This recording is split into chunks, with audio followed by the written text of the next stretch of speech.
Okay, hello everyone, and welcome back to Overqualify. It is finally time for the main event. I am so excited. Hope you all are too. We are close to getting started with the bracket. Just a few more minutes to go.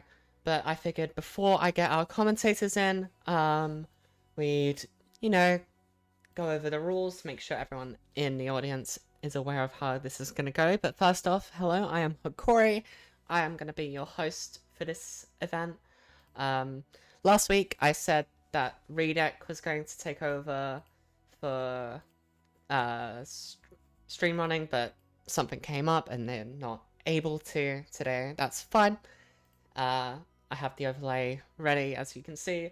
But just so everyone knows how tonight is going to go. Again, this is Overqualify, a casual rule set tournament to raise money for Stonewall UK. You can find the link to the Just Giving page either in the pinned comment in Twitch chat or in the description of the YouTube stream. Regardless, the way tonight is going to go is, if you're not aware, again, it's casual stages only with high frequency items, but Crystal Valley and the Phoenix Feather item have been banned for this event. Apart from the one that Slade gets with their down B. All matches are going to be best of 5, 3 stocks, 8 minutes, with Dave Stupid Raw. And at the end, at the start of each set, all items are disabled, and both players enable 2 items of their choosing. The order in which the players decide is also governed by the dice roll you see at the bottom there, which also governs the stage ban procedure. Exact same as just normal stage bans, but obviously with just the usual casual stages. Those stages being Jawsvale Skyline, Fire Tower, Training Dojo, Frozen Harbour, and Thunderous Peak as our starter stages, and Treetop Bridge, Armada Fleet, Sinking Shipwreck, and Wool Run as our counterpick stages. So yeah, after every game, the loser picks 1 item to be permanently added to the pool. Last week we saw a lot of items actually being pretty solid starter picks. I'm hoping to see some variety this week. Who knows? Maybe big names know something the last chance qualifier players didn't. Regardless, we are just about to get started. I'm going to put on some quick breaks so I can get our commentators ready, get the bracket ready, and we will be right back. So, don't go anywhere. It'll only take a couple minutes. See you in a sec, everybody.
Hello, everyone, and welcome to Overqualified. This is.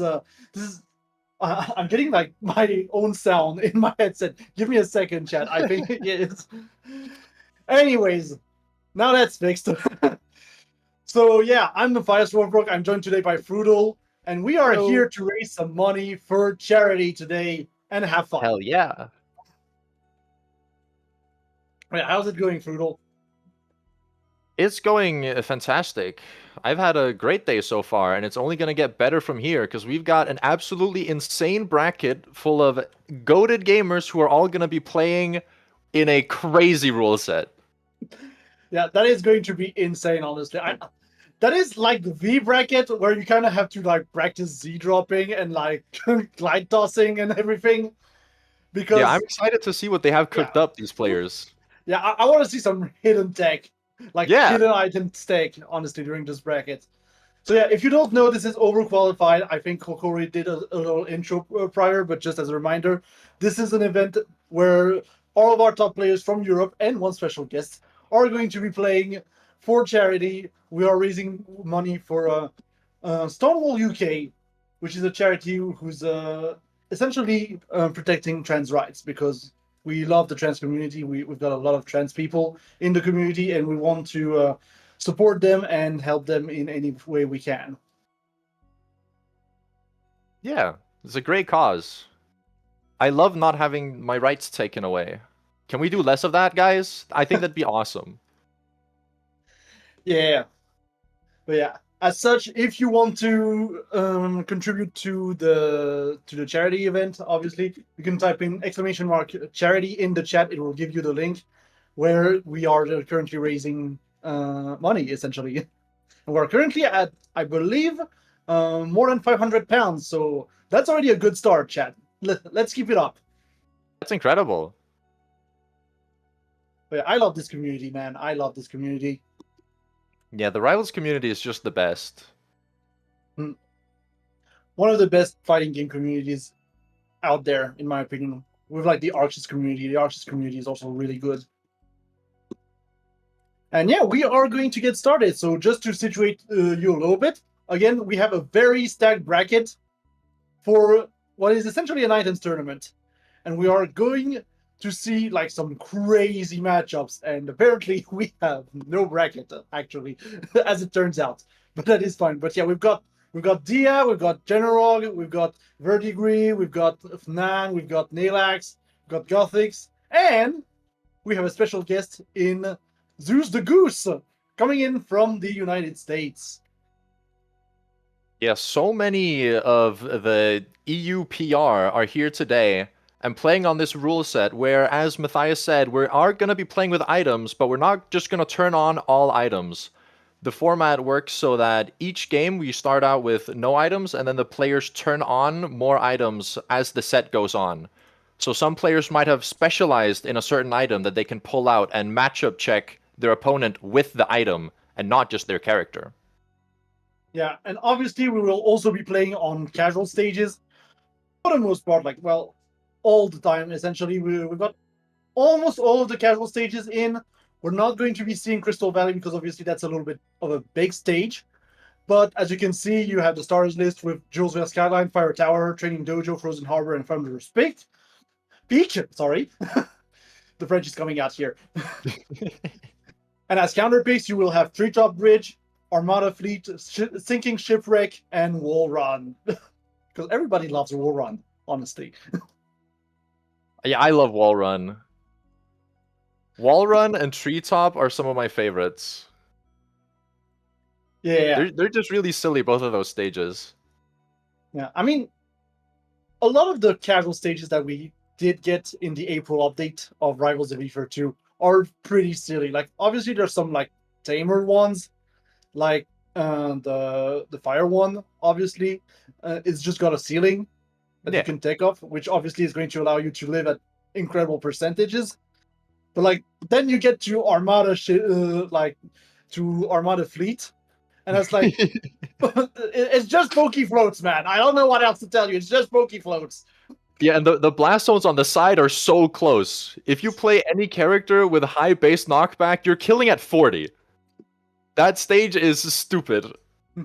Well, good thing we have a lot of Loxodons in Europe. Anyways, I believe we are almost ready to get started, and we might be starting with Animistic versus Metaben. Has Adimestic switched character recently? No. Yeah, Yeah, I don't believe maybe? so. I believe What is we are happening? going to go potentially with a Rano mirror, because Meta is Yeah, also playing that's what I'm Rano a lot. expecting. Yeah, I am expecting the Rano mirror. I know that Meta in like maybe not this Eternity, but maybe the previous one was like playing random as well. Maybe to actually prepare for this bracket as well. You know, add a little bit of chaos to the chaos. Mm-hmm. But one thing for sure, you do not get to steal the ledge from Metaben. He's always going to be there to steal the ledge before you.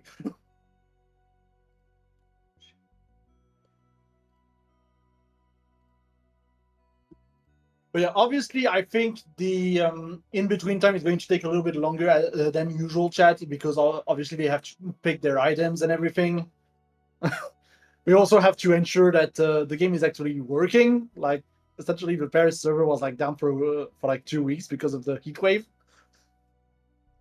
So that was fun. That was a fun time to actually grind in the French Discord. Not gonna lie. Choose your rival. But yeah, obviously these games they just take a little bit more time to get set up because obviously we're not using the usual tournament rule set and everything that's just built in game. It's just what happens. But the games are still going to be as exciting as ever. Oh, absolutely.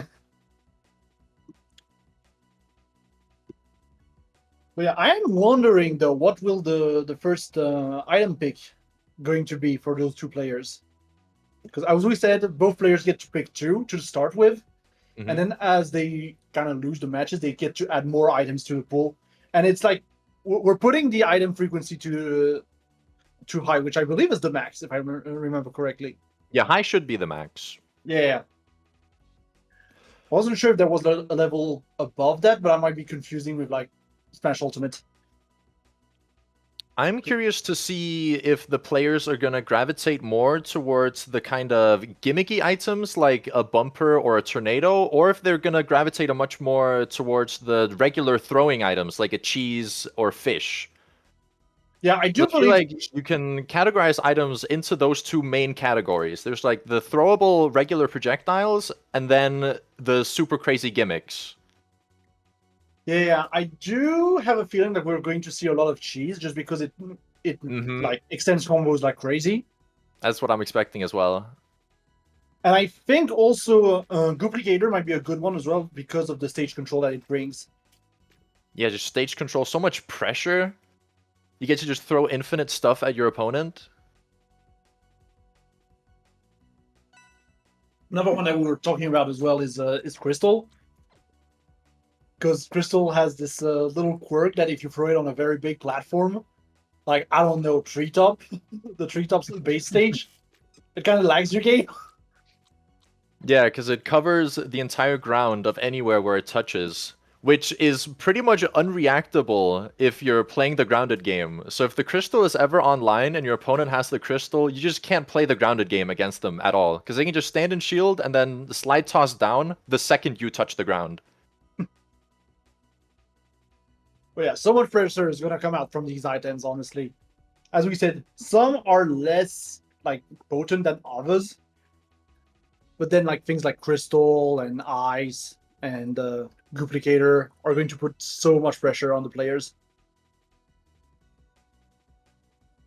Because that's the other thing as well. Like you look at Ice, for instance, and the Icicle is going to be just like, yeah, I freeze you and I get a free tech chase. Yeah. So yeah, it looks like the items are set, and we will be starting with Drill, Crystal, Bomb, and Boomerang. Boomerang is another good one. I love Boomerang. It's just so good for covering space and also getting combos off of it.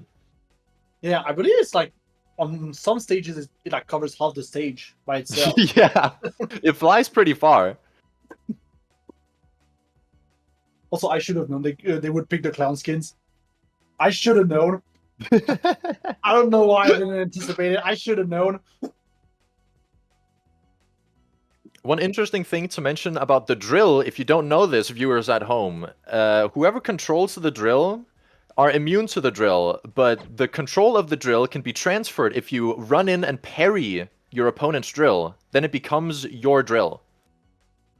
So there's going to be a lot about controlling the drill in this matchup and having that active hitbox on the stage that you can then follow up on. If you pick up the drill, you want to try and place it in a spot where you can't actually parry it. So place it somewhere in the air where you can't get to it on the ground. Yeah, that's the idea. I mean, the good thing is that items have been like designed pretty intelligently in Rivals 2 in that a lot of them actually have like clear counterplay from just the system mechanics that that exist. Most of which is parry, I'm not gonna lie, but it does help a lot. And even like stage gimmicks, yeah, even stage gimmicks, they do have a lot of obvious counterplay from just the system mechanics, like teching, like parrying. And I think that just makes the items in Rivals 2 like just that much more beautiful, honestly. Yeah, it's a really nice implementation that they've gone with. I would like to see some more items in future updates as well. I don't know if they're ever going to focus on that again, but I just love these items, and I feel like they gotta have more ideas for some cool stuff. Yeah, they gotta. I have a feeling that we might get more as we get more characters in general, because obviously a lot of the items that we are seeing currently are essentially items that the characters already have. Like they apply effects that characters already have. So I have a feeling like obviously GUI already had the duplicator in the game. But if yeah, I but didn't even connect that. Yeah, if Molo comes in, for instance, we're going to see some crazy bombs in play as well. Oh yeah, for sure, for sure. But I mean, it's just smart from a developer perspective, especially as an indie developer. If you can, you should reuse mechanics in a fun and unique way, because it cuts down on dev time a lot. Yeah, just reuse the mechanics, reuse the assets as well when needed. Like again, the way the ice freezes is just endless ice. Like there's no difference. Yeah, and the vine wrap is just maple wrap. Yeah, there's a few items like that. Choose your right. I like how the Kalen orb, if you're playing as Absa, the little indicator around you is actually the color that Absa's normal down B is, because it's just reused from Absa's normal down B. It's not the purple color if you're actually playing Absa. Yeah, just reuse the code, honestly. It's there, just reuse it. Like the stages, like for the most part, the casual stages are asset flips in a way. Well, yeah, in the terms of like textures and backgrounds and all that. Yeah, obviously the main platform is going to be different. Layouts. Yeah. Yeah. But most of it is still an asset flip.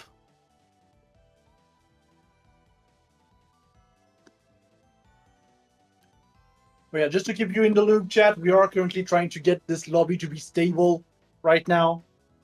Trying to figure out what is going on. Might be a server problem, honestly. Like, I feel like Finland might be one of the more finicky servers in the game. So we'll see.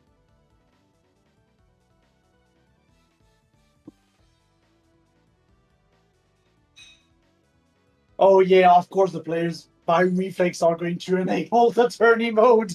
That's gonna happen too.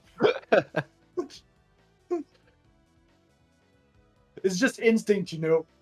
Yeah. On my big bracket and everything, I need to put in tourney mode. And nope, that's not how that works. Muscle memory is hard to work against. Heavily ingrained muscle memory is a strong force. I do believe sometimes it can be a force for good, though. Oh, yeah.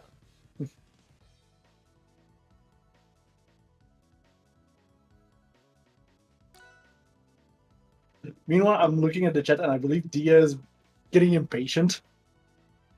I don't care. I'm calling her out.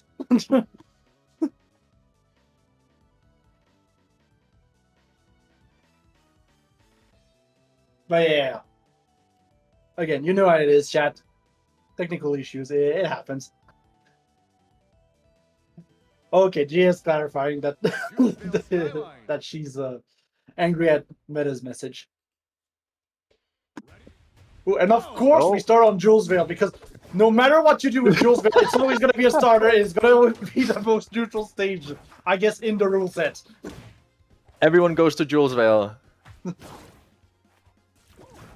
Yeah, though, immediately what we are going to see is that those small side platforms, I feel are, yeah, I don't even have time to talk, but yeah, those small side platforms are going to be very crucial to actually, control and everything. And with items like Boomerang, like Crystal, it's going to be that much easier to just control those platforms.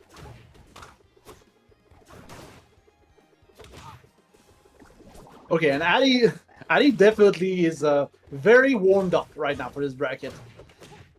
The other thing about this stage, like, reminds me of Foreside in Melee, how you can like kind of get stuck between the two buildings.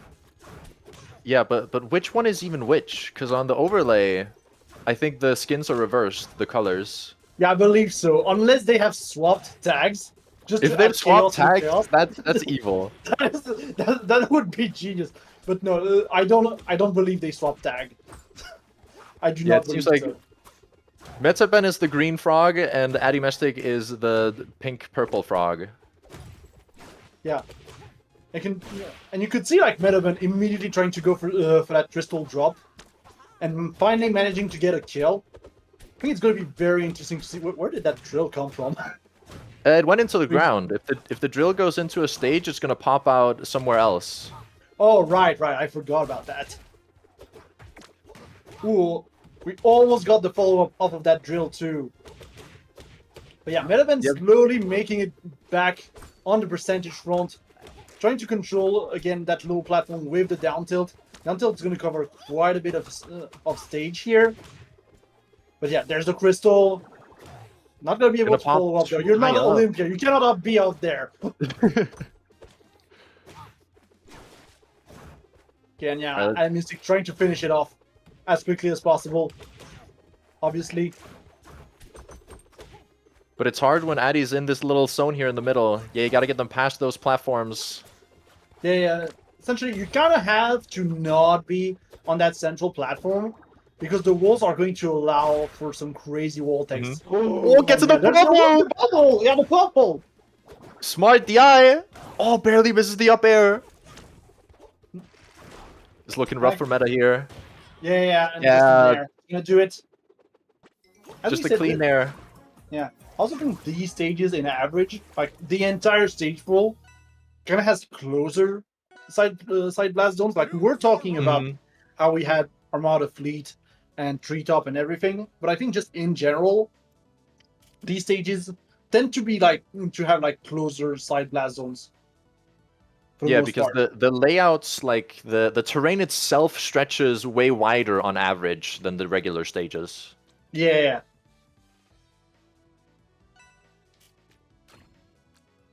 But as a reminder as well, chat, this is first to free, so there's time to actually mount a game plan. And now we're also going to get another item introduced, which Metaben gets to pick here. A single item can be added to the item pool. Yeah, so it's going to be interesting to see what they pick. Yeah, that is the funniest part as well. Is like if you get to game 5, you have like 8 items in play. I'm hearing word from Hokori that it's the bomb balloon. Ooh, interesting. Kind of an insane item, honestly. It's kind of a hot potato item where if you stick it on your opponent, the opponent can hit you, and then the bomb transfers over to you. And then after a certain amount of time, the bomb is going to explode. And it explodes with a lot of knockback. And not only that, the initial hit, when it sticks onto you, has insane amount of hit stun. So you can get, like, free confirms off of the bomb hit itself. Yeah, there's a lot of items, I feel like, where you get just free confirms. And we are happening to be on Armada Fleet. So it's going to be very interesting because Armada Fleet is arguably the stage... Oh no! Did he save him? No, I don't He died anyways. Because there's no wall. That's the thing. There's no wall. But I mean, that drill did Galaxy. Oh my god! it's as we said, like, this is arguably one of the stages where you're Sorry, going chat, to I kill the forgot to mute earliest. myself. Yeah, we're seeing that right now. Like, look at this, 47%, you're on the right platform. Just be careful, Addict, be careful! Oh my! Yep, any move with a high base knockback like a random forward throw is broken on this stage. Yeah, and you got it's pineappled as well. pineappled! What? That But was like a minute game. Look, I mean, Meta played to the win condition and played it really well. Yeah. Your right. Wow. So Well yeah, then, we're pro going to tip- game 3. Yeah, pro tip, if you need to speedrun a game, just pick Armada Fleet.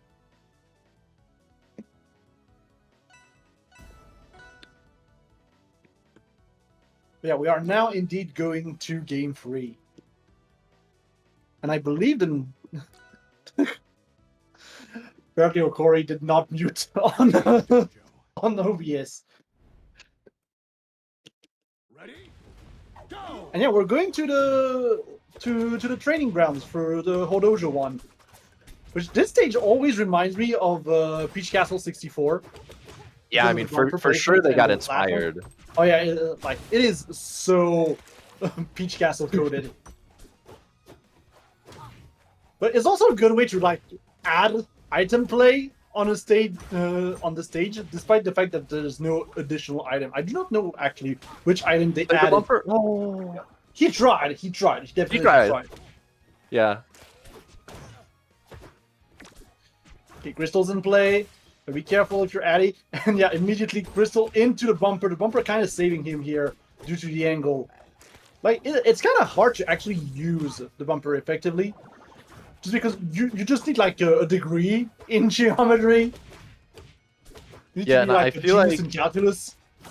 I feel like on this stage, particularly, the bumper usually ends up helping whoever's in disadvantage, because you can DI into them and like survive at ridiculous percents. Yeah. And that's It's the like fact, 3 permanent Rano bubbles, just always available. Well, speaking of Random Bubble, Adam Mystic is almost gonna get Ooh. pineapple, but apparently, Clean yeah, recovery! almost kind of teleporting to the ledge, honestly. This time Yeah. is not gonna work though. Interesting that Addy is not going for parrying the drill. Yeah, I Isn't think that is so Meta's funny. drill? I believe so. Yeah, I believe it is Meta's drill. But it is so funny to me how these two random players have essentially picked Oh no! the pineappling stage for a character that gets easily pineappled. Of course, like the Rano double dash attack. Of course, you know, the mirror. There's the drill. And I'm not going to be able to follow that up. Unfortunately, the platform not quick enough to actually get him the extension that he needs. And there's another pineapple. Oh my... Has the stage taken more kills than them? I believe so. Like, at this point, this is no longer just being pineapple. This is a whole pineapple pie. Let's see if they can be the ones to finish this, though. Looking I mean, very that is a even. good Addy's question. got a conversion here. Yeah, but again, the bumper throwing him off his groove. There's Meta. It's going to maybe... Okay, I was starting to see maybe the route with the back air. There's a bomb. There's the bomb. Addy there's choosing the- not to go for the bomb, just a simple needle edge guard instead. Yeah, I mean, Meta was really far from the stage, honestly. Yeah, I yeah. wasn't sure he was able to recover. I believe just from propelling the from the bubble, he would have been able to make the distance. But obviously, Needle was just there. Mm-hmm. So that's going to be Addy Mestic taking it and moving on to the next round. Not yet, because again, it's first to three. So there's still one more game at the very least. Oh, it's best of 5? Yeah, Right, you said first to 3, so that's yeah, where I first got to three, confused. best of 5. So All right, Meta's not out of it yet. Never mind. yeah, and now I'm very curious to see the stage. Three Because I up, don't bridge. believe there's stages left in the rule set where they get pineappled. So yeah, we're just gonna go to the walk-off instead. Fuck getting killed by the stage. I mean that big fat plant in the background that like I guess, Sylvanos helper in the background. It's still going to Sylvanos target will one come of the down to players. chomp you. Chomp down both Yeah. of them. Oh, you gotta watch out here if you're Addy. Tries to go high, gets covered by the back air. Oh, reversing it back. Yeah, and then the strong here. Yeah, but you can't But, really coming go in for... You can't really go for kills off the top on this stage. Yeah, it's really high. Like it's really high. You have no platforms to actually extend. It's gonna be really tough. Okay, backer almost taking it here. Ooh, covers to the jump with a forward air. Yeah, covers the jump, but instead gets shield broken by The bees have Sylvanos' been turned fire. on, using the bees off the shield break to combo into back air. That was really nice. Yeah, and I feel like what the players are doing a lot as well is actually baiting the big Sylvanos plant to the other player. Like if they're gonna get hit, they're like, yeah, we're gonna both get hit over here. All right, there's a Okay. crystal on the ground there. Yeah, there you go. It covers the entire There it is. stage. That covers the entire stage, ruins your frame rate, makes coffee, it does everything. Ooh, meta messing up air dodge. You can't do that so close to the blast zone. Gonna confirm off that? No, not quite. Nah, he wasn't quite confident in that. But gotta be careful about the walk-off here, though. Okay, Addy is stuck in the drill. Wow. That's gonna be meta going all the way on the other side. In order to not get pressured by Atomistic during the invincibility. Gotta be careful, though. Addy is going to put down a lot of pressure. Ignoring the boomerang right now. There's meta with the throw, but no. You can't just do that. Yeah, Good old meta dash attack gambled if it. you're forward there. Gambled it all on the forward strong. I think if the forward strong had connected, that would have been very close to, if not just straight up killing, with how close they were to the Potentially, yeah. blast zone. Yeah, But potentially, yeah. it was too risky of a button to throw out, and Addy was ready to punish. But yeah, what a crazy game to start it with. It's so Yeah. funny that we got the Rano mirror to start it with, actually. The Rano mirror on all of the most insane stages available. There are some Oh. more tame ones, but those guys did not want to play on the tame ones. Oh yeah, no, we're going in. Like, if we're going to play on casual stages, we're going to play on casual stages. Hell yeah. And coming up next, we're going to have Nailix versus Pabu.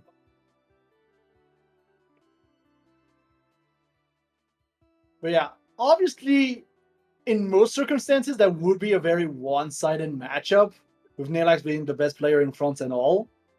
But I feel like maybe just having items in play is going to be enough to throw in some chaos. And I also feel like Rester has to be good with items, right? I don't know. I honestly feel like Lorena is better with not necessarily items, but on these stages. Yeah, Lorena has a lot of cheese on these stages. But I feel like, yeah, going back to the stages, Rester is just going to be able to carry you to the blast zone like very consistently. And if not, you're just going to fall. That's true as well. Like, I It's really gonna feel work. like Rester in casuals is going to be a wild card. Problem is that he is very light, and as we mentioned, the blast zones tend to be quite close to the main stage on most of these stages. What items are even gonna benefit Raster the most? I'm not sure because I don't feel like you're gonna get that much out of Crystal in one way, but in the same way, okay. Hi Absa, bye Absa. It's like interesting. I feel like Crystal can lead to some very potent follow-ups if you just throw the crystal at them. But it's a little bit weird, honestly. You know what item would probably like tame Raster to an extent? I feel like Duplicator would actually be quite the item to actually stop Raster from doing Raster things. Potentially. Either way, it's going to be interesting, honestly. I wonder as well how much these players have actually trained on these rule sets, or at least like labbed it out in training mode. I see Metaben and Adimestic in the chat writing that none of them have ever played on the casual stages or used items before the tournament. So they haven't been grinding it. Yeah, but surely someone has. Surely someone in this bracket has, honestly. I know King It's Funk just- has been. He's been grinding a lot of confirms out of like slide tossing. Yeah. I mean, obviously, right now in the game as well, we don't have that many item characters. Obviously, we have Slade, and to a lesser extent, we do have Maple Seed. But even like grabbing Maple Seed is not going to lead to that much for the other person. No, it really leads to nothing. So it's not like every day that you get to actually play with and against items. Especially given the current state of Slade, let's be honest. But I mean, it's a skill you're gonna have to pick up if you want to keep competing in this game, because if Slade ever gets buffed to a degree where he's giga broken, and when GUI comes out, you're gonna have to learn how to use those, or else your opponent is just gonna get free advantage off of them using the items and you not. Oh yeah, I do have a feeling that next patch is going to be essentially the Z-drop patch. I don't know. I'm feeling it in my heart. Potentially. But yeah, I have a feeling. We'll see. Either way, we'll see. As we were saying, players are getting set up and everything, getting into, the zone. Like, this is really a bracket we kind of have to be in the zone for. Gotta get in the item zone. Like, again, sometimes you gotta just be a master of geometry. Because with the way some of these stages are, the different throw trajectories, the DI is just that much more important, obviously, in order to get some crazy wall tags, or just save yourself with an item.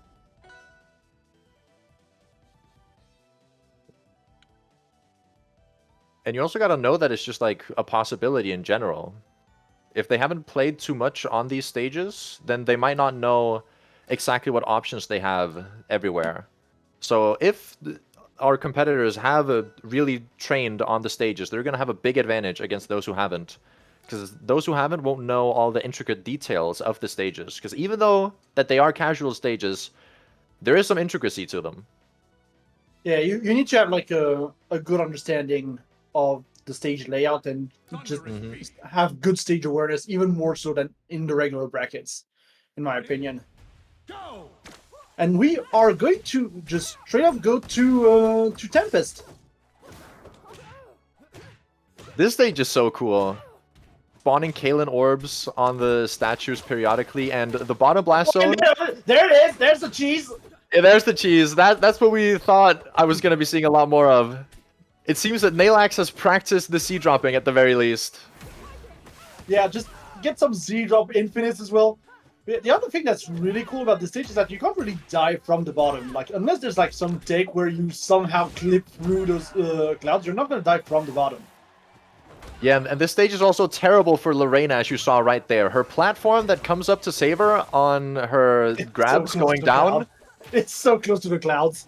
Yeah, so you're just gonna get hit as Lorena most of the time when doing moves like that. Abu picking up the first kill with a nice up B punish. Yeah, and that's the thing. Naelax is kind of forced to respect when Pabu has the killing orb. We got bumpers as well. Yeah, we also have bumpers, indeed. I'm going for up air, up strong, the usual. I feel like the ceiling on the stage is maybe not as high as I thought, but it's still pretty high. Both players have collision orbs around them.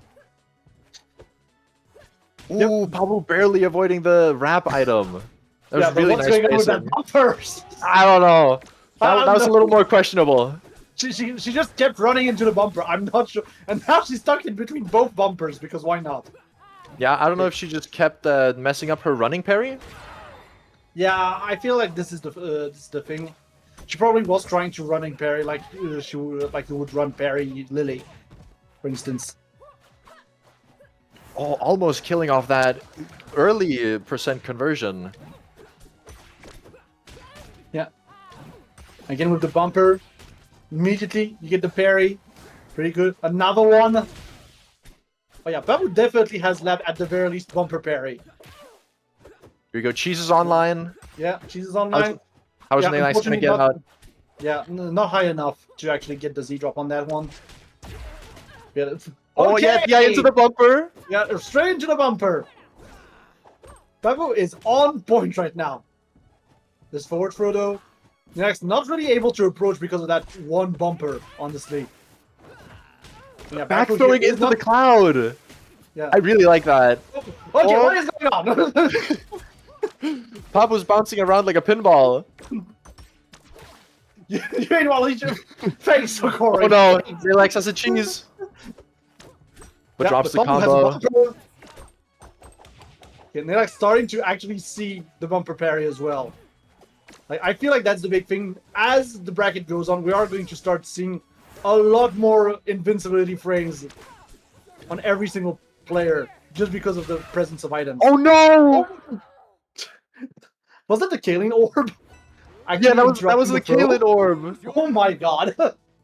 Nalax picking up Pabu, keeping her close in his arms for way too long, letting the Kaelin orb explode. What a way to end it. Cinema. Absolute cinema. But I can't imagine that was Nalax's pick. Yeah, I can't imagine it. I feel like we're going to probably go to one of these stages where the blast zones are just really close on the sides. Yeah. Next. Or War Run. We could just go to War Run. No, okay, Using a Nalax is switch going to from pull out Nalax? the... Yeah, he's going to pull out the Zetterburn. Like, I know sometimes Nalax is like going through character crisis and everything. I feel like almost the play during this bracket is just like pull out the locks. Pull up the year one locks, come on. Dude. But yeah, Zetterburn is also really good. I feel like Zetterburn is just really good at items because he's going to be so fast all around the stage. Mm-hmm. He's going to be like claiming items left, right, and center. Julesdale Skyline. Yeah, he's gonna have that insane stage presence that he has in regular gameplay, but now he gets rewarded extra hard for it, and we're gonna be going to Julesvale.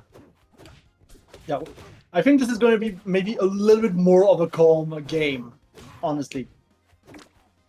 Well, let's Until see like once cheese... the items come Yeah, out. I was about to say until the cheese gets into play, but like. Okay, got the Nair, trying to interrupt here on Pabu's side. Got back here. Pabu trying to go for some silly stuff here in between the Ooh. buildings.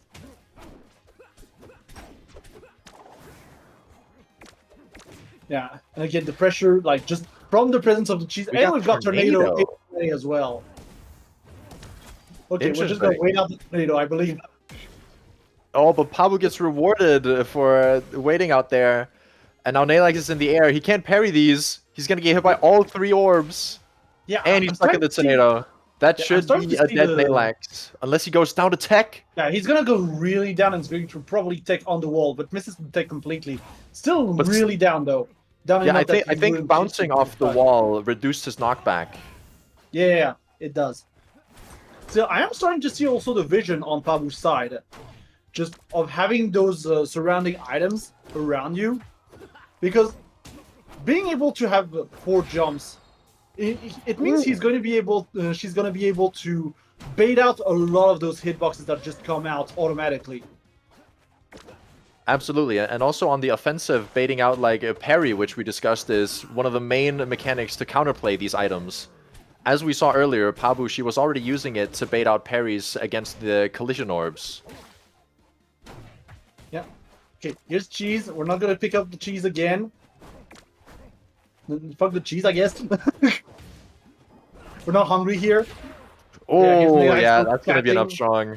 Yeah, with the up strong, fire up strong. Casual or not, that move is gonna kill at ridiculous percents. Well, you could say it casually kills, to be fair. Oh, it's That fortunate. is true. The tornado was gone just at the frame at where Pabu was back throwing. Nilax trying to go for grab combos into the cheese. But obviously Pablo is going to get out of there. The pressure being applied, mixing up between approaching with Setterburn's broken shield pressure options and the cheese as a broken shield pressure option is giving Nilax so many options that Pablo is struggling to play around right now, but finds the kill anyways. Yeah, with the perfect trajectory as well. Unfortunately, Pablo is at 90. That's like more than kill percentage on those side Absolutely. platforms. Oh, baits And on the parry again! He's now in the again, air. parry bait. And you can see Nilax like being really careful to not approach Pablo the wrong way with that last Oh, almost gets the combo off the bounce, sir. Yep. Pablo being really careful, but it's gonna get thrown into forward air, and yeah, just right above that that white platform. And that's gonna be game 2 Nilax on this one. Do you think Pablo tried to DI into the bumper, but the bumper disappeared? Because the bumper disappeared like a split second before she got hit. There's a chance, because I feel like even if Pablo managed to take into the right side, Nilax would have easily had a follow-up to actually finish things off, like maybe a falling up air or something. Mm-hmm. I have a feeling that something like that. It's like option coverage.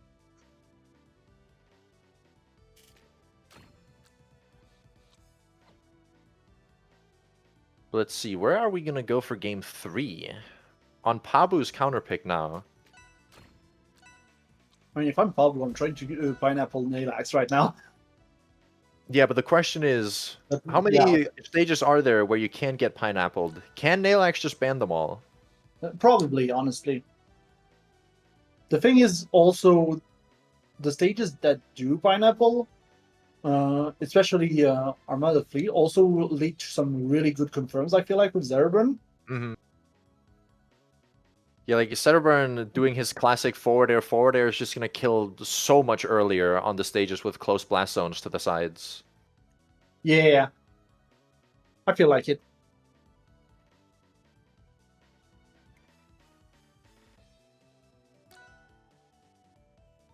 I'm also looking as well, because we also have a couple of overqualified runs happening at the same time. So if you want to follow like Gothics or Zeus or Ninpato, you can also do that. But yeah, most importantly, make sure to donate to Stonewall UK through the link by typing in !charity in the chat. It's a good cause. Ready? Any donations will go to a great cause and are greatly appreciated. We're going to be seeing our first game on the Stonewall here, though, where all of Crag's friends are at work and we're just stuck in the middle of it. Yeah, it is now Crag's world. That kind of reminds me, I did have a Zawardla skin for Crag in Rivals 1, which was very funny. Hey, I'm Right, so glad there's- we're getting custom colors back at some point in this game. They're scrambling Okay. here in the pit. Yeah, I feel like the hardest part on War Run is actually the perspective. Just getting the perspective to actually parry the War Runners. It can be It's, like, tough, so hard. especially with how much the camera like moves up and down. Yeah, it's hard to actually tell when they are passing through the stage. Ooh, clean confirm from Pabu, catching a DI in. Yeah, doesn't get to get that War Runner though, because it's going to be immediately destroyed by the bumper. Because that's the big thing about those War Runners, they get destroyed just by one hitbox. The hitbox could do 1%, they're still going to get killed. So quite the opposite of Crag, as it turns out. Oh no! No, the He cheese! gets it! I can't believe that cheese hit! They copied that cheese so hard. Nilax playing Yeah. around this drill. Is she gonna fall into it? She manages to get past. Yeah, I think the big thing is that Pablo right now is really Commission playing orbs. around. Get the shield break. Yeah, shield break, but the second hit is going to get her out of shield break state. Okay, there's the drill Nice. parry. Pabu with the awareness. Oh, they're both gonna be parrying that wall runner. Yeah, Pabu now having all control over everything on the stage here. She's got the collision orbs and both drills. Nalax does not want to play around any of this. Parries to get the invulnerability frames, but lands in the drill. drill. So surprise drilling. That drill in the middle is still Pabu's as well. Yeah, but again with Raster just dying for free. Honestly, Raster's just dying for free on most of these stages. That's a big thing. Okay, good parry from Nalax. Getting the invincibility. Oh, we've got some drill into cheese combos, into wrap, into cheese again. It's an aerial combo, finds the forward strong, sweet spot. My goodness. Pabu stole that game away in no time. What an incredible conversion. Choose your She literally had everything very much set up. Like she had the drill, she had the cheese, and obviously there then you can just fold it up as a raster. So you know, perfect play. And the wrap item as well. Nalax dodged it on the first toss, but because the wrap item bounces on walls and they're stuck there in the Stonewall little pit, it bounced off the backboard and hit Nalax on the return, which started that whole conversion for Pabu. Really impressive how she managed Pabu to convert off that.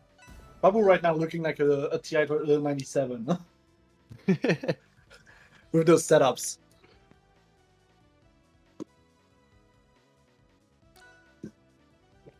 Had it all calculated. Yeah. Gosh, I went to the store this morning. I hate that they already have like all the calculators and the you know the pens and everything. Oh yeah, the back to school stuff. Yeah, the back to school stuff. I haven't gone into vacation yet. Like, come on, leave me alone. All right, Nalax going to be hopping back on Lorena here. Yeah, I do feel like this is a much better stage for Lorena than Tempest, I will say. Unfortunately, though, that chair is going to have a slight tendency to get pineappled itself. Yeah. So that's something that you will need to consider if you're Nalax. Ooh, Pabu getting the wrap. Not quite converting off it. Let's see what Nalax can do here. Well, not much. The bumper was in the way. That's the thing. Oh, Okay, manages to get her. From the top rope! And it's gonna kill! I really did not think that was gonna kill. I mean, it was from the top rope, to be fair. It was from the top ropes, but goddamn. Raster's really light. Yeah, Raster's really light, and the LB is really strong. Ooh, using the bumper to get around. Nalax ready to catch her, though. Yeah, and you can see Pabu really trying to go for items. Unfortunately, misses the up B sweet spot. That is going to cost her a lot, I feel like. Never mind. Ooh, never but mind. she gets it anyways. But on that up B sweet spot, I did like that she tried to mix up Nalax so it wasn't just a free DI into that bumper on the left of him. Yep. Pabu clearly has some incredible awareness for how to play in this game mode here. I love to see it. Definitely. Trying to Z-drop the cheese on that up B. Nice play. Not going to quite work, but nice play. Nalax is going to start putting out the a little bit of pressure with that boomerang. Chair's Setting up just a going to drill? stay there. And now Pablo is in a position to... Ooh! Gets the Using a bumper to bumper. yeah, to recover. That is so smart. No, the bumper disappeared! What do you mean? That was the exact frame she started moving. Yeah, that's the thing. It wasn't the stage bumper. It was an actual bumper. Yeah, which ran out just at the wrong time. Yeah. And that's going to be the big, difficult thing. And yeah, completely snuffs out the get up, the ledge special here. Yeah, that's the big thing. Like, you got to remember which bumper is the bumper and which bumper is not a bumper but the stage. Pabu's been so good at playing around these drills. Oh, but a dash attack! Yeah, dash attack is going to finish it off. Nalax looking really strong that game. Choose your rival. Yeah, looking really Pabu strong. had But Pabu had that tech. Pabu had that one stock where she stayed alive for so long, but Nalax just was on a different level. Go. Choose Yeah. your rival. And that's the thing. As I'm seeing Pabu with that tech, honestly, I feel like it's good that Nalax kind of got rid of that stage. Because now it is Pabu's counter pick again, but it is Dave's Stupid Rule DSR. So Pabu can just like go back to the Hodojo casual stage.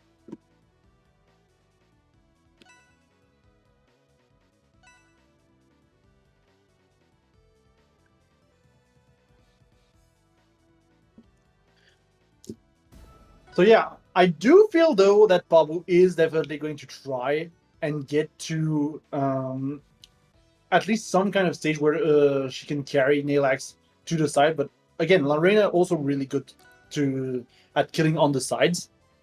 So maybe you gotta reverse be it and go careful to about Frozen Harbor, honestly. that. That would be very funny, I will say. Yeah, but I feel like that wouldn't be that great of a pick for Raster, honestly. Because those walls are going to be able to save your opponents for so long. And as Raster, the only really directly upwards kill option you have is up strong. You lose access to forward strong and up B sweet spots as good like conversions to kills. Because the walls are going to be there to save them. That is true. So yeah, I really wonder where we would be able to go. I feel like Treetop is not the play here, because the walk-off is definitely going to advantage Lorena more than Raster, in my opinion. Absolutely. Maybe Shipwreck? Ready? But, well, never mind. We're going to Seems route like to Harbor anyway. we are going to see Harbor. So let's see if Pabu is going to struggle to find these kills, or if she's just going to be able to get them anyways. I think she might actually be counting on Naelax to actually like break the wall. Like, I do not remember how much HP the wall has, honestly. I'm not aware either, but it's not infinite. You can break them. Yeah. Even just like bouncing off the wall is going to break the wall eventually. Nash trying to use the bumper to get out, but just stacks on percent on himself. Yeah, talk Managed about to being get the stuck. tech on the wall though. Yeah, talk about being stuck between a rock and a hard place. And there's up B, but the bumper is still there. You can't just do that. Alright. Ah, Okay, the that wall's side is back open. now. But yeah, Naelax is Yep. just gonna go for up strong here. And Lorena's so good at killing upwards. Yeah, gotta be careful. The wall's back. The wall's coming back. Ooh, There's finds the up- up strong though. Yeah, gets the up clap. As we said. And now that wrap is actually bouncing. Menacingly. Got cheese in play on Pabu's side. The jab actually stopping the cheese? Yeah, he slapped the cheese. He was like, get that out of my face. I'm the cheese master. Yeah, and Pabu Let's trying see to go him. for Cheese master at work. Oh my god! Yeah, that's not quite enough to actually break the wall with it, because Naelax was just a little bit too far to actually get the hit to break the wall. And Uppy here is going to get completely interrupted as well by the item. That's the big thing. I feel like Pabu is losing the grip over the game.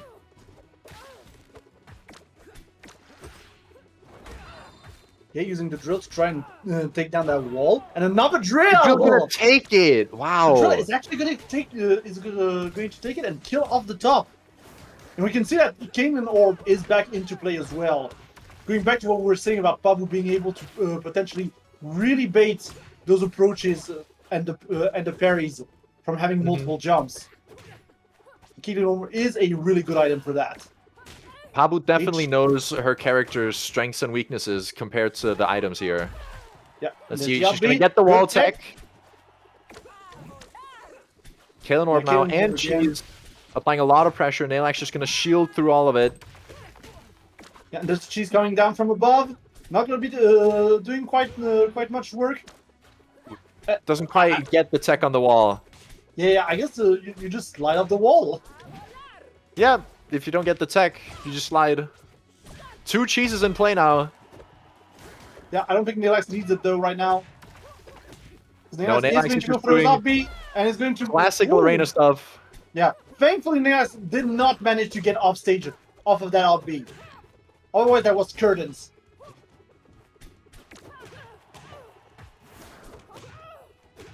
Okay, we've got some grab combos coming in from Pabu. Starting to get some stage control back. I feel The like right wall is all that- completely off, completely like stuck, and that's going to really help Pabu right now. Like both walls essentially at full HP right now. So right now, It really advantages Nilax, who's going to be able to really kill off the top, I feel like. And yeah, the Yeah, take chase. well, But the managed tech to off the wall! DIing out into the wall. Collision orbs. Nilax stuck in a bad position here, but Pabu. Oh my god. Yeah, How did James she not was get punished crazy for uppy that? here. There's the cheese. The wall is back. The wall is back for teching. Items are 179 on colliding in Pabu the as well. air. Who's Yeah, gonna that's a take good- it? Yeah, forward throw. The wall is one hit away from dying right now on the right side. Up strong He's gonna into tech. tornado, but the He tech. lives. The jet. He's No. gonna finish it off. How unfortunate for Pabu to just fall into that drill. The drill sitting there for the perfect moment when the wall broke. Yeah, Pabu I mean- herself breaking the wall in a desperate attempt to kill Nilax, but it wasn't enough. What a game 5! Wow. Yeah, we were literally one drill away from having one of the biggest upsets during this tournament. Which is Sometimes all it crazy. takes is one drill. I think what we are learning together right now, chat, is that drill is broken. Drill is very good. And thank God it's only Galvin who has it in the regular game. Well, Galvan's drill is nothing compared to this drill. It's not even that good, yeah. It's not even as good. Because this drill, you don't even have to be in hit stun to activate it. Yeah. You just have to touch it. Yeah, it's just there. It's just there constantly as an active hitbox. But yeah, with that, Nilax is going to move on to Winner's Quarters to fight Zanati. And speaking of, I believe our next match is going to be Zeus the Goose versus Gothics on stream. So, the Crag Ditto? The Crack Ditto, the funny beetle man in the funny mode. Probably on the funny stage as well. Yeah. I can't imagine that this game doesn't go to War Run. I'm gonna be honest. Yeah, we are indeed gonna be seeing Zeus the Goose versus Gothics. Zeus are Seed 1 coming in from America through the internet waves, trying to take this bracket. The thing is, I think that those two have actually faced before because Gothics was also traveling quite a bit to the United States at some point. So there is a chance that this matchup has actually happened before. Yeah, and doesn't Gothics also participate in some American online brackets? I believe it happens sometimes, yeah. He just eats the 100+ ping. Yeah, just play on New York, I guess. Get good. just plays better. But yeah, I'm guessing as long as it's East Coast, like it's still like relatively playable. Not like perfectly playable, but it's still relatively playable. West Coast is a wash, but you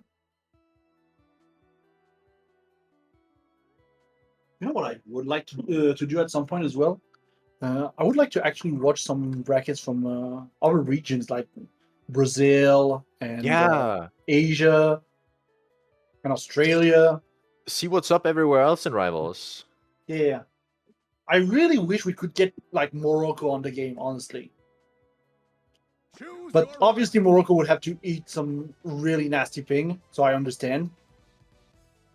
And also I don't think Morocco has that good PCs, honestly.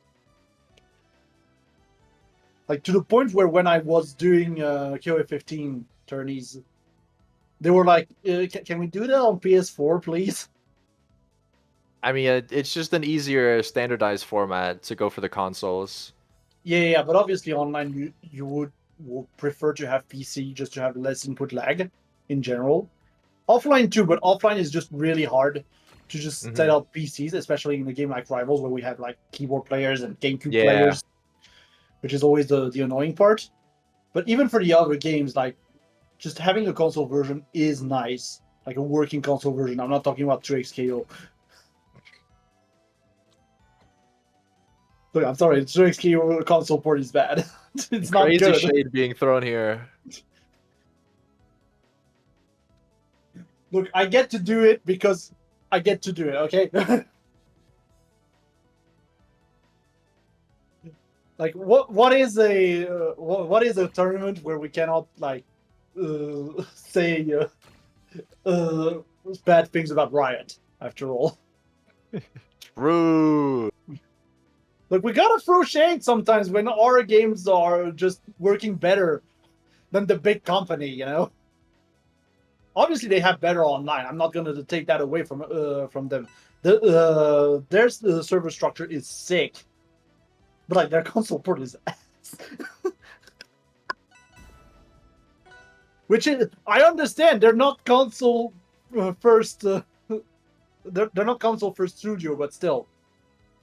How does it even work being on console? Do you have to have Vanguard on your PS5 to play 2XKO? No, you don't need to, because obviously the PlayStation ecosystem itself is already a DRM. Yeah, of course, of course. But I'm also saying that because the only way I can play 2XKO is on my Xbox. Mm. Because of that. The woes of being a Linux player. Yeah. It can be rough. Yeah. All the GameCube players hate you because you can't use the official adapter. Julesvale Skyline. But we make do. Yeah, there's gotta be some way to make it work, though. Go! Yeah, but it's not like easy. Anyways, let's get into this winter quarter right now between Guffix and Zeus the Goose. And of course, the neutral stage is going to be Julesvale Skyline. Because of course, it's Julesvale. It's still Julesvale at the end of the day.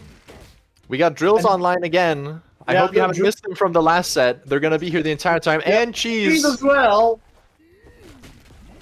Yeah, They're bringing I out the real feel- staples. Yeah. I feel like we are just going to see a lot of the same items going forward in this tournament, honestly. And they're the collision orbs as well.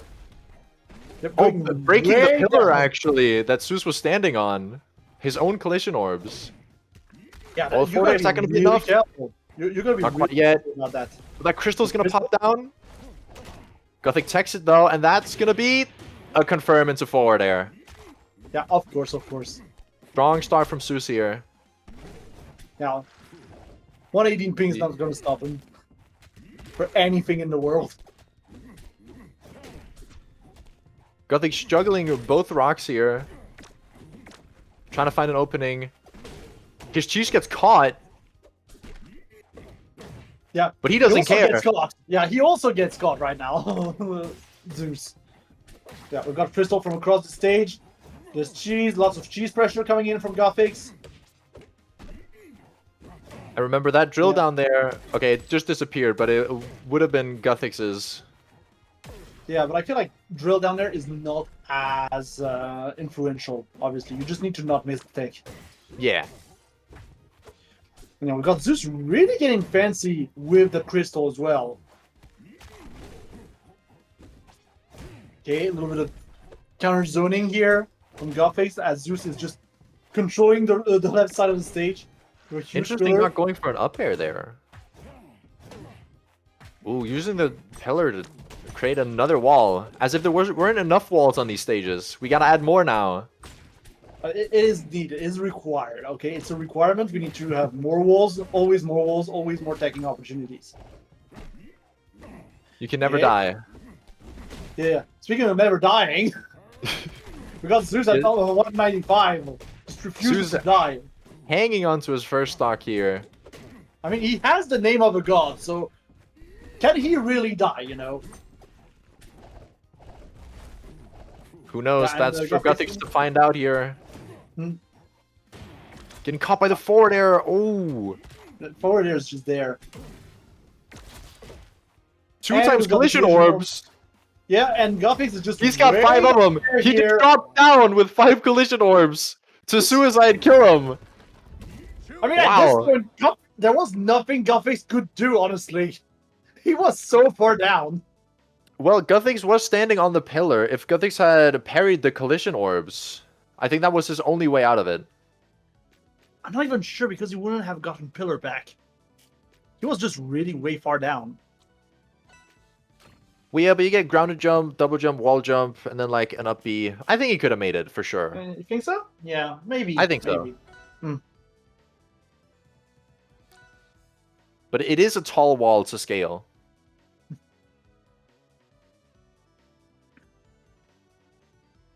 But yeah, crazy stuff by Zeus. Just showing why he's first seed. Zeus's item pressure was great that game. He was And really that's the good thing. at switching up whether he should be applying the pressure or if he quickly saw an item spawn, he was very quick to adapt and pick it up instead of applying more shield pressure. I noticed a couple of times where a crystal spawned near Guthix and Guthix was holding shield. Zeus the Goose was ready to react to that, pick up the crystal, and then from there apply even further pressure. Yeah. Zeus is just really quick on his feet. And that is going to be Shipwreck coming into play. We're going to For see... the first time. Yeah, and we're going to see that shark jumping out of the water again and again and again. I think the Okay, shark is we- called Shockjaw, right? I believe so. I'm not updated to the lore of this stage.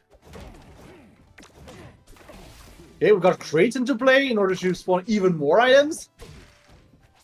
And to be fair, that is already a great set of items. Yeah, and all Crate is gonna do is just gonna spawn more of those items already. Yep. Got some Oh, not cheese quite combos getting the coming in forward from air. Gothics. Yeah. Both players getting back into the onto the stage. I was a little bit scared for Gothics here. I'm not gonna lie. I was like, does know, he but- have filler? But there's also ledges on all sides of these platforms. Even the top one has ledges. Oh my god! Gothic collision- just died to that drill. Yeah, and because of the collision orb as well, like the pillar was not an option at all to actually try and take that. Yeah, if he didn't have the collision orbs, he could have maybe teched it on the pillar. Yeah, I feel like he could have taken it on the top of the pillar if he didn't have that. 2 cheeses in play. Yeah, Gothics trying to take the fight way up here.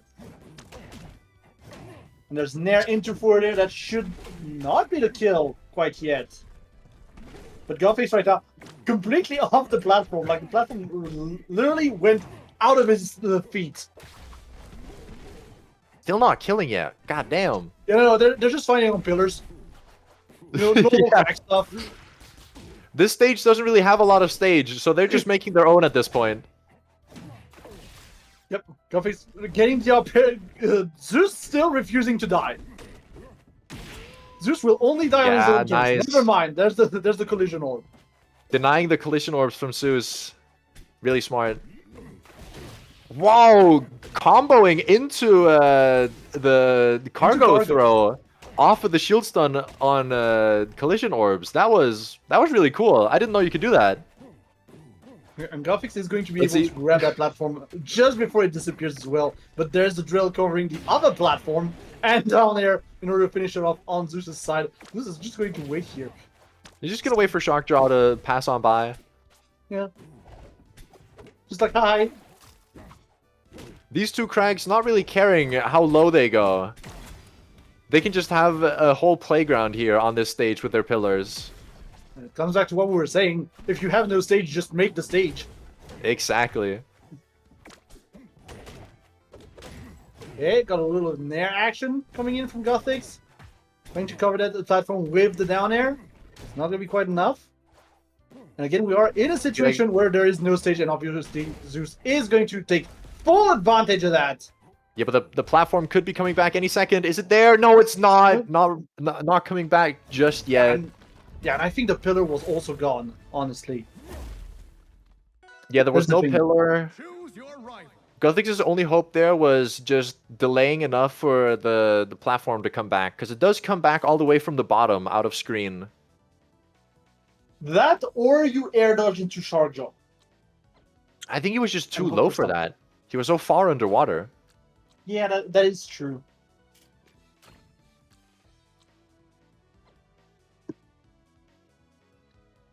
Strong start for Zeus this set, though. Going up 2-0.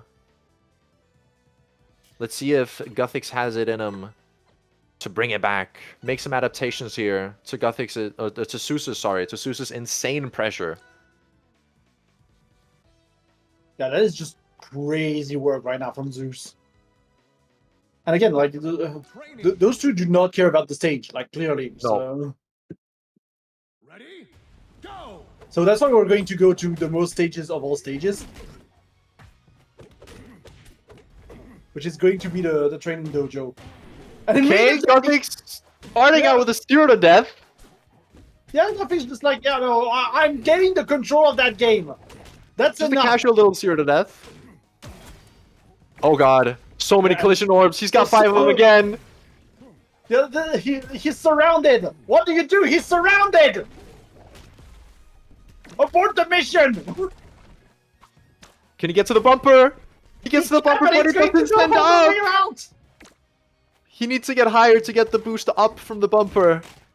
Zeus almost bringing it back immediately here. Even with that sear to death start, they're looking so even here. Oh, is he going to be able to combo into the drill? Not quite. You got to watch he's out for the like- bumper though, Guthix. Yeah, that's the thing. This bumper is going to be so threatening right now. He doesn't to have a Guthix. pillar. He's gonna have He to needs use the bumper. bumper again. But yes, pineapple again. Oh, Oh, that is so unfortunate. not quite going to be enough. But he Yeah. Guthix still went for it, swinging. though. Oh my Oh my god. God. He does not have a single cannon No! to actually come back. And that's He going bet to it be a all on clean that edge 3-0. guard. Yeah, he really bet it Your all. right. He was really close to getting that conversion into the down special, though. Zeus just barely scraping by with the tech invulnerability frames. Gonna be a 3-0. Zeus now going into top 8 winner side, I believe. Yes, indeed. Zeus confirmed for top 8 winner side. As I am looking currently at the bracket, and we currently have a crazy game going on between General and Dom, where Dom actually took it 3-0 over General. Wow. Good on Dom. Yeah, good on Dom, honestly. Also means Dom is going to have to face Zeus the Goose. It's gonna be an exciting match to see. Yep. Is Dom still playing Force Burn? I believe so. I wonder if he switched for this bracket, but I believe he's still playing Forsburn, yeah. I've heard rumors that he's working on a Slade, though. There's that too, right? Yeah. I wonder. I feel like both are possible. We'll just have to I- wait and see if one of Yeah. Dom's games comes up on stream.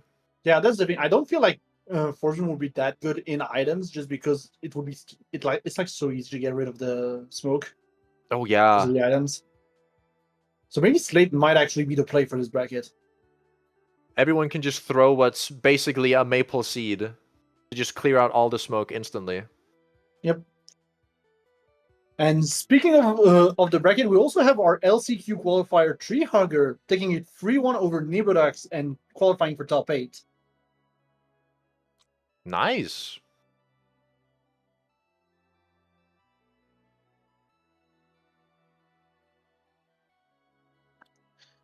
And yeah, in terms of the loser bracket right now, I'm looking. Struge and King Funk are still fighting right now. Don Cussman is up 2-1 against Babu. We've got Sen facing off Dia. Forskeren is currently also up on the loser side, going to face Forskeren. And yeah, there's like a norm of the losers bracket, which is currently like kind of waiting. Got Fnan right now waiting for an adversary.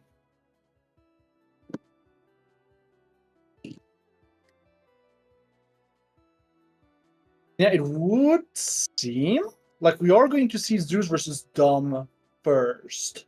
Like we're going to go straight into the top 8 match. Yeah, because the loser sets are already going. So we're just going to let them play their games out and move on to some Zeus versus Dom. We're going to get our answer to what Dom is playing very soon. Indeed. I do hope we get to see a little bit of loser side as well at some point. I kind of want to see Fnatt on this setup as well. Like, because Fnatt obviously plays Olympia, doesn't really have that many projectiles to begin with. Mhm. So unlocking that capability of projectiles, probably very interesting for him. Yeah, for sure. Plus, we're probably also going to have a Classico with General versus Doncaster. Let's not kid ourselves here. Just not at the place in the bracket where we would expect it to be, but that's okay. But they still find each other in every universe. Yeah, It's a beautiful the- thing. it's a beautiful thing. Which does remind me that this event right now is an event for charity for Stonewall UK, for trans rights. So if you want to donate to that beautiful cause, make sure to type in !! bracket in the chat. It will take you to a link where you can donate. We currently have 534 pounds in the pot, but obviously it can be higher. We are supporting trans rights here. So yeah. Be Any sure to check it donations, out. big or small, are greatly appreciated. Yeah, anything helps. Anything helps. Okay, we're I'm going to go to seeing- Nail-X Tree Hugger instead, apparently. Yeah, Naelax and Sonati's set just finished up. Naelax won that, so Naelax is going to be finishing out our top 8 winner side. I do wonder how it matches up with the Steeds as well. Because that's the other thing, yeah. Tree Hugger took down Dia. Yeah, 3-0. Yeah. So I think Zeus and Nail-X are technically respecting their seeds right now. But we've got some crazy upsets in there. Which, again, we get it. Treehugger- Items, but still. To be Treehugger making with these the plays, upset? Treehugger has probably been grinding out items a lot to be making these crazy upsets. I'm really excited to see what they have. I mean, that's the thing. They would have more experience just from playing in the LCQ last week as well. True. They already have played this in bracket before. Oh, they won the last chance qualifier. Yeah, they won the LCQ and qualified for today. Choose your So rival. they have experience in this format. That's crazy aura.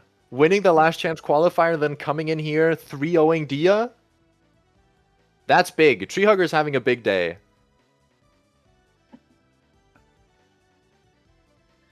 Yeah, and now they are gonna have to take down Nail-X, which is not gonna be a small feat, all things considered. But again, I feel like the experience at this one that Treehugger has in this format is going to be key. Mm-hmm.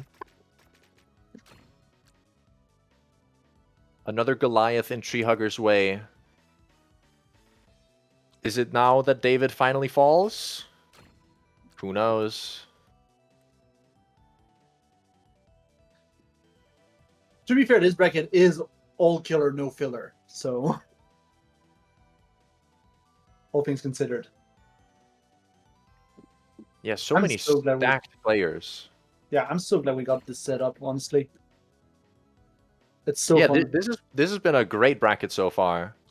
I also feel like the EU community in general is kind of a good playing ground that we have for different formats as well. Which, yeah, I realize that it's like self-glazing because I run Renburn Garros, thanks everyone. But like, we've got a very creative community in terms of formats. Yeah, it's a really nice community we've got here. So many wonderful TOs with great ideas. And like, Renburn Garros was really fun. That's a Yeah, really well- fun format. Yeah. We're probably going to do it again in October, honestly. Nice. Just need to get that set up. Maybe get some graphics in this time around. Like, actually.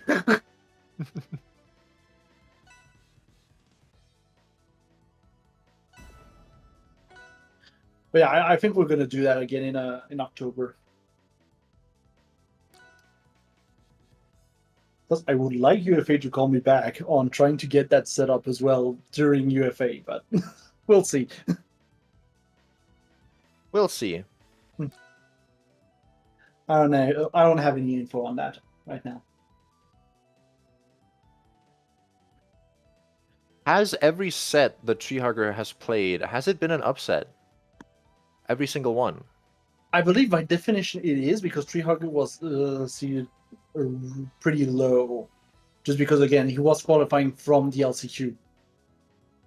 King Funk was seeded 18, so that wasn't an upset. But then D and Nibodax were upsets. Yeah. Training dojo. The Tree Hugger is just killing the whole Belgian family. Ready? Go! Alright. You know it, you love it. We're back here with endless amounts of bumpers. Tree Hugger now- on the Absa, not on the Rano. Sticking with the APSA. And now the question is as well, which items besides cheese are in play? I feel like we are going to say that a lot. Which items besides cheese? And Naylax is probably gonna get, yeah, Ooh, there's completely ice. stuck here. Yeah, ice is in play. Okay, getting a little bit of variety here. Naylax trying to go for the C-drop shenanigans, but Tree Hugger shielding and punishing. Ooh, big bomb thrown into that special getup. I have a feeling that APSA is a really good item. Oh, no. character. Yeah, Naylax Oh, goes no! make it free! Lorena doing Lorena things. Yeah, that doesn't change. And the No. ice trap is set up as well. So gotta be careful. Yeah, Naylax maneuvering around the ice trap beautifully, parrying that cloud as well. Naylax looking really nicely in control here on the advantage. Yeah, and barely grabs Tree Hugger as well as they were trying to get to that ledge.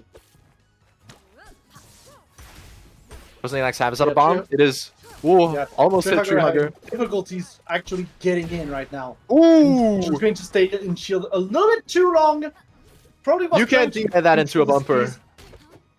The Cheese Master's here, comboing it into the bumper, into an up air. What else can he get? Still going in his favor here, catching the air dodge. Covering ledge. Yeah. Getting the punish there into the chair. Oh, but Tree Hugger converting out of it. Reversaling with a down air. And that's the thing, Naylax again putting down still pressure with the dash attack. Tree Hugger finally getting an opening. But it might be a little bit too little, too late. There's the ledge get up special. Actually catching Tree Hugger. We have. Woo! Whoa! Yeah, the bumper saved bumper. Naylax. Bumper saved Naylax again. Bumper are just they're just there to save Naylax at this point. Meanwhile, Tree Hugger is like 1F strong away from actually dying, or 1F or an upbeat that DI goes in. through. Oh, the bumper again. These bumpers are doing a lot of heavy lifting right now for both players. It's back throw. Can we survive and that? we- Oh, Yeah, no. no. The back throw away from the bumpers is going to be enough to take it Naylax here for game one. That was a really quick game. Choose your right. Yeah, you can tell Naylax is adapting very quickly to the situation. Like, you can definitely tell. Absolutely. But both of these players are playing at such high speeds here. I really love to see it. We got no time to waste. No time to waste.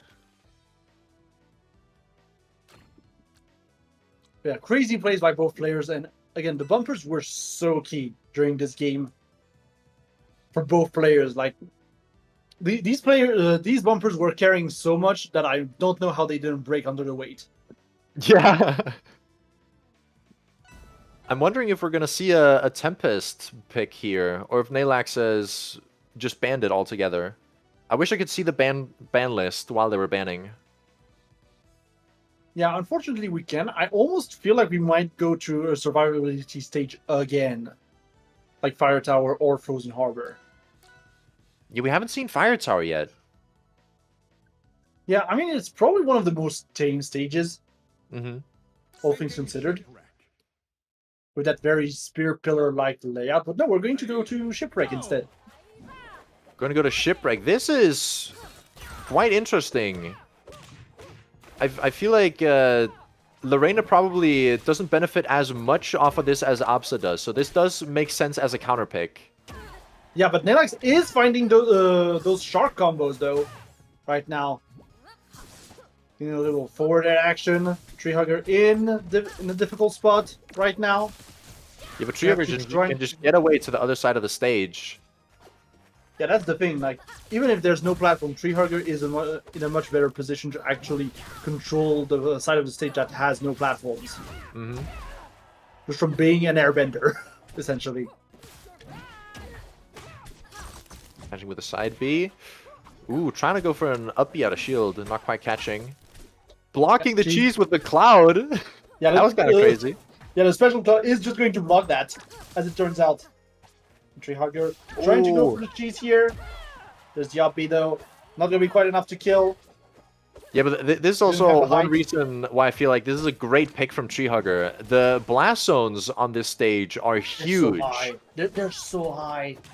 You as Ops are going to be living a lot more things that you wouldn't have otherwise. Yeah, they're like fire capital blast zones on steroids. I feel like. Oh, but this is probably going to kill, yeah. Yeah. At some point, the up B does kill. But yeah. Okay, the shark interrupting Nalax in whatever he was doing. It's fourth row. Can Tree Hugger finish it off?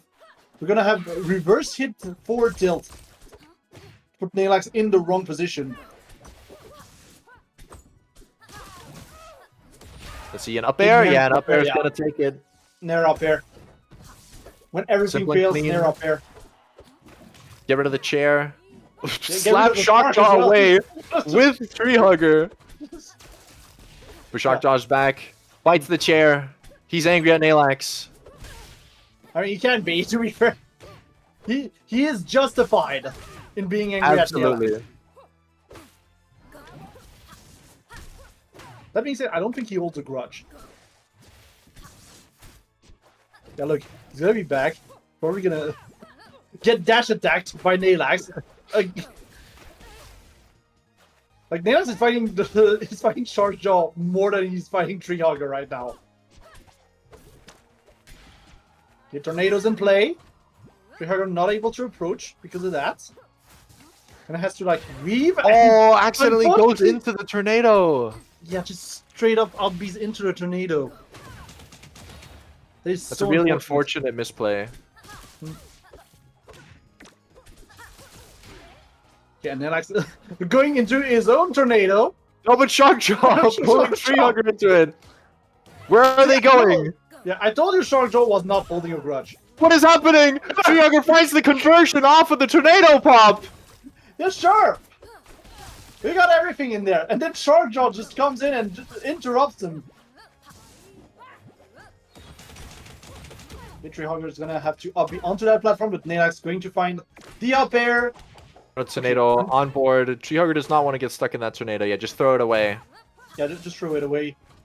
Manages to avoid the chair as well.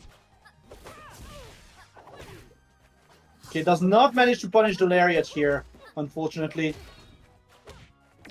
Ooh, bombs are in play. Yeah, bombs are in play. Could lead to a quick kill, honestly, on either side. Yeah.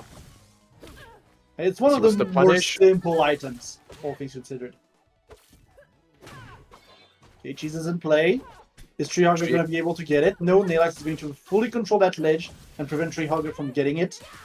Tree Hugger's got to be really careful here. They get an opening. Let's see if they can do something with it. Not quite punishing, but we set up an ice trap.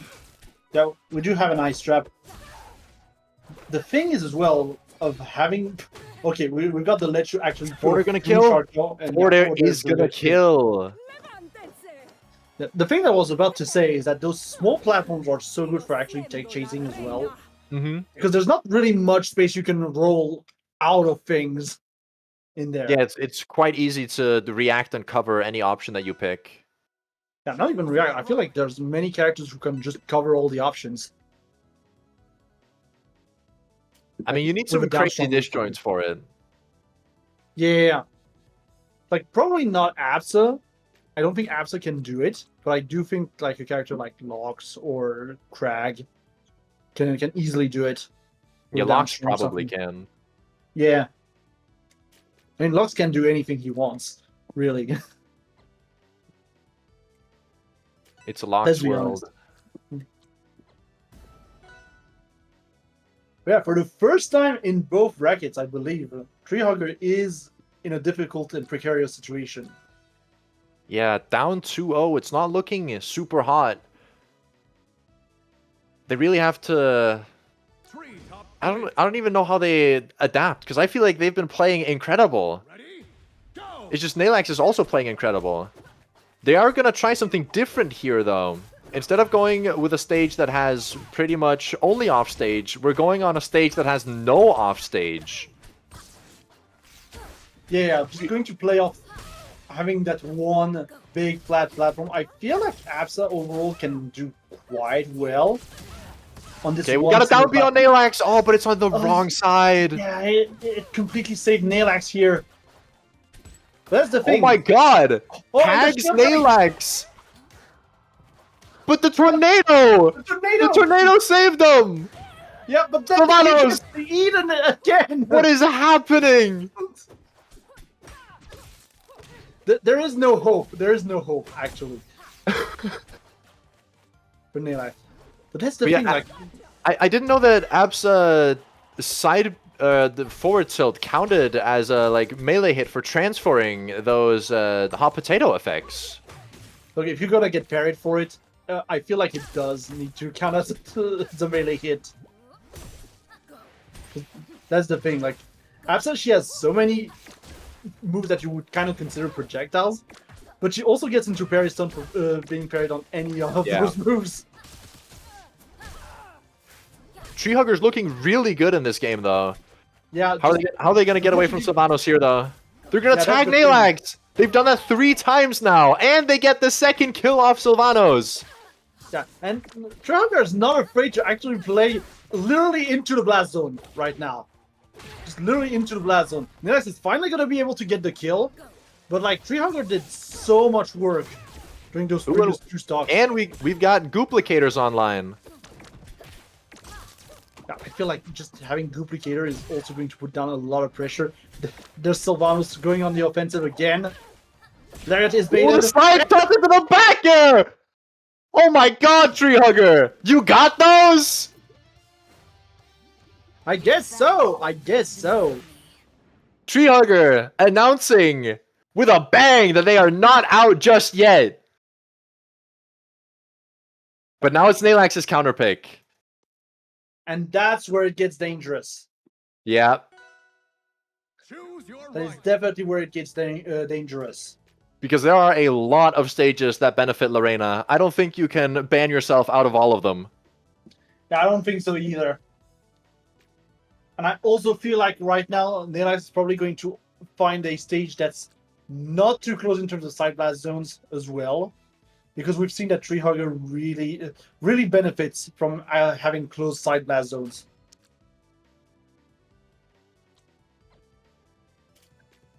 Plus, we're going to get another item in play. You gotta Another remember, as those games go longer, the chaos goes stronger. Yep. So the Chaos Master is the one who will win the war of attrition.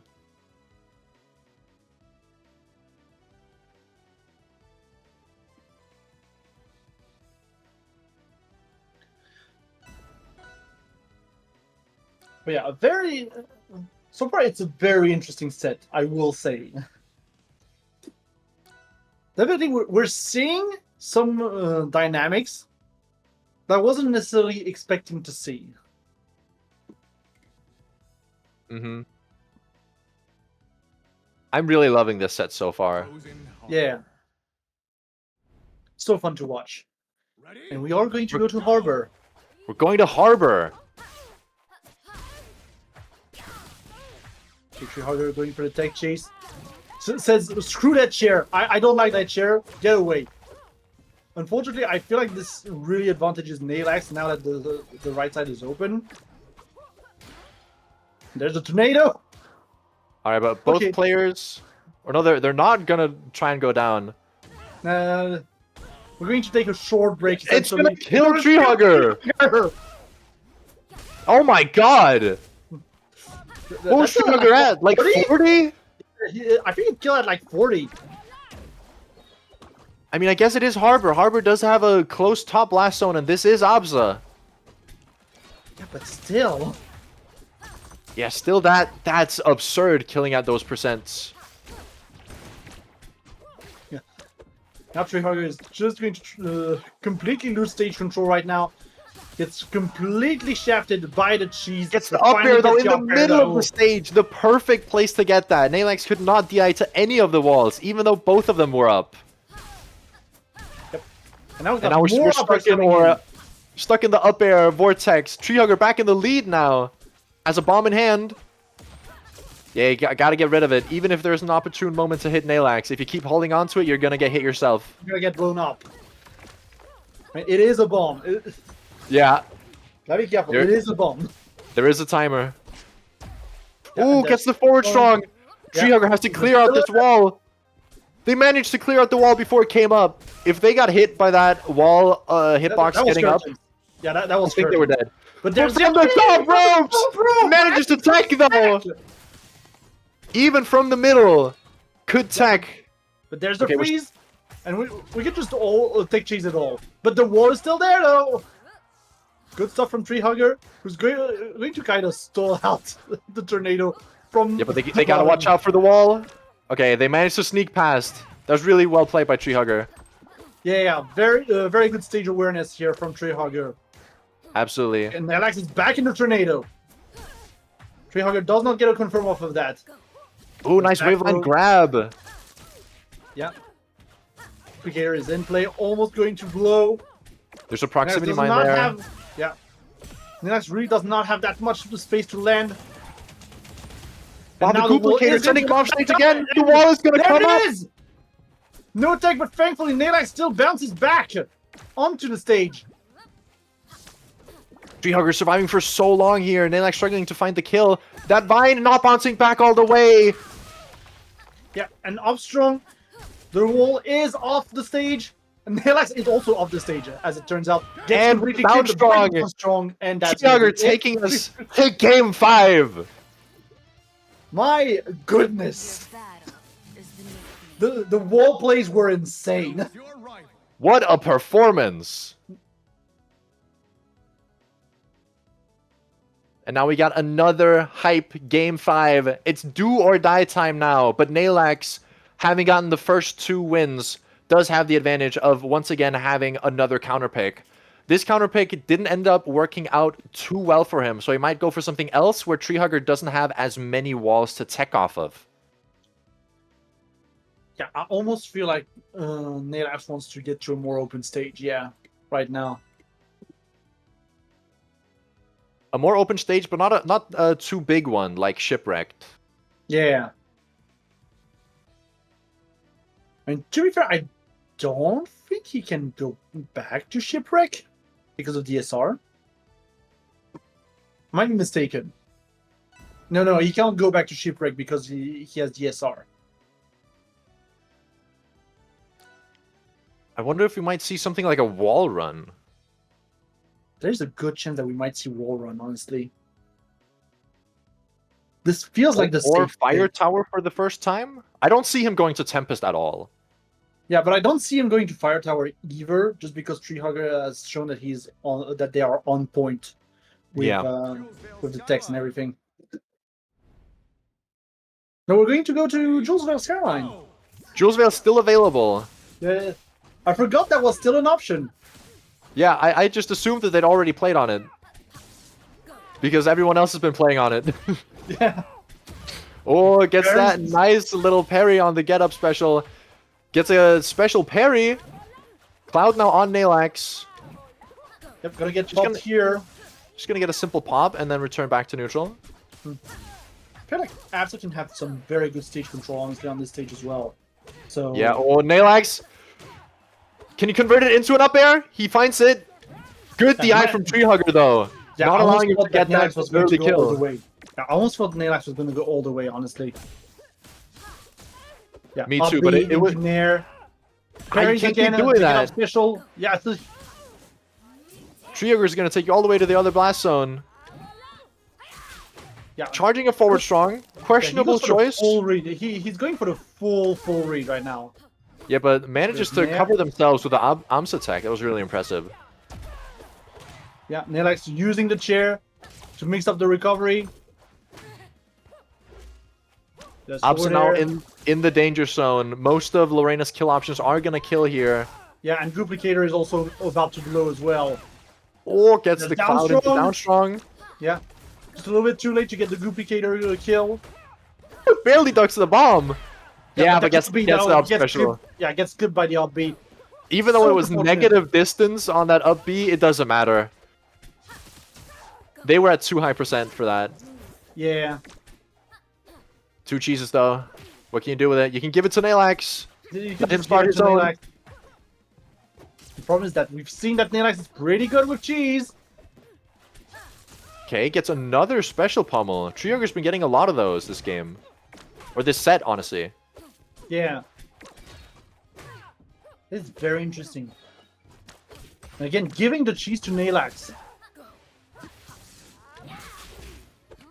Oh, getting a bit desperate for the kills here. Gonna get punished for it. Yeah, that's the thing. Naelax is 171. Like, a back air for like anything can kill right now. Assuming he's not like in the gap. Yeah, and you... is Treehugger dead here? I think Treehugger's gotta go down. Yeah, Treehugger recognizes that Yeah, they don't he's want to gotta deal go with this. way down, Doesn't but get the nah. wall tech. Yeah, and Oh my Naelax God. immediately. And Naelax Getting hit. has full control of this platform right now. Okay, and But a back throw throw goes is through it. gonna clear the building. Yeah, Treehugger is still one stock down compared to Naelax. It's gonna be a hard one to come back from. We do have those nairs though. Well crouch cancelled here by Naelax. Let's see what Treehugger's got. Some nice That's movement the- mix-ups. Connecting into I mean- the cloud pop. I mean, that's the difficult thing as well. Treehugger has to approach right now. Yeah. There's not much of an option to actually get back into this game. And Lorena loves it when you're in her grab range. Naelax building up a dangerous amount of % here. But Treehugger finding something, but Naelax Naelax goes on the getting... platform that has all the items, but does not get the tech chase, thankfully. There's a crate online. What's he gonna get out of it? There's a With that cheese. collision- There's a raster. Alicia with the nice little donation. And a side B is gonna Galaxy off the top. No walls to save you this time. Naelax stopping the reverse 3-0 from Treehugger. That was so close, honestly. Naelax finally got the full control of the game by the end of it, but like that was such a close set. Yeah, really, really well played from both players. I am super impressed with Treehugger's item combos.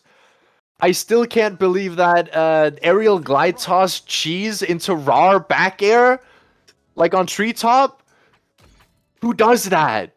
I mean, that's what we've been saying. Treehugger is the one player in this bracket who has so much experience in this format because of the last chance qualifier. It wasn't enough to take down Naelax, but maybe like in the run back? Like, I feel like Treehugger has all their chances to actually make the run back through the losers bracket. Yeah, they're not out of it yet. We might still see them later on. Naelax's going to be moving on to the winners finals, though. And over on the loser side, we've got our first confirmed top 8 loser side. It's going to be the Danish represent False Gun. Love to see that. No bias at all. Yeah, and meanwhile, it does seem like most of the losers bracket is going like well, I would say. We do have General versus Papu. Papu who's triumphed over Don Cascone. Oh, In we the didn't loser get bracket. Don We Generog. didn't get the Classico. Not every is- universe. Yeah, other than that, we do have Gothics facing off Dia, and we have Zenati facing off Nan. So if Nan took it all over Stooge, Stooge gets Stooge. I never know. Honestly, I never know. I don't know either, but I know that Fish is crazy. Hmm. So it's really impressive that Elfnan 3-0'd them. Yeah.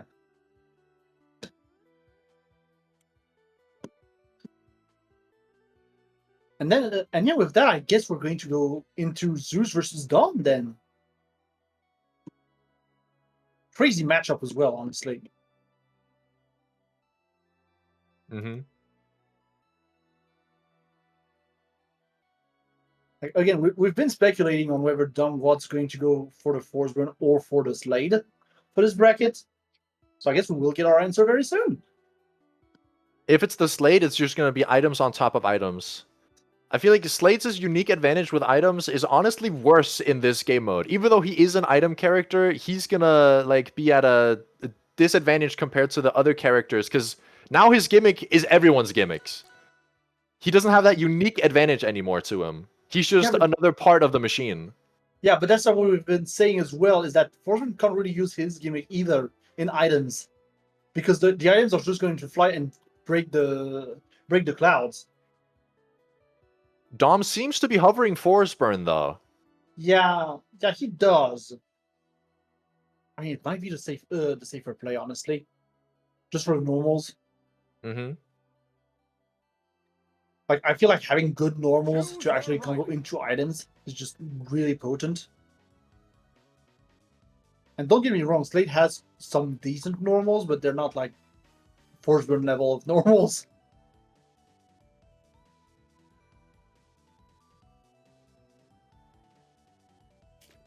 It's just, I feel like overall, Dom's character set makes it hard in this format. Yeah, they are some unfortunate characters for this format. Yeah, I guess Dom could just play for Combust, and that's it. But I mean, you unlock so many other confirms into stuff like Combust. But it's going to be way harder to get it set up. Yeah, I don't know. I'm curious to see how this plays out. Yeah. I feel like you can still block a lot of the approaches from your opponent with items, which would allow you to set up Combust before you get rid of the clouds. But no, we might be actually going Slade. A little last-minute switch up? Potentially, yeah.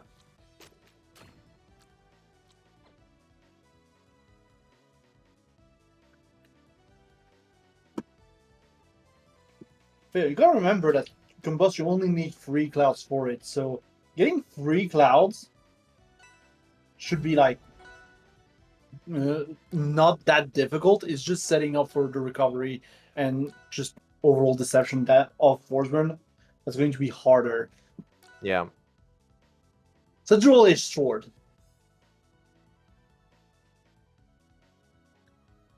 Yeah, we are actually going to see the Slade, I believe, so it's gonna be interesting. And Slade is going to be able to use that chest on, I guess, every item? Is there any item that doesn't work with Slade chest? I don't know, I haven't tested. I believe all the throwables should work. Like, Ready? Go! Collision Orb is not going to work just per nature of being Collision yeah. Orb, I feel like. But all the throwables should be on the table. And we do have the Slade online here, starting off Jules Veil once again. They're scrambling here in the middle. Yeah, just scrambling right now. That's the thing right now. Getting that crystal. We're back airing. We're in the pit. We're neutral airing. We're just We're still in the pit. Neutral air. Neutral air. We're still there. Dom's gotta make sure he can get up though. Yeah.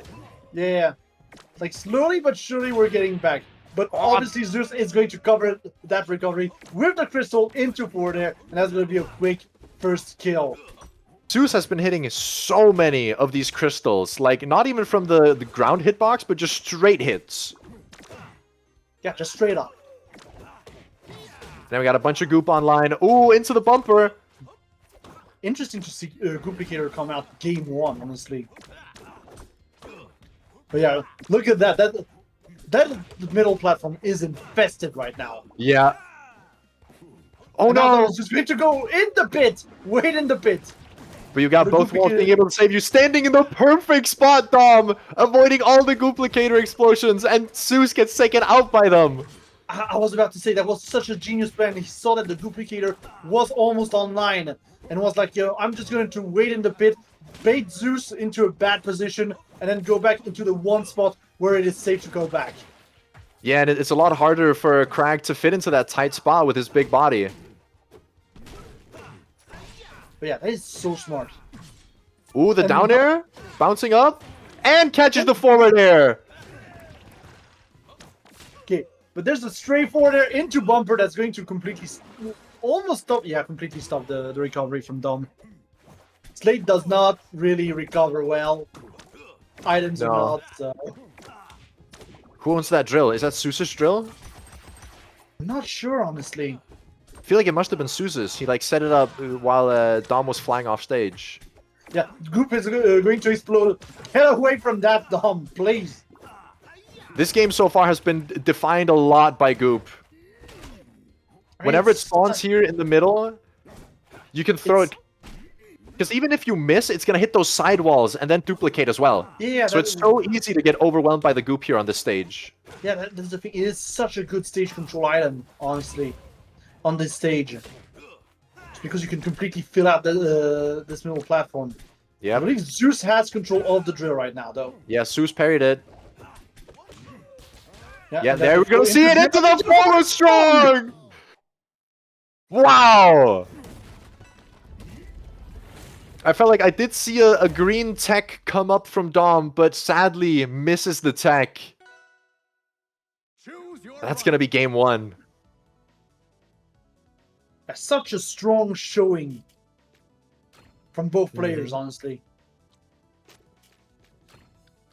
Dom is great at using the duplicator for pressure, is something I noticed that game. I feel like duplicator must be Dom's pick. Yeah, I have a feeling. I have a feeling because he was using that so well. Yeah, honestly. he seemed way more comfortable with the duplicators than Zeus was. Yeah. I do feel like it's going to be maybe less consequential on the other stages in this format. Maybe on like Shipwreck or something. But yeah. Yeah, we're going to Trading Dojo though. Yeah, this makes total sense as a counterpick from Zeus. If you get off stage here as Slade, it's gonna be tough getting back. Yeah, but that's the thing. That's the counterpick from Dom, though. Oh, it is. Wait, then I don't get it. Yeah, I'm really not sure what the play here is. I mean, you can try to find out. Oh my god! Oh my gosh! Oh my goodness! Zeus is not getting. Zeus is dead!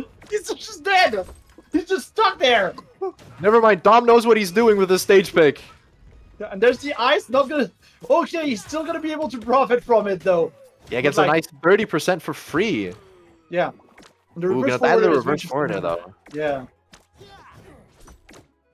And there's the duplicator. He's snuffing out that right side right now. Oh, that's an evil drill. If Yeah, Zeus gets sets down there. Yeah, that drill is so evil. Even the goop right now is really evil. There's As goop Dom is all the way making- out there. There's goop everywhere.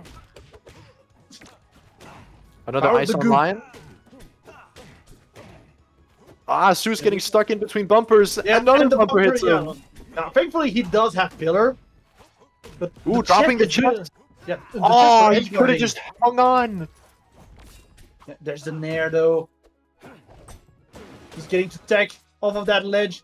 The bumper again. Ooh, Does not coupling get to get shuriken anything to into through. ice. Get the You right have direction. nowhere to go. Nowhere to go. No matter what option, everything was covered. Your only grace was DIing into a bumper, and he couldn't quite manage it. Yeah, speaking of, Dom is just a little too far here to do that. Yeah. Last stock here, even percents. As the chat is going wild for Dom's goop. I feel like I shouldn't have said that. I feel like I shouldn't have said that. Oh, if you pummel someone holding an item, they drop the item. I haven't they seen do, that they interaction before, actually. Yeah. I know Try that pummeling happens it with so- the feather. Yeah, but that's why Oh my god, pummeling is so bumper? strong in this format. Okay, a B going to push out Zeus. There's the other bumper. That one bumper right now is... It's the ice! Yeah, the ice spikes! That's the thing! There's such good awareness here from Dom. Wow. Your rival. Yeah, the Zeus ice getting... spikes- I must assume that was like a buffered air dodge or something, and Dom was just ready to punish it with the most brutal punish. Yeah, and that's the thing, because the ice just wants to get you frozen, and you can only get frozen on the stage, on the platform, it does spike you, because that's the fastest way to get you on the ground. Yeah, and it spikes you hard. A really cool interaction with that item, acting differently whether you're grounded or airborne.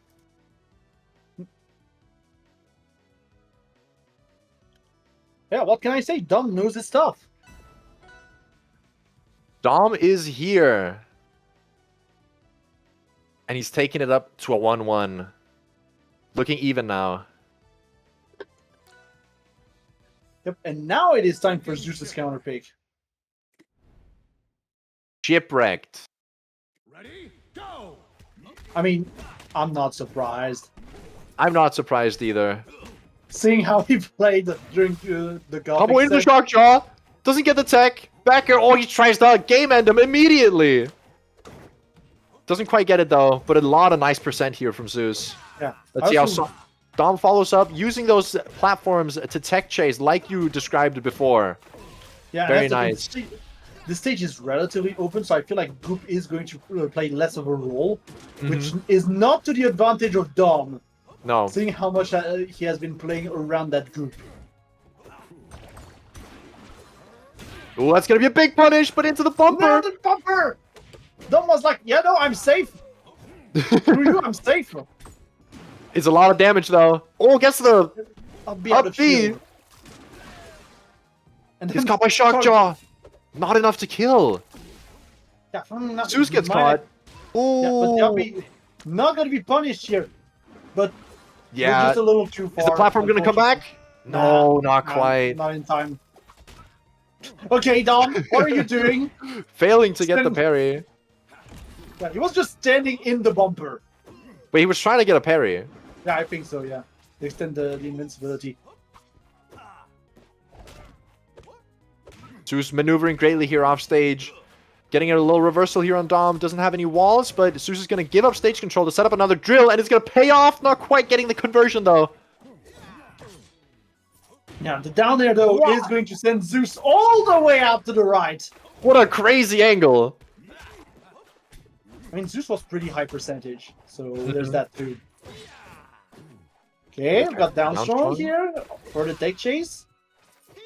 Shark Getting assist attacked into down both from strong. above and below. Okay, get up attack is going to interrupt that strong attempt. There's the 4 there. Arm snipe. Not going to be cut Oh, off. manages to jump above it. But can he make and- it? Oh, Yeah, barely just hits barely. him. But Oh, the but shark, Jaw. the shark jaw is just there. An Like, unfortunate DI. Yeah, so unfortunate.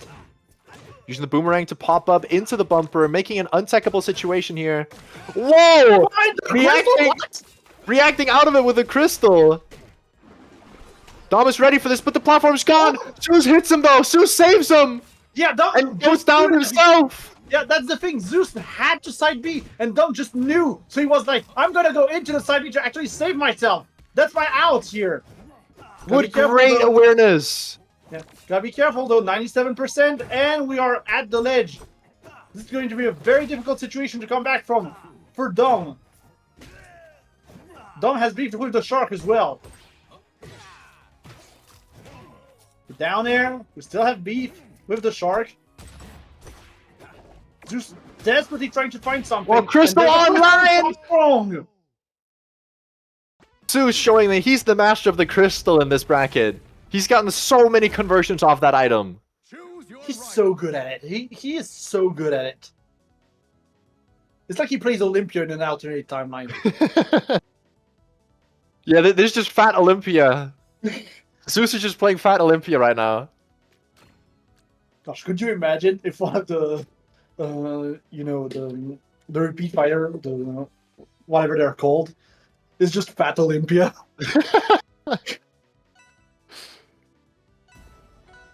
Can you imagine? That would be insane.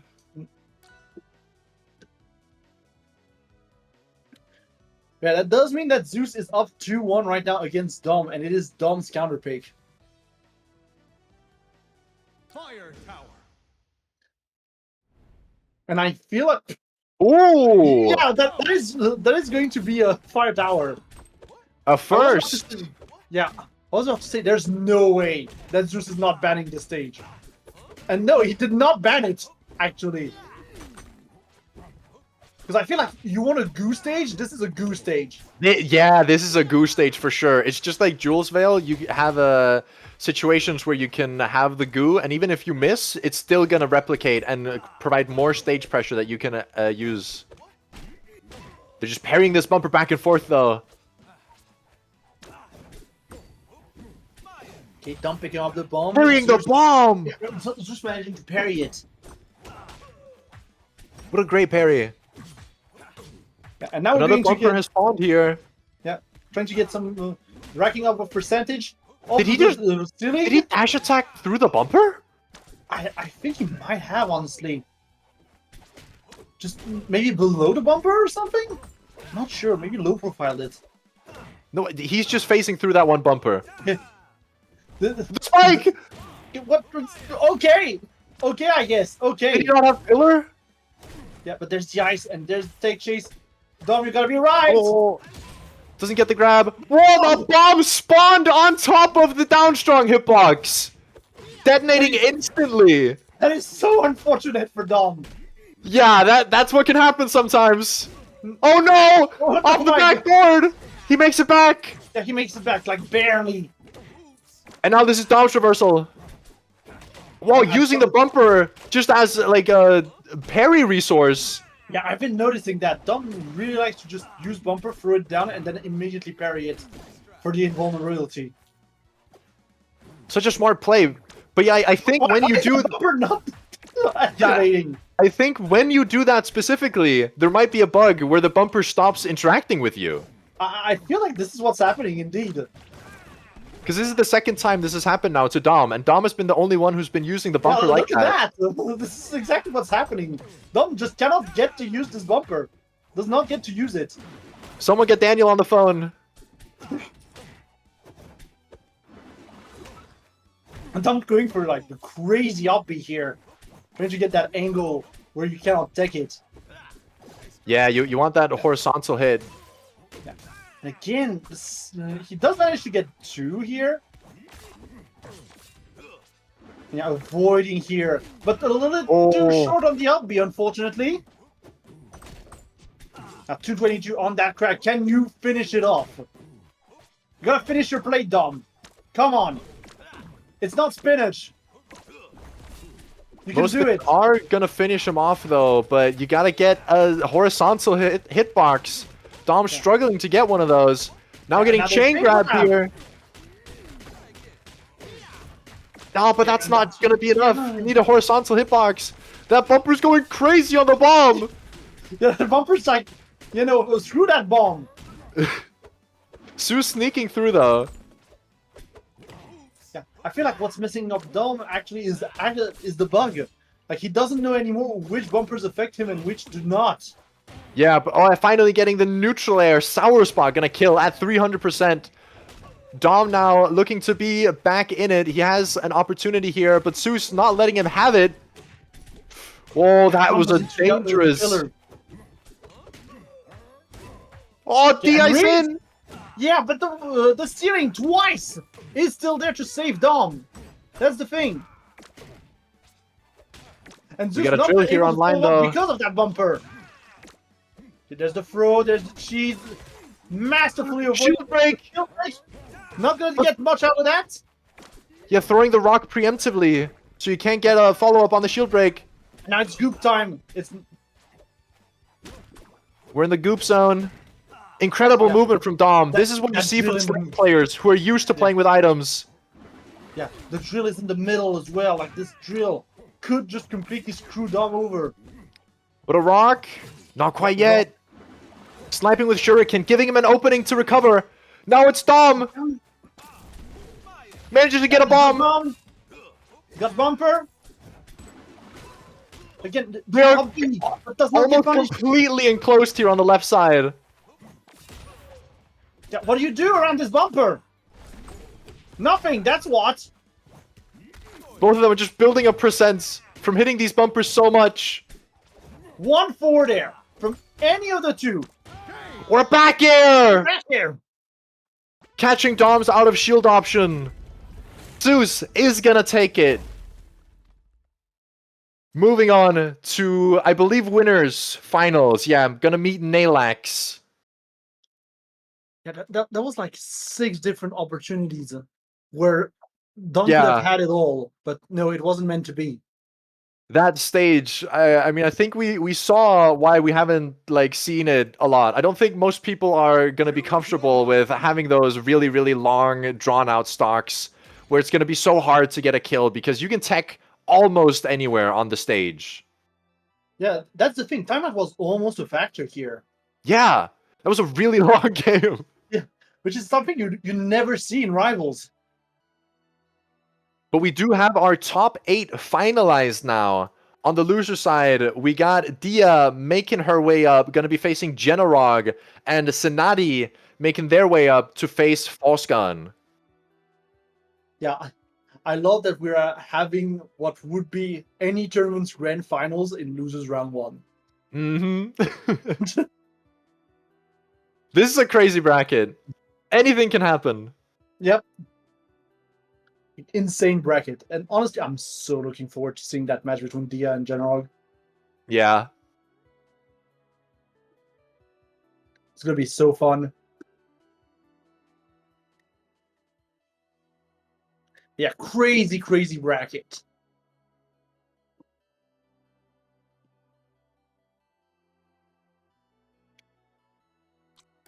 And it seems like we are going to be going into Dia Jenarog here as our next set on stream. Yeah, it does seem like it. It's been marked for stream and it's been started. Yep. So now we just have to wait for everything to get set up as usual. Yeah, as a reminder, we are doing this tournament for charity, for Yes. Stonewall UK, for trans rights. So if you want to donate to the cause, make sure to type in !charity in the chat, which will give you the link and you'll be able to donate there. Any single dollar help. Or pound, I guess, because it's UK, but Any type of currency that is valid, we will take it and put it to a great cause.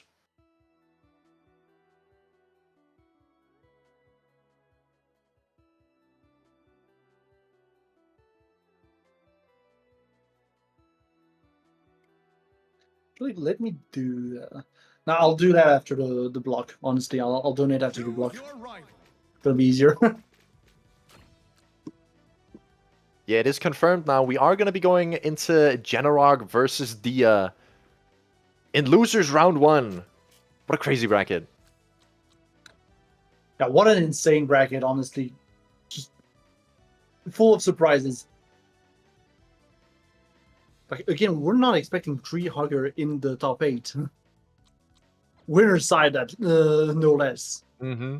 And now we're getting a match in losers round 1, which would be any other bracket's grand final.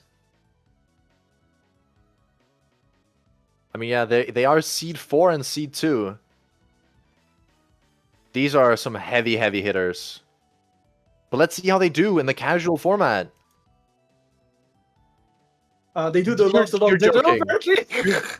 You're joking. We're going all the way, baby! All the way!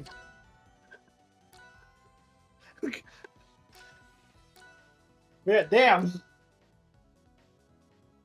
Is the Molten Emperor coming out in full force? To be fair, I did know General had a Loxodon secondary. Frozen Harbor. So on his side, I'm not surprised. But seeing Absolutely, Dia that on- is what we're gonna be seeing here. Seeing Dia on the locks, that is crazy. This bracket just keeps surprising. And that's the thing also, Lux does not really care about the wall on the harbor. Yeah, and I think Dia repping the skin for the tournament she won here in Denmark, the Valhalla Loxodon skin. She would, she definitely would. Oh, Kaelin Horb is in play as well. Oh, Dia's gotta watch out for that Kaelin Orb! Yeah, it's a bigger hitbox than you would expect. It's very big. Yeah, but finally Oh, gets catching the the upstrong as upstrong. well. Yeah, finally gets the upstrong too. That, like, I feel like this is going to be one of the fastest games. Whoa! But yeah, you can also parry the ice trap, just like you would. Honestly, did not know that. We're learning new tech during this bracket. Absolutely. Ooh, comboing into Tusks. Not quite going to be enough. But Genrock here got a big advantage, and all of their magma stacks booted up here, ready for some big punishes. Catching Dia on the other side of the wall! You can't make that back. Yeah, and just barely as well avoids the Canaan Orb. Yeah, that's the thing. As I said, Genrock does have a legit Loxodon secondary. Which is why I'm more surprised to see Dia actually going for it. But Genrock's Lox is just really good. Oh, manages to get the parry on the Kalen Orb. Yep. Trying to go for Tusk.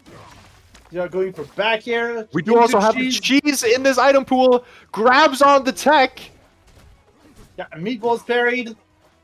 There's the up tilt. Trying to get maybe Genrock into that pillar. Oh, but that's so much ice. damage. You're going to cover with down smash? Yeah, but you got walls. Yeah, the walls are there. They're back. Collision Orb's online. Dia can't land against this, but she can tech and bounce. Manages to swat Genrock away with a final Collision Orb. Not getting hit. Yeah, up B, maybe to avoid. Oh, now Genrock is lost on the other side. Yeah, he's completely stuck. There's nothing he can do about this. That's the second stock taken that way. Yeah, and Dia has it for that wall, honestly. Dia has it for the left wall. She had enough. Killing Orb You're is surviving in so long play. here. Yeah, up throw. Up throw is gonna be killing. I mean, at 230, anything is gonna kill. Yeah. Let's see. Will Dia stay on the Loxodon the whole way through, or was this a one-time thing? I wonder, honestly, I wonder. Because we've seen that Rano can also be pretty solid on items earlier today. Yeah.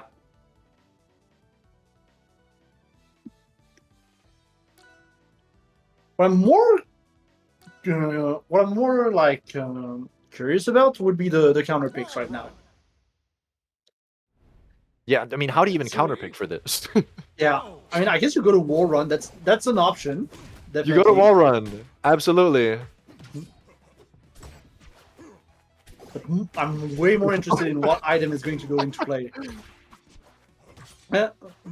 Just gonna shield the ice trap. It does parrying get rid of your ice shield, I wonder? Let's see here, next time Dia shields. Does she have the ice shield still? Yeah, I mean, right now she's more so playing with cheese. Mm-hmm. But General is going to take control of the cheese and get interrupted by Crack's friend. Oh my god! Oh. Cheese into forward strong, deep off stage! Yeah, that's the thing. Again, close blast zones on those casual stages. Yeah. They're Go a for thing. cheese snipe. Not quite hitting. Yeah, up strong, but you didn't get the magma just yet. Nice. Yeah, no tech chase here from General. Whoa, General getting sent way out there with collision orbs. Yeah, and there's the third one as well. Mm-hmm. Kind of snuffing him out. Yeah, when you don't have the ground to parry on, it's hard to deal with the collision orbs. Going for the up B again. Ooh, But Dia misses the parry, unfortunately, on the War Runner. But we did see a little glimpse of the new item added. It is going to be the hot potato bomb. Not an item we've seen too much. Oh, Generog using the grab invulnerability there to hit Dia with the wall runner and not himself. Yeah, that is so smart, honestly. Yeah, Dia just out of shield picking up collision orb. Yeah. Just using collision orb as a burst option, honestly. Yeah. Right now. Okay. Ooh, not quite getting the trying to go for the up B, but yeah, parry. Now we're in an edgelord phase. Something that both players just know about. There's going to be a collision orb available there in the bottom. Dia's going to pick it up here. Generog in a bad position. Yeah, gets hit by the collision orb. Dia's frozen, but she's a stage hazard! Oh my god! You deserve that taunt, Dia. You deserve that taunt. What a way to end the game! Lux wins by doing nothing.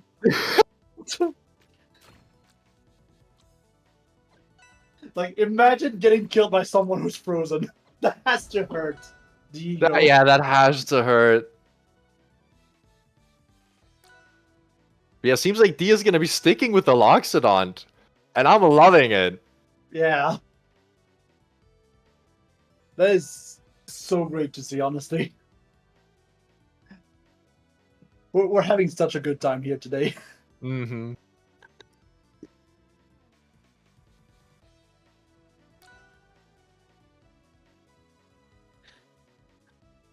Also, I just noticed, thank you, Alicia, for the €3 in the donation pool. Ready? Go! Very appreciated. Again, exclamation mark charity to actually donate to Stonewall UK.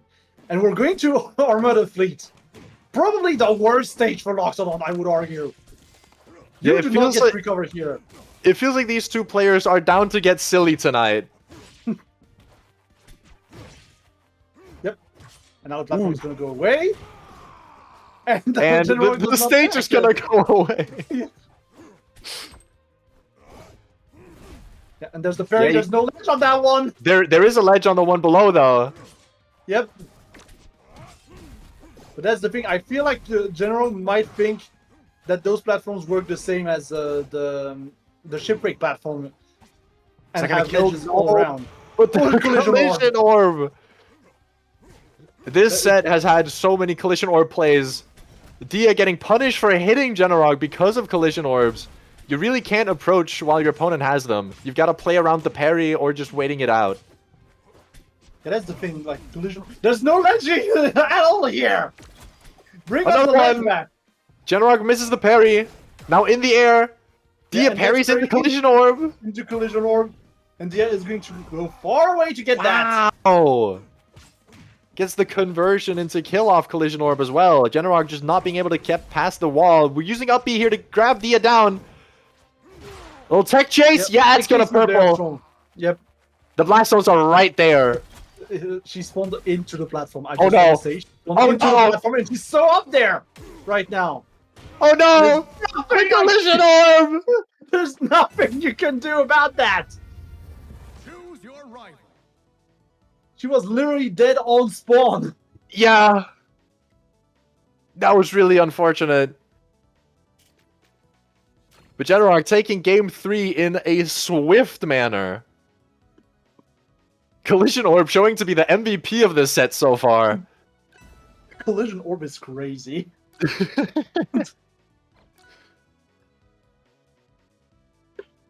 Just insane plays all around. Mm-hmm. And that's what we're saying. It's active literally frame 1. It's faster than a Zetaburn Shine. Why is it Fastest option faster than a in the game. Zetaburn? Yeah, fastest option in the game. Why is it faster than Zetaburn Shine?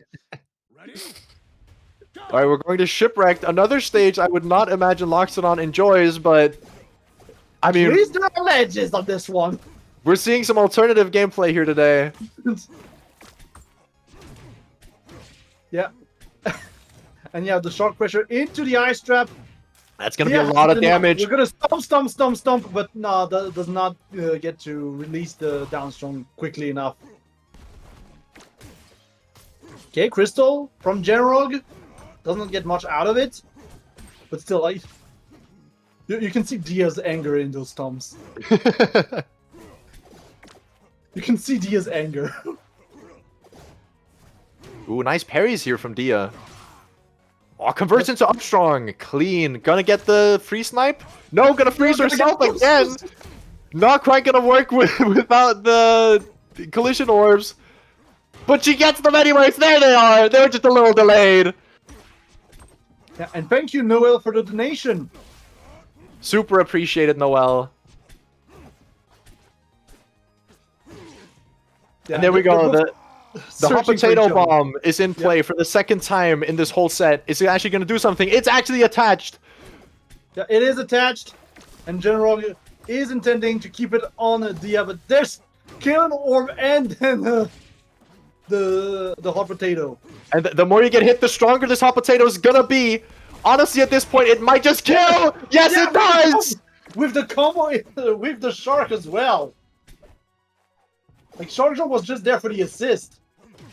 The hot potato bomb scales, I think, infinitely. I don't think there is a limit on it. Yeah, screw Strong Jaws. Okay. He Collision just had orb a again victim for now. Dia. Is she gonna use it again to get another kill? No, Shockjaw coming in, giving Generog another opportunity, and then taking it away. Yeah. I'll try to go for the F strong as well. I see you. Dia. I Jeez, see into you. the And back air. air. Like this is such a crazy set. Now down to last stock. We got another hot potato bomb. It's gonna be thrown away. Not gonna take another it's gone, stock. it's gone.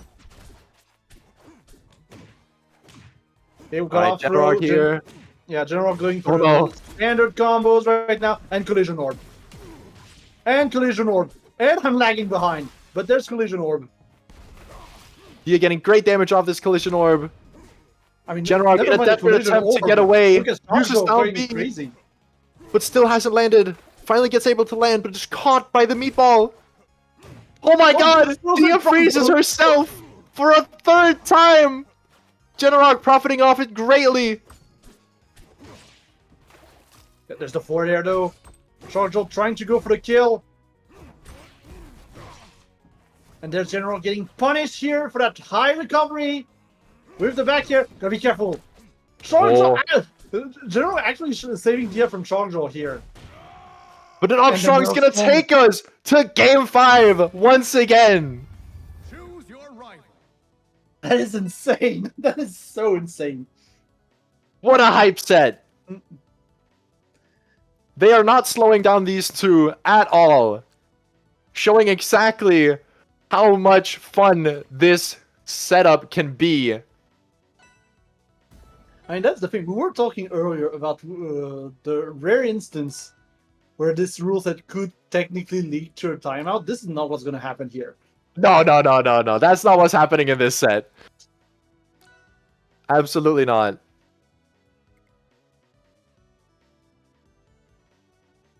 Training. Now, the question is...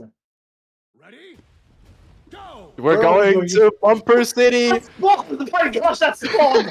Both mashing buttons on spawn, but somehow perfectly missing each other.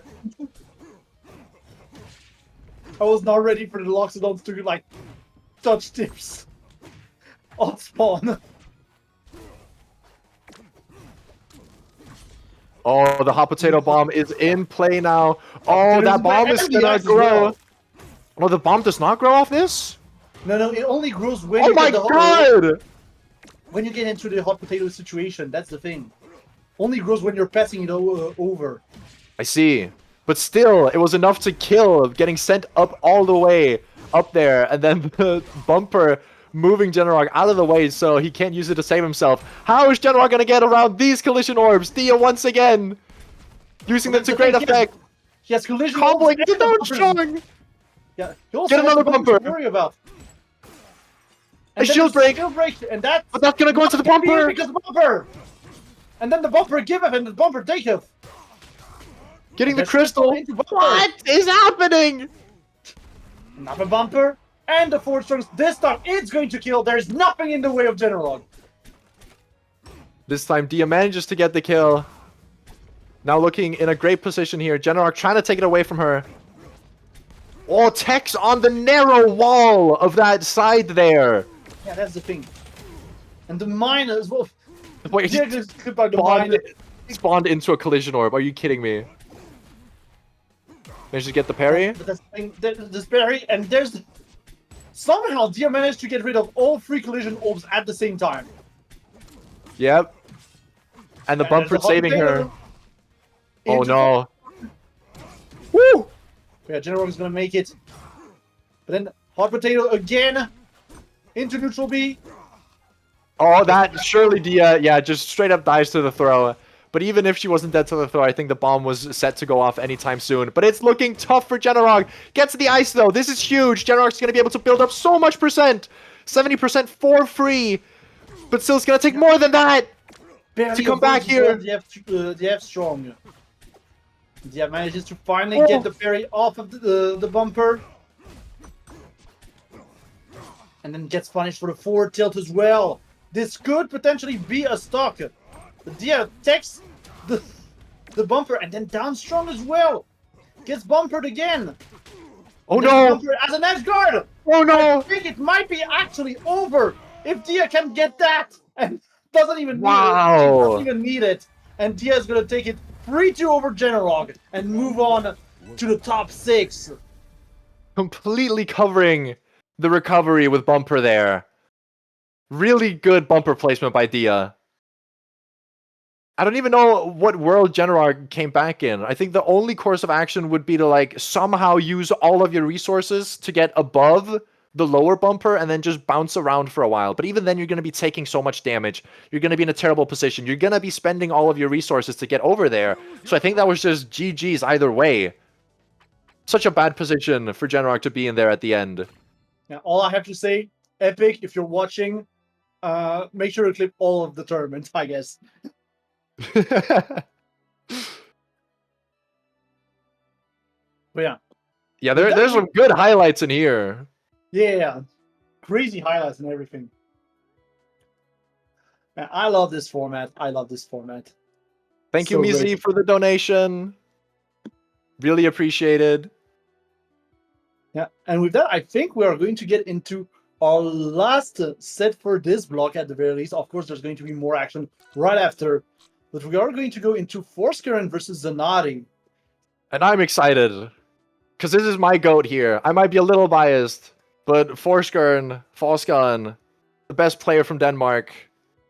I'm so excited to see how he's going to play. I don't know if he's practiced any at all, but he might have. If I know him, he has, but I haven't seen him practice against items that much. Yeah, you've been waiting to see him for the entire bracket. I've been waiting. But he is going to go up against a worthy opponent, Senadi. Probably going to pull out the Maple, I assume? Probably, honestly. That's what it looks like, yeah. Yeah, I don't feel like these two players have secondaries, which would work necessarily better in items. So I feel like we are going to stick to the usual Forsman versus Maple matchup. Which, the first time I think we're seeing Maple here on stream. Maple, absolutely insane in this mode, because she can get to the items so fast. Right? The stage control that Maple has in this mode, being able to get the items and apply the pressure from those items, getting there faster than the opponent is such a nice tool to have. Indeed. Now, here's the thing, chat. We're going to play a game together. I'm not going to be able to necessarily play it, but I want you to play a game with us tonight. For this set in specific, I want you to count how many collision orbs are going to hit. I mean, maybe we don't even see collision orbs at all. Depends on what the players pick. Yeah, but that's the trick. Like, I'm going to throw it out there. If there are collision orbs, I want you, chat, to count how many collision orbs are going to hit. Choose your rifle. Such an insane item. Yep. Just like infinite pressure. Honestly, is it just best to just like shield them? You can easily get grabbed, but like if you throw out a parry, you're just gonna get a giant punish. Yeah, but the right other in your thing face. is, you're gonna get shield broken. There's 3 of them. You're gonna get shield broken. I don't feel like they do that much shield damage though. Yeah, I might be not. crazy. Maybe not, but like if you have done a little bit of shield pressure before, I feel like it might be pretty easy to set them up to shield break. The other thing, though, is that obviously, the other thing though is that obviously if the first orb hits or the second orb hits, the other ones are going to interrupt the shield break state. Yeah. So it's again, it's like a double-edged sword in that case. Like, it's crazy to think about how, outside of the fact that Collision Orb is being active frame 1, the items are so well designed in this game. They're so well designed. Like, really incredible items. Like, I feel like if Collision Orb just went out frame 4 instead of frame 1, in terms of active hitboxes, we would be so good. Also, if the bumper stopped like work properly as well. But Yeah. That was That's such a another weird problem. interaction. Yep. We should probably make like a note post about that or something. Yeah, with the clips at hand, Frozen Mhm. Harbor. we should. Ready? Go! Keep forgetting that Nolt is still a thing. Yeah, I don't know if they still use it anymore. Do they? I feel less, but surely there's still bug reports that are just in there. Yeah, surely, surely. Like, obviously, I just really want jukebox mode in the game at some point. Choose What is your that? rifle. That would be having all the Rivals 1 and Dungeons music in the game, and then be able to Ooh. select that. Yeah. I guess the Smash equivalent would be like my music. Yeah, yeah. I just call it That's- jukebox mode because Tekken. There's so much good music in this franchise. Yep. There's even music that's technically lost. Like, not lost because obviously you can still play the game. But, Julesvale Skyline. like, you got Creatures music, for instance, that you never get to hear because it's in Creatures. Ready? Yeah. Go! Alright, we're gonna start out on Julesvale here again. The classic. I'm so excited to see what items these two players have picked. Oh my god, Senati with an unfortunate SD here. Yeah, I To start believe off that's the not game. ESP, though. I mean, Okay, we're I seeing almost- Tornado and Ice. Yeah, Tornado and Ice. Not the starter combo that we got accustomed to. Okay, but you see that False Gun using the Tornado actually to like just get free full stacks there. Yep. Sure, he That's ate some exact- seed damage, but it's so worth it to get Combust online and all the recovery tools. Yeah, that Combo is indeed into drill. what we were hinting at earlier today, which is Forsman is not going to have as much opportunity to set up Oh, parrying the stroke ice. itself, but he's going to Does be he get very the good tech at chase? taking How buffs. strong he Yeah, does. does!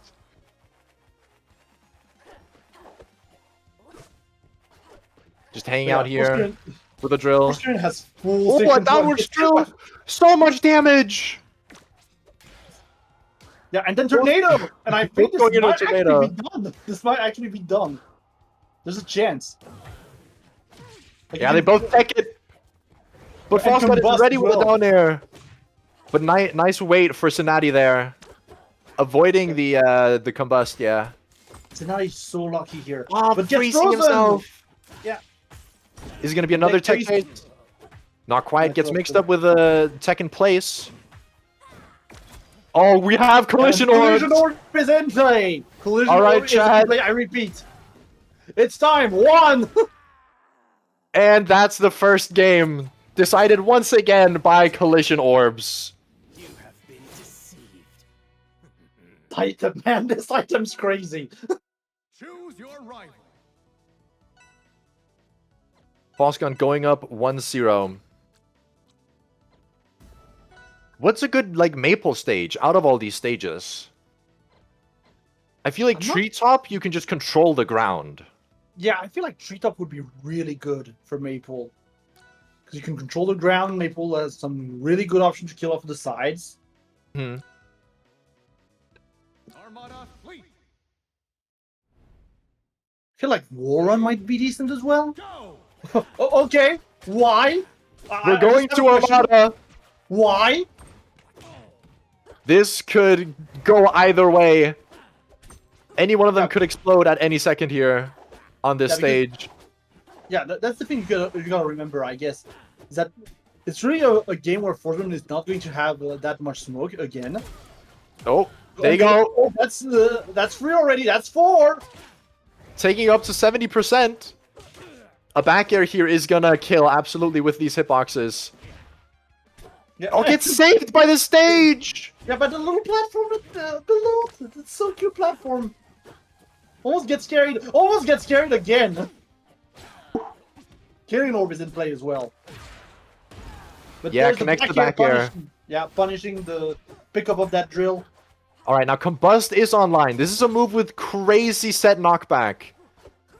If False Gun somehow manages Where to are catch you going, Tsunade. Tsunade? Please! Where? Oh my Tsunade god! is what is happening? Tsunade is going for the crazy plays right now. Absolutely. False Gun is aware you can parry the drills. So this Yeah, is False Gun's combo. drill now, trying to send Tsunade into it. Tsunade comboing, DIing not to get hit by it, but that allows False Gun to just get a regular follow-up instead. Yeah, at least Tsunade right now has theory. Well, not for long, but still. And Tornado! But you Oh, but you got the platform. stage above you. Yeah, that's the thing. Okay, it's gonna but- be a free combust, though. It is going to be a free combust. And there's the There's drill! no way! The stage dragging Tsunade into the drill. That's so unfortunate. Again, why did you pick that stage, Tsunade, please? This is definitely the stage that I would argue is probably the worst for Maple. False Gun just chilling on top. His platform is going to be taking away, though, so he's forced to approach here. Into combust. Combust. That was almost a spike at like 0. Oh, Tsunade's collision orbs now. And Tsunade still has 2 more. One going to get eaten by the invulnerability. But still one online here. It's going to get hit by the clone. Yeah, we're not counting Clone being hit by collision orbs, chat. Just so you know. And that's the thing, Tsunade was completely out of options. There were no platforms below him.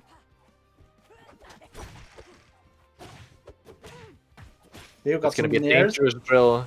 Yeah, the drill is so dangerous, especially now that the platforms are going away. Into a combust. Luckily, Yeah, and since Tsunade forced into the drill. False Gun somehow saving them, though. Barely makes it up on the platform. The drive-by platform, but the forward air combust is going to take it. False Gun now up 2-0. Choose your rival. That is such craziness coming out from Force Current. But again, I really disagree with Tsunade's stage pick, honestly. Yeah, it did not pan out. So I assume Tsunade is going to try and mix it up to go in a completely different direction. I hope so, I will say, I hope so. Yeah. Something needs to change. Yeah, we're going to go to Tempest. Go. Now this is interesting because we've got 2 characters here with potent spikes, which usually kill, but here could set up to even more potent kill confirms from both of them. We're going to see here Tsunade doing a lot of pressure here on the platform, not quite finding the forward air to sending False Gun down. Yeah, that's the thing. Right now, we're definitely seeing a little bit of a slower game, which I feel is at the advantage of Tsunade. Just trying to get a little bit of breathing room. It's very interesting to see. Oh my Also, god. you have double the Kaden orbs. What is happening? What is happening? I am sorry for saying that this would be a slower game. That was like an ice, 2 Kalen orbs comboing into the cloud over and over again. What an insane way to confirm the stock. False Gun getting a lot of damage here with the collision orbs and just completely throwing himself into the tornado. Not allowing Tsunade to go down for the wall to tech. That's gonna be a kill confirmed. Yeah, that's just really good awareness here from Force Current. Double killing orbs here coming in from Force Current as well. But then Tsunade putting down a lot of pressure. We've got ice on the docket as well, on that ledge. To be very careful, can't just recover or roll into that. There's the back throw though. Another killing orb in play. Here from Force Current. Okay, dash attack. Trying to go for the forward air, but a little bit too low here on Tsunade's side. And that's the other thing as well. Tsunade is now allowed to go just a little bit deeper. Because worst case scenario, he gets saved by the clouds. Yeah. He catches the tornado. Oh, but they both get hit into it. Yeah, but I think that might be who's the doing what advantage of here? Tsunade, honestly. They're going in opposite directions. So they just both dead. They're just both dead. They're just both dead. Which is to the advantage of Tsunade because this now equalizes the percentage. But this does also put Tsunade down on potentially their last stock of the tournament if they can't take False Guns here first. Put in a bad position here. Combos into the cloud. False Gun doesn't get the tech chase though. Catches him with a dash attack though. Yeah, and there's the forward strong.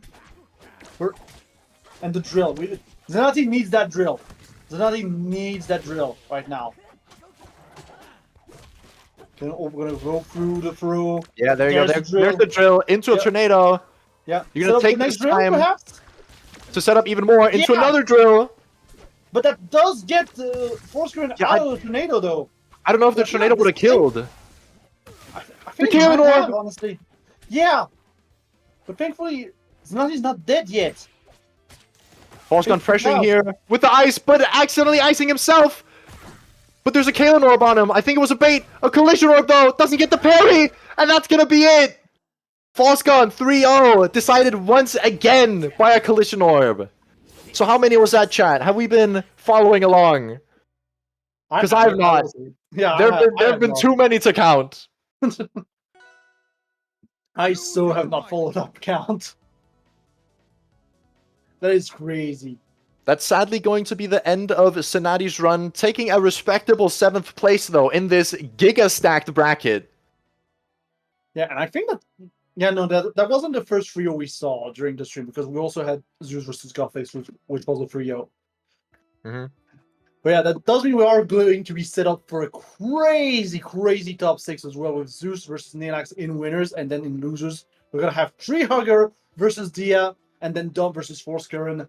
Like, insane, absolutely insane bracket. An insane, like, discovery of tech as well as we go. Yeah, these players, the ones left remaining, are insane with items. I'm so excited to see Tree Hugger again, but sadly, we won't be able to commentate that set, as this is going to be the end of me and Matthias's block here, as we're going to be handing it over to, I think, Hokori's hopping on, right? Yeah, I believe it's Hokori and Fabs. So And Fabs. you're even going to get Fabs quality commentary. This is going to be great. Like, do not touch that dial. We'll be right back in just a bit. So Yeah, see you in a we're bit. gonna hop on a break. Remember, !charity to donate to this awesome charity that supports LGBTQ rights. Everything is appreciated. And with that, I think we're gonna head off to a break. Yep.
Hey, welcome back, everybody.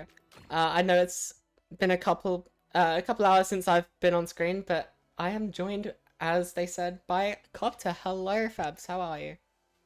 Hey, Hokori, hey everybody. I'm actually really excited for this bracket, right? I haven't really been paying attention too much of the rivals like stuff going on just because I've been doing other stuff. But when you DM me about this bracket, I had a look at the last qualifier and everything and just the format. I was really happy with it.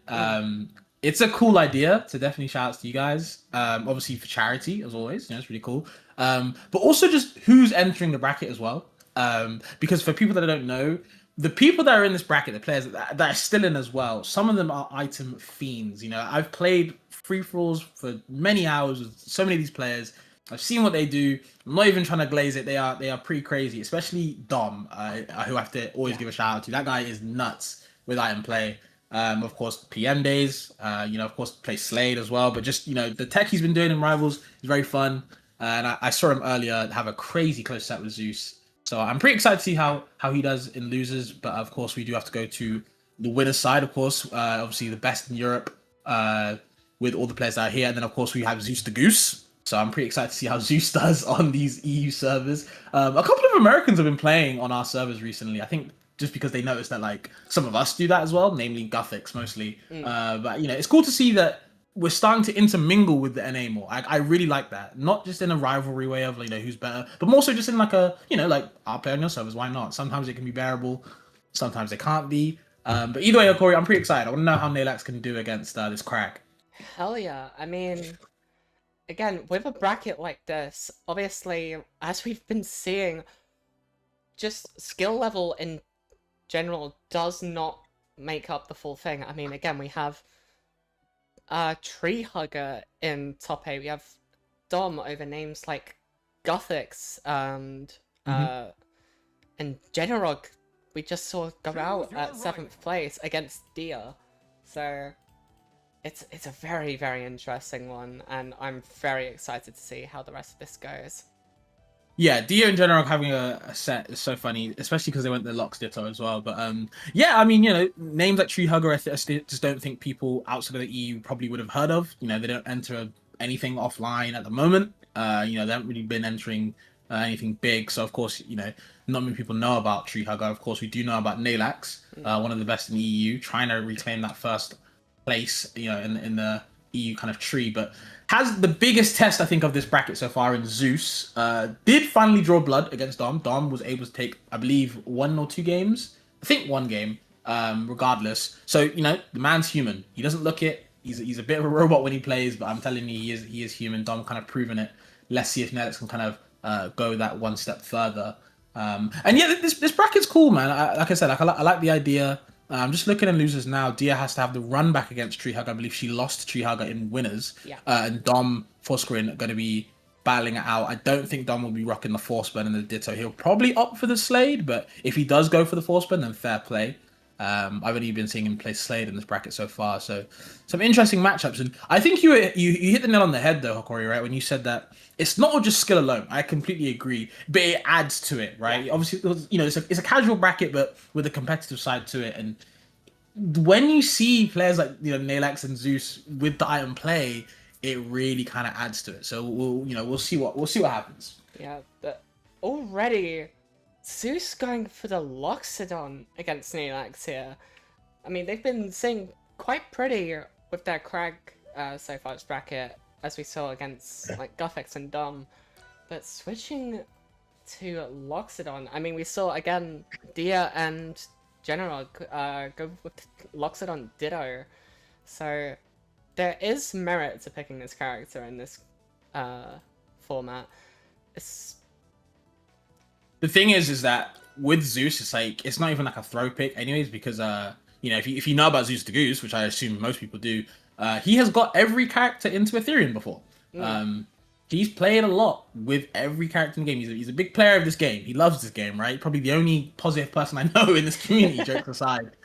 His locks is crazy, right? I don't even need to say what he can do. I've seen it myself. I've seen the streams. I've been in there. I'm a lurker. And his locks will do a lot of work. Of course, rocking the Black Chef, okay? So, we're high up in Hell's Kitchen. I can tell that Zeus the Goose, been training for this one Ramsey would definitely be proud, especially when we're playing like this. And look at the percent already. Look at the ping though on Zeus, having to deal with this French ant. I'll see if he can handle it. Oh my god. Okay, not dead yet, but that was a little scary. Good tech on the eruption. This is gonna be rough to come back from, but Nalax is doing it, but already using the ring, the table, making it impossible to come back from that low. Why is he back already? Okay, there's the drill. Yeah, the drill to actually cover was actually really smart. Tried to get the opportunity off that side B off the chair as well, just to down tilt DI's in, so just gets the hitbox to go upwards, still gets the up B to finish off the top, and Nalax brings it all the way back to even. So a little bit of a scary start, but we're right back. Okay. Oh, we've got some yeah, we've got some pit gameplay here. That's the thing about these stages, right? In this game, in Rivals, with the walls, you can actually infinitely just go back and forth like a platform fighter. So it is good in that regard. Does the up throw, great DI though this time, has cheese in hand. Actually wanted to Z drop it down, got the miss input and just Z dropped it anyways. Unfortunate. Does have the amulet. This one, a crazy item by the way. But wow, Zeus understanding the pressure, getting away from it. Great DI on that throw as well. Both these guys having some good defensive options so far at the start of this game. Okay. Yeah. Double back air, triple back air. Fair enough. Yeah, okay. Now what we're seeing here, Zeus does make it comfortably back onto stage. Is, you know, putting some distance between himself and Nalax. But I mean, we're seeing Nalax juggle the cheese around, right? So you know you have to be careful with this. This guy's just throwing it around as over he can. Okay, fully charged neutral B, doesn't get the actual right hitbox though. No tusks, just the meatball this time. Okay. okay. Oh, an interesting little ice spike there, getting the chair hit by it. Okay, Zeus down to their last stock of game 1. But Nalax is not far behind. I mean, 120%. Okay. Ooh, okay, I like the side B as well. Just kind of, you know, capitalize off that into the drill. That's not your drill. Zeus is, yeah. Damn. That's not your drill. Crazy. Okay. Flips in with actual turnaround back air. I like that as well. Oh. Tough position for Zeus, but not impossible. Okay. Beautiful. Going from the chair to the up strong, but Zeus is slowly coming back into it. Nalax needs to find this kill soon, otherwise it is. Oh. I think Nalax, you know, so to speak, overcooked that recovery. I think he was kind of trying to understand, you know, how to get back to ledge and kind of reset the situation. Maybe stalled a bit too long, but unfortunate. I don't know if that's a misinput or not, but either way, did get ledge hogged. Very unfortunate there for Nalax, and Zeus's locks holds on. Definitely was going to be put on the chopping block, but, you know, able to survive. I like that. So, yep, 1-0 to Zeus so far. Yep, and we have Nalax adding another item, so we are getting straight into it. And Zeus is going back to the crag they are known for. So I wonder how this is going to go now. Do we know what item Nalax is putting in to the pool? I checked and instantly forgot, so Okay. we'll just have to see. Okay, all good. Yeah, I mean, you know, stages matter as well. This is one of my. I love the aesthetic, right? I love the design. I just hate playing on it. I think it's so obnoxious. You live for a long time. Oh my god! Unless you get hit with that was disgusting. What a way to start off. That was nearly untouched. That was nearly just a vanilla interaction there, but still had the sauce on it. Okay. Oh no. No, we're okay. Crag Yeah, has yeah, pillar set. This stage actually works pretty well for Crag. Yeah. I don't know if Nalax thought that we would be going. He'd be staying with locks, but either way, we'll see how this works. Trying to get the conversions off the bumpers. Okay. Still, Nalax is the kind of reading at the moment. Okay. A lot of scary stuff going on with these bumpers on screen.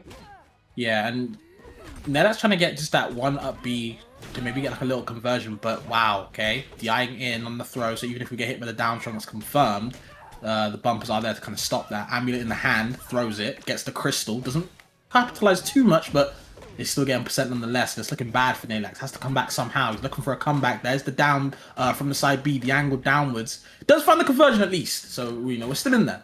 Yeah, definitely. But, I mean, this is going to be super rough to come back from. 200% forward throw is almost definitely going to kill by itself. But, of course, if you know how to recover with Lorena, you can live from anything. Apart from your own dash attack, if you no! Unfortunate. I thought Nalax actually made it at first, but Yeah. again, these recoveries going a little bit too wild, and Zeus kind of taking advantage. Tech's in place, so no tech for Zeus to kind of capitalize on this time. Now it's Nalax's turn, gets the grab, but he's getting these small conversions, right? There's nothing huge, and that's what he needs. Calls out the spot dodge though. Zeus getting a little bit too happy there. Yeah. We can get something just for the forwarder. With the drills, man. Yeah, such a good area denial as well. Oh, rips the upstrung too early. We did see them earlier against Guffix actually confirm a full charge forward strong in from drill. So, crazy. I know it was. Okay. Able to get the side B, so we can convert and recover. But watch that bumper. Neax. Okay. Crisis of. Oh no. Does have chair at least, but can't just use it just yet. And yeah, he's done. Yeah. He Okay. is indeed done. That is Zeus's game 2. Choose your rival. So. That's a tough one. That is a big tough one. Truly. It's just hard to know when to kind of get around the bumpers, and of course, they catch you off by guard. They catch you off guard as well, so you're not ready for it. Just don't think Nelax was in the process of kind of dealing with that, and now we've got our actual skin on the overlay, so I think Zeus will be feeling it now. 2-0. I really think Nelax's game to win was that Locks game, so throwing that away definitely hurt. Oh, and we're going to Sinking Shipwreck for game 3. Go! So this could be very interesting. Again, with Sharkjaw always coming in on screen, the platforms dropping down. But it's also just such a huge stage in terms of these blast zones. Yep. Oh, and Okay. okay, yeah, good ledge hug from Zeus, but also a donation from Matthias Wolfbrook there. So thank you The very goat. much. Same with Frudel, both of our commentators putting some money into the pool. Well, trans rights are human rights, so that's what the charity's for. Sharpjaw is there as well. He knows the deal, trying to get something as well.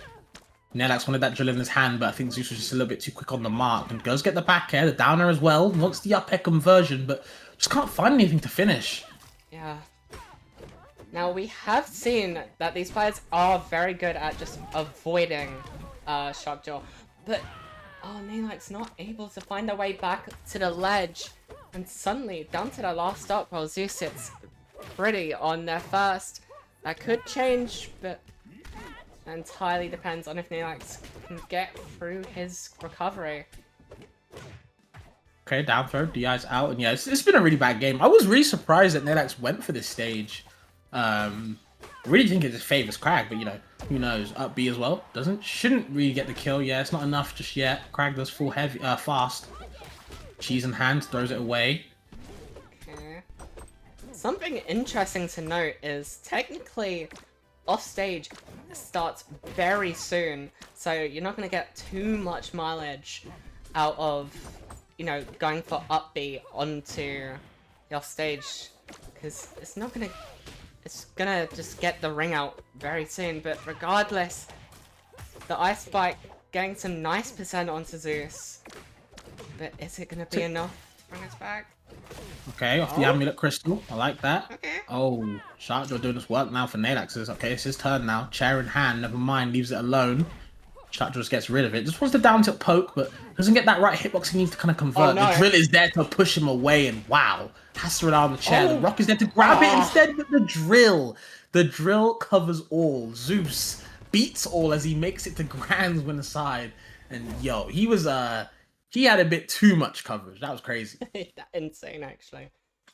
Like, there was a split second where I thought Nelax grabbing the rock was gonna save them, but again, the threshold for offstage is so close that the up air Choose recovery your just rifle. did not help at all. If anything, it's the reason they got hit into that drill.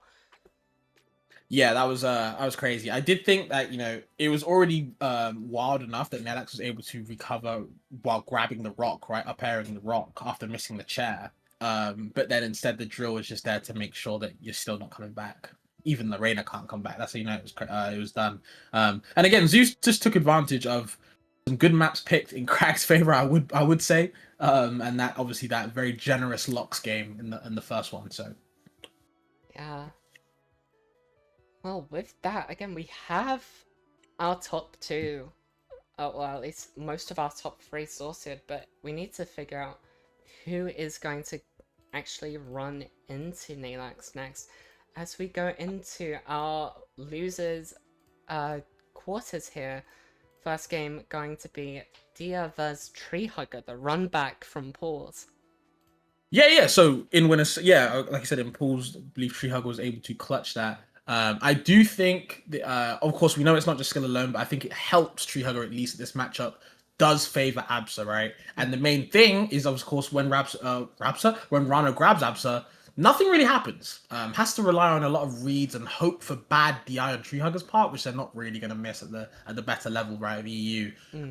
When you couple that with items, when Absa having a long range F-2, that forces interactions. You know, when Dia gets close to you, she can't really rely on grab like she would against other characters. So Treehugger's very fine to kind of sit in shield, do these long big pokes with F tilt. The cloud pops as well, and when they get a grab, they can convert a little bit better. So it probably hurts a lot, you know. And Treehugger is kind of I would say compared to the other great Absers in EU, right? Treehugger does kind of take a step back, very defensive Abser, I would say. So it can be very hard to kind of fight that as a Rano. So we'll see if Dia can handle it this time. Maybe she's learned the lessons. Yeah. There is also the fact that Treehugger came here from the LCQs, from winning it, and even just from how they played last week, they have some insanity that they are able to pull off with certain items. So Oh, for sure. it's going to be...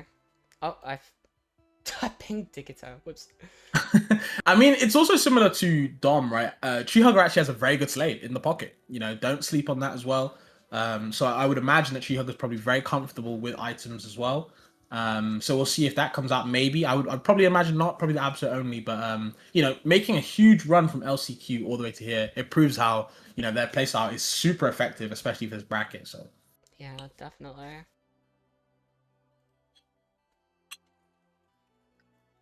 One sec.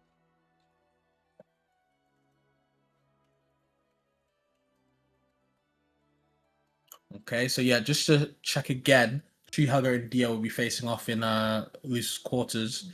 And of course, the other side is Dom Forsgrid. Probably going to be seeing the Slade. Like I said, I don't imagine he would go Force. I would just imagine the Slade for now for this items bracket. And, you know, we'll see how Forsgrid handles it. It's going to be a very interesting one between those two.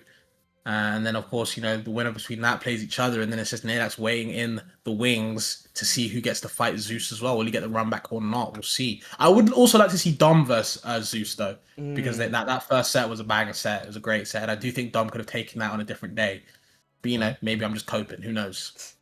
Well, yeah, we'll have to see. We did see some amazing gameplay from Dom, so there is a very high possibility that they do make it back over to Zeus and Grands.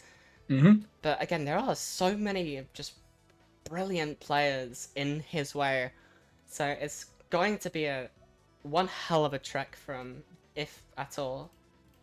Yeah, bracket's not going to be easy. It was never going to be easy when we're this up high. You know, like you said, we're in top 6 now, so time to bust out the big guns. No more tricks up the sleeve. You know, literally putting them all out on the table. Show. And we're seeing Dia go the Loxodon. Yeah. And honestly, I get it. I understand why. Rocking the Valhalla Loxodon as well. Shout outs to King Funk as always. You know, one of my favorite events. Not even just EU, just you know, as a whole. Rocking the Valhalla Lox. I like that for the hockey. We'll see if Treehugger switches up the game plan. I do think Lox works well in items though. I kind of like it. Yeah. A tech I saw a lot of last week was if we had a Lux that had the collision core, they could just up B, and the collision core hitbox will hit them on the way up. So it is terrifying. Okay. It makes a lot of sense. Collision cores are definitely a funny item, and you know I've played a lot of free for alls in this game, and yeah, collision cores do go crazy. When you get the parriers though, you know the people that parry, it does low key feel like collision cores just gets nullified. But of course, you know that brings in like the baiting. You know, I see people dash out, dash back in to bait the parry. You know, there's some counterplay. There's counterplay to the counterplay. So you know, we'll see if Treehugger can bring that out if we even go for the up B collision core. But it is a very fun item. Do you have a favorite one, Hikori? A favorite item? Ooh, honestly, I can't really think of one off the top of my head. I'll have to check next time they're on, you know, the item screen. But honestly, collision core is just such a huge item. For sure. But regardless, we are on Thunderous Peak, which technically means we have 5 items in play with these 3 Kalen orbs, and already Dia losing her first stock. Yeah, she's taking hella damage as well, I'm not gonna lie. Yeah, nair, the up tilt as well, big damage already, nearly lapping in percent. And like I said, I understand why we go Locks here, you know, big float, or not, sorry, little floaty, you know, getting hit by these big norms that she can't really challenge. She will die very early. The fact is, though, that when she does win that neutral exchange, she's in a good spot. Unfortunately, though, Dia in a better spot at the moment, finally getting it back to even stocks and gets the grab as well. Okay, Dia is slowly making this back, but it's just how easily can she keep up this momentum? Oh, that Kalen orb. Okay, goes for the forward strong, gets the full connection. Dia is not dead yet. Oh my god. Okay. Just getting conversions up it, I like that. Yeah. You know, like I said, with Locks, I think he works well in items because there's going to be some chaos, right, ensuing. So people are going to be flying around the stage. When you've got these big normals, again, people can't really challenge. You do get a lot of conversions off the amulet, though. Jesus, Treehugger. Okay. Yeah. Feeling that as well. Still a stock up yet again. Yeah. Now, with the crystal, we haven't seen much of it, but it's a second usage with hitting a floor. Obviously brings out a Olympia get up special. Yep. So haven't seen much of it because obviously Gem Burst is just a huge advantage to have.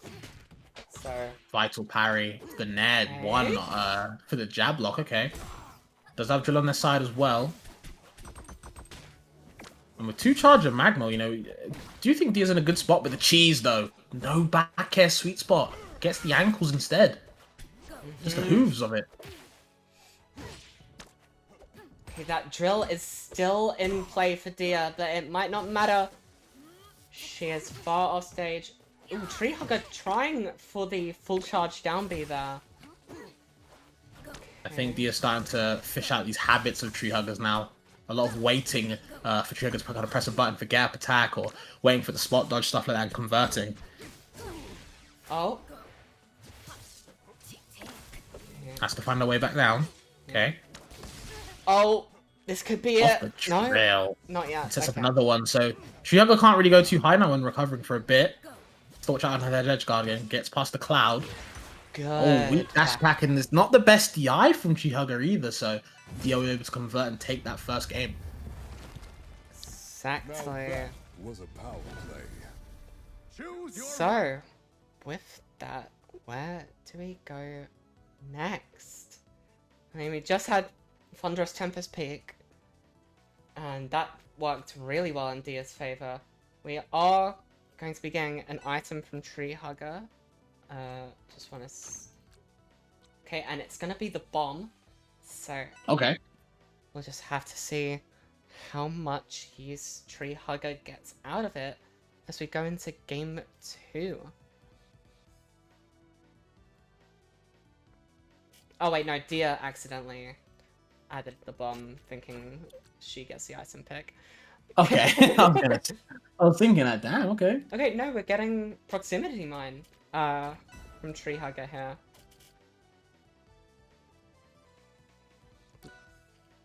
Choice we don't see much of, but Tree Hugger has been picking it quite a bit in this bracket.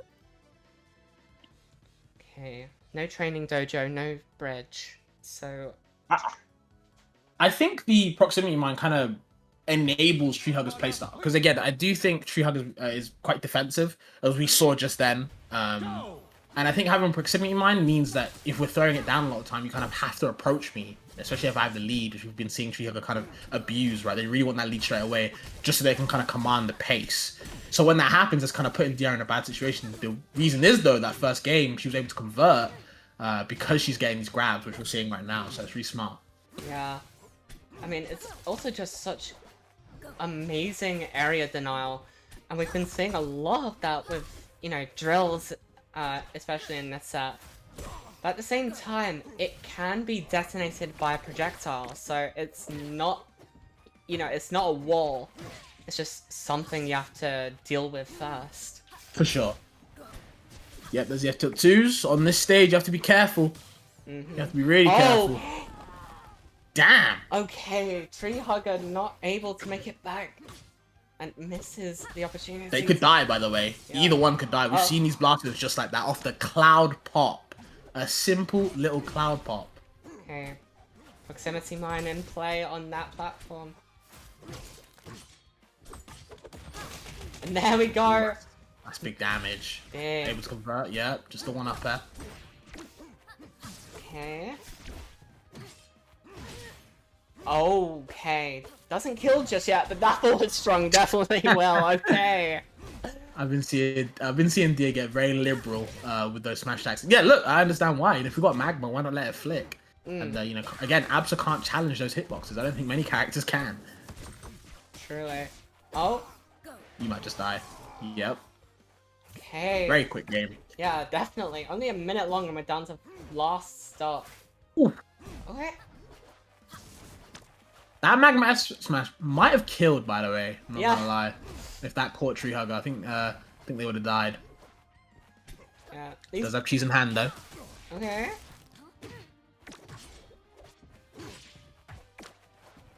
Dia has control of the cheese. But not really able to get much out of it more than just scaring Tree Hugger into their shield. Oh, free up airs. Can we get a full? Okay, no, not yet. Yeah, didn't. Nothing true off the up throw, but great kind of trapping in the air from Tree Hugger. Really smart. Trying to get the cheese conversion there into the cheese throw. The up air off the top. Yes, and Beautiful. the ceiling is super low. Yeah. Okay, Tree Hugger taking game 2. Choose your rival. And now Dia gets to add an item. And yeah, it's bomb. Okay. So, game 3. One makes sense. Okay, Tempest Peak is off the menu because of DSR. So, Tree Hugger is banning Harbor and Jaws Fell Skyline. So, where does Dia take us? Wall run. Okay, Wall Run. Big game I three. I love that reaction. Oh, okay. Yeah, this stage is it's not even that the floor is lava. It's just I just wouldn't want to be anywhere on the stage. I'm not gonna lie. Like, you know, the wall runners are doing their own thing. If you got parries unlocked, you know, you actually can take advantage of it. But if not, if you're distracted, you take so much damage. Look at Dia already. Yeah, the floor isn't lava. It just smells bad. Okay. Just a Oh. load of diamond beetles just rolling around, shall I say. You can see Dia was waiting for the parry up, both of them, okay? And if you get the item back in your hand, you can actually Z-toss it, and it is strong, by the way. Yeah. Yeah, good shield damage. Just good base knockback as well. I mean, as we just saw, nearly killing Tree Hugger. Oh This is my insane. god.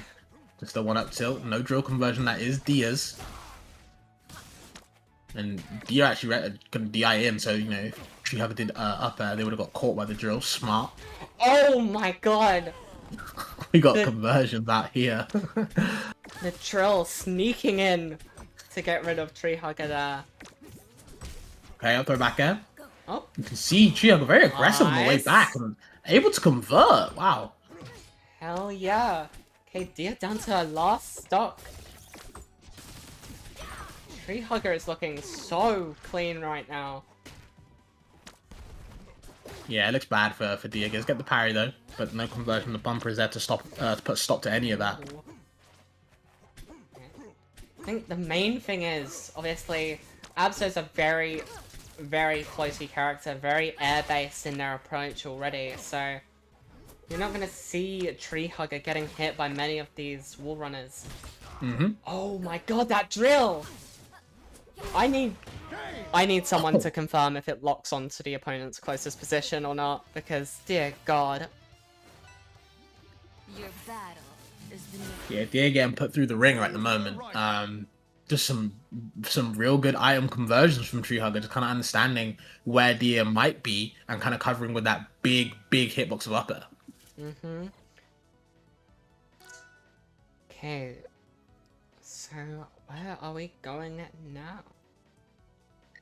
I'm not even sure if Dia added an item there. Oh, no, they did. Okay. Fire tower. Okay, Fire Tower. Ready? Okay. Yeah. Go.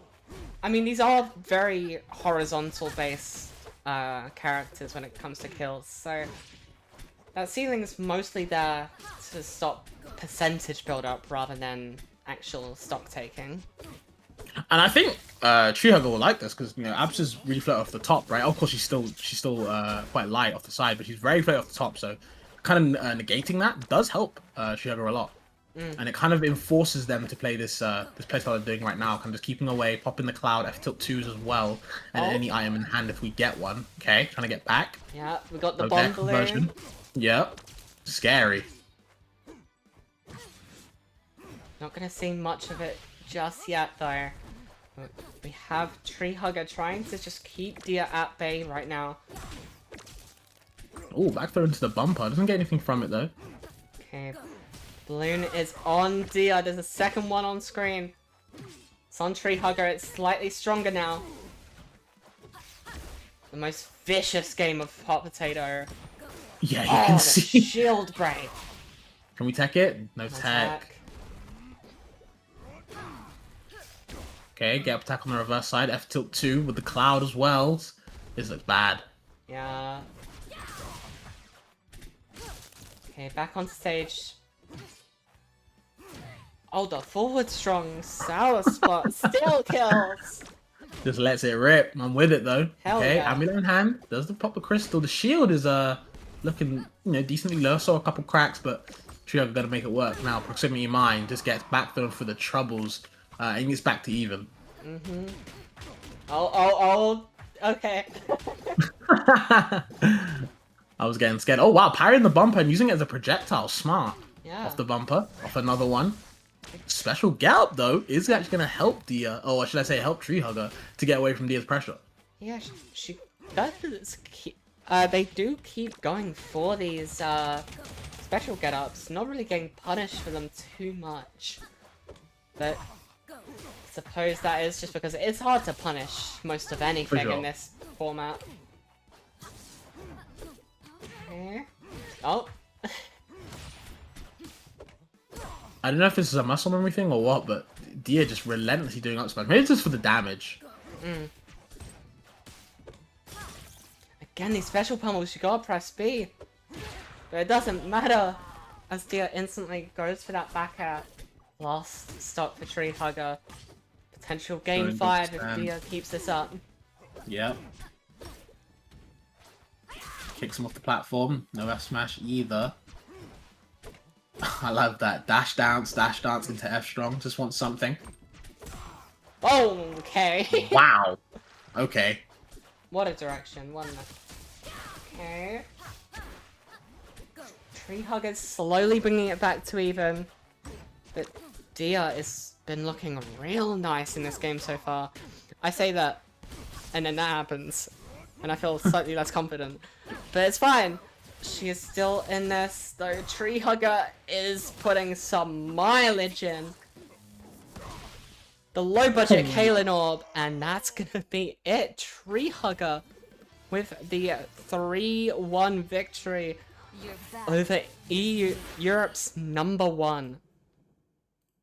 Yeah, that looked hard to get through, and I actually do like that she picked Loxodon in the second set just to see what would happen. You know, beat Generog, so maybe, but unfortunately, it just didn't come to fruition as much as she wanted. Triaga though, still trucking on, playing pretty nice, entering top 4 guaranteed. Does have either Dom or Fourscreen next, so we'll see how these two get on. Yeah, definitely. I mean, again, Dom has been putting on such a performance. Fourscreen was just ruthless in their last set against Sonati, so this is definitely going to be a very, very fun one to see. I mean, what do you think of the Slade Forsburn matchup in just normal play? I'm not the biggest fan of Slade Forceburn, but I'm actually I have a very running joke with myself that I'm not good against Forceburn unless I use Atlas. Every other character I feel so lost. I have no idea what I'm doing. But I feel good against Forceburn when I use Atlas for obvious reasons. But yeah, I don't know how Slade does personally. It doesn't feel good to me. He doesn't really get to benefit off anything of Forceburn's stats. He edgeguards him well, but everyone edgeguards Forceburn well to a degree, so it can be pretty hard to get anything substantial. I think Forceburn's punish on Slade is crazy though. I've played Fourscreen in Slade Forceburn for a very played 60 games in a one session, and it was long. But of course, Dom's Slade is way better than mine, so I hope to see some things, learn some things. We'll see. And Dom knows Forceburn very well, so there'll be things he's looking out for. But of course, when items are in play and stuff's going on, it's online and the servers, so anything can happen, guys. It could be anything. I do think Dom would win. I would imagine so, but I won't be surprised if Fourscreen takes a W here either. Yeah. Well, we'll just have to see. And of course, if you are just tuning in, again, this is a bracket for charity. We are raising money for Stonewall UK, one of the leading charity organizations for LGBTQ plus advocacy in the UK and out of the UK as well. They do a lot of international stuff. But yeah, we've already raised £578. Crazy. I mean, the 500 of that was 2 weeks before bracket even started. So okay. And just for those who are maybe a little nervous about the fact that it's £1,000 goal, don't worry. No matter how much is raised, it will go to charity at the end of this campaign, no matter how much we raise. So already 500, nearly £600 is a huge amount, so thank you to everyone that's donated so far. Anyone that's still interested in donating, there is a link in Twitch chat and in the YouTube description for you to go to the Just Giving page and donate however much you feel like, I suppose. But we are slowly about to get into it. We have the lobby, we have the items picked.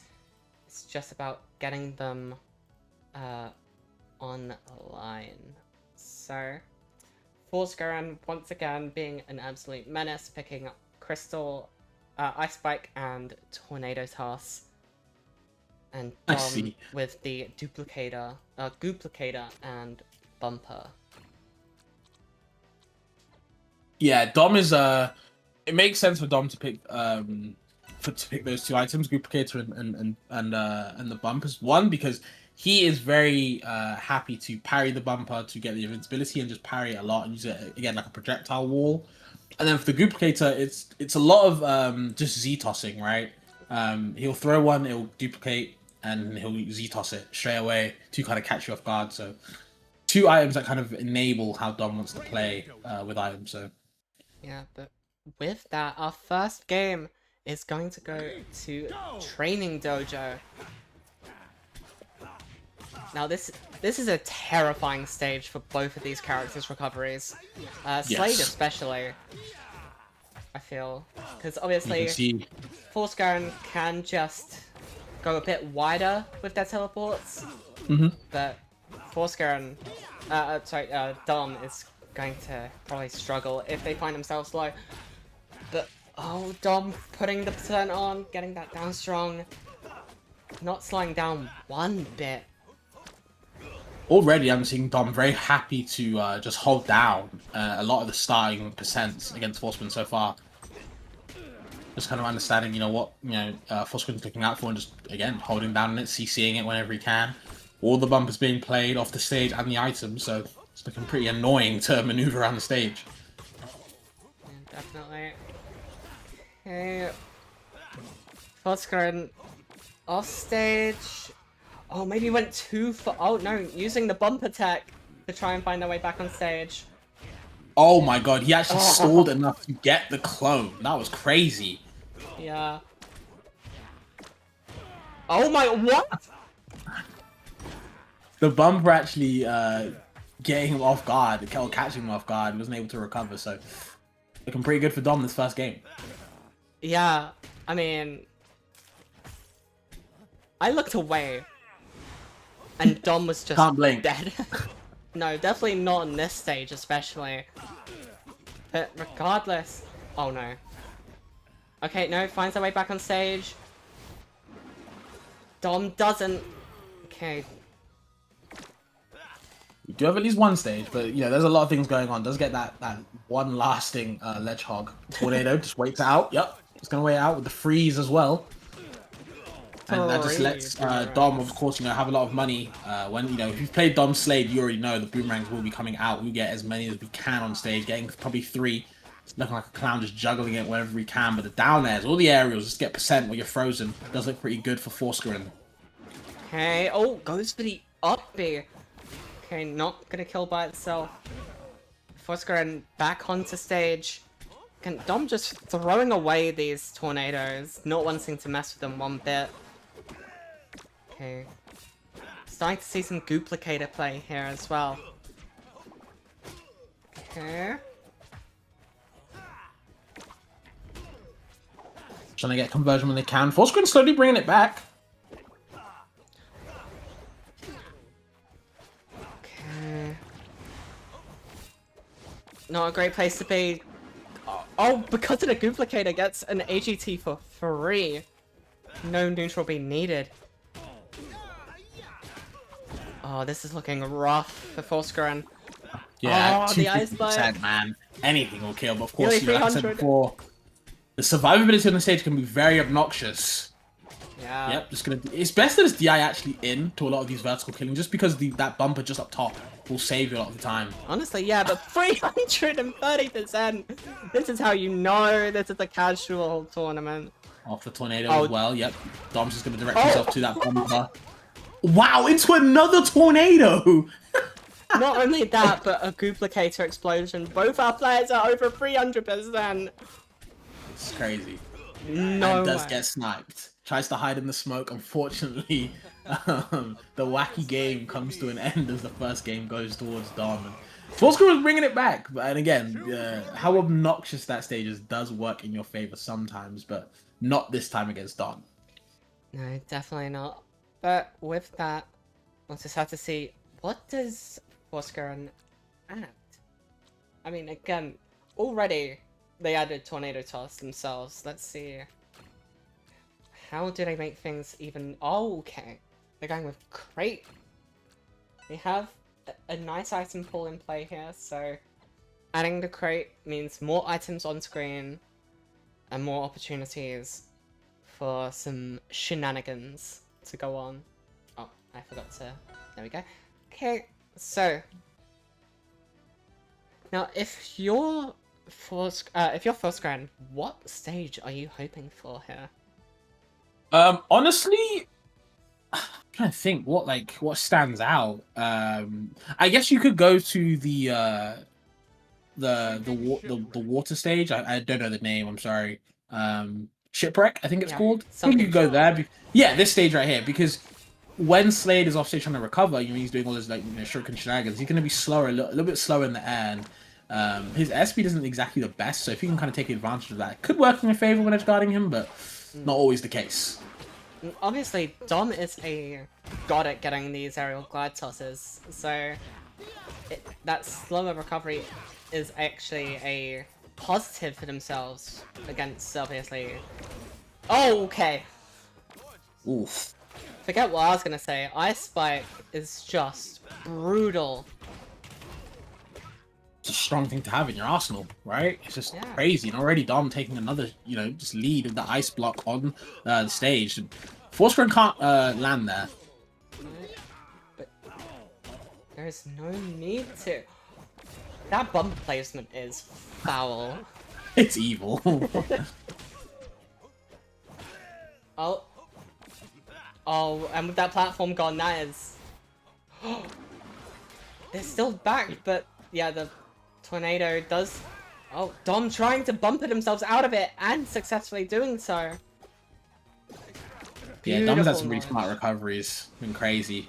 Yeah. Bumper just really annoying Forsgren right there. And this is why Dom, kept it legal, or, brought it into the game. Going for special guard with the money spin, but unfortunately no money spread. Nothing to be spent either. Just that reverse net hitting away, fair enough. Tries to get the one inhale. Okay, so we are fully charged up, at least. Does use it off stage as recovery. The down air is beautiful. And Forsgren is down to their last stock of game 2 already. Yeah, that lingering up air to catch that high recovery from Forsgren. Pretty smart.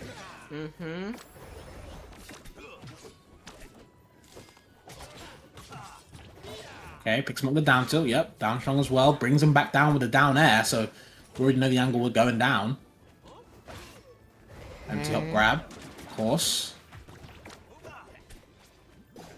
Good parry on the ice floor. Just gets gifted free invincibility. I like that. Gets the shark out of the way as well. Yeah.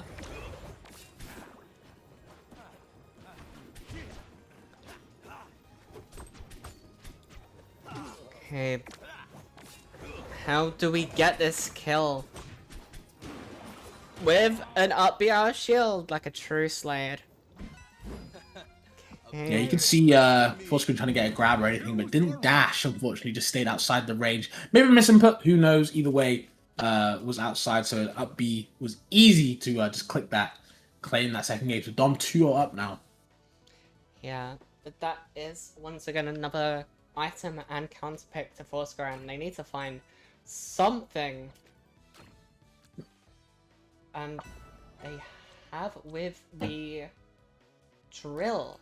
So, Okay. to see how that gets used in this following game.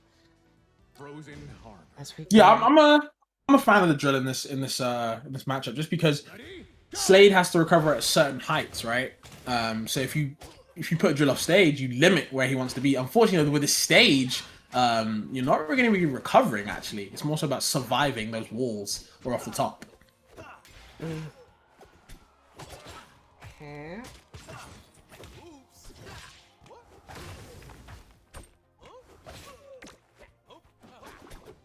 Now that wall is gone, so we'll just have to see. Does the beautiful, but isn't going to kill with that other wall in the way.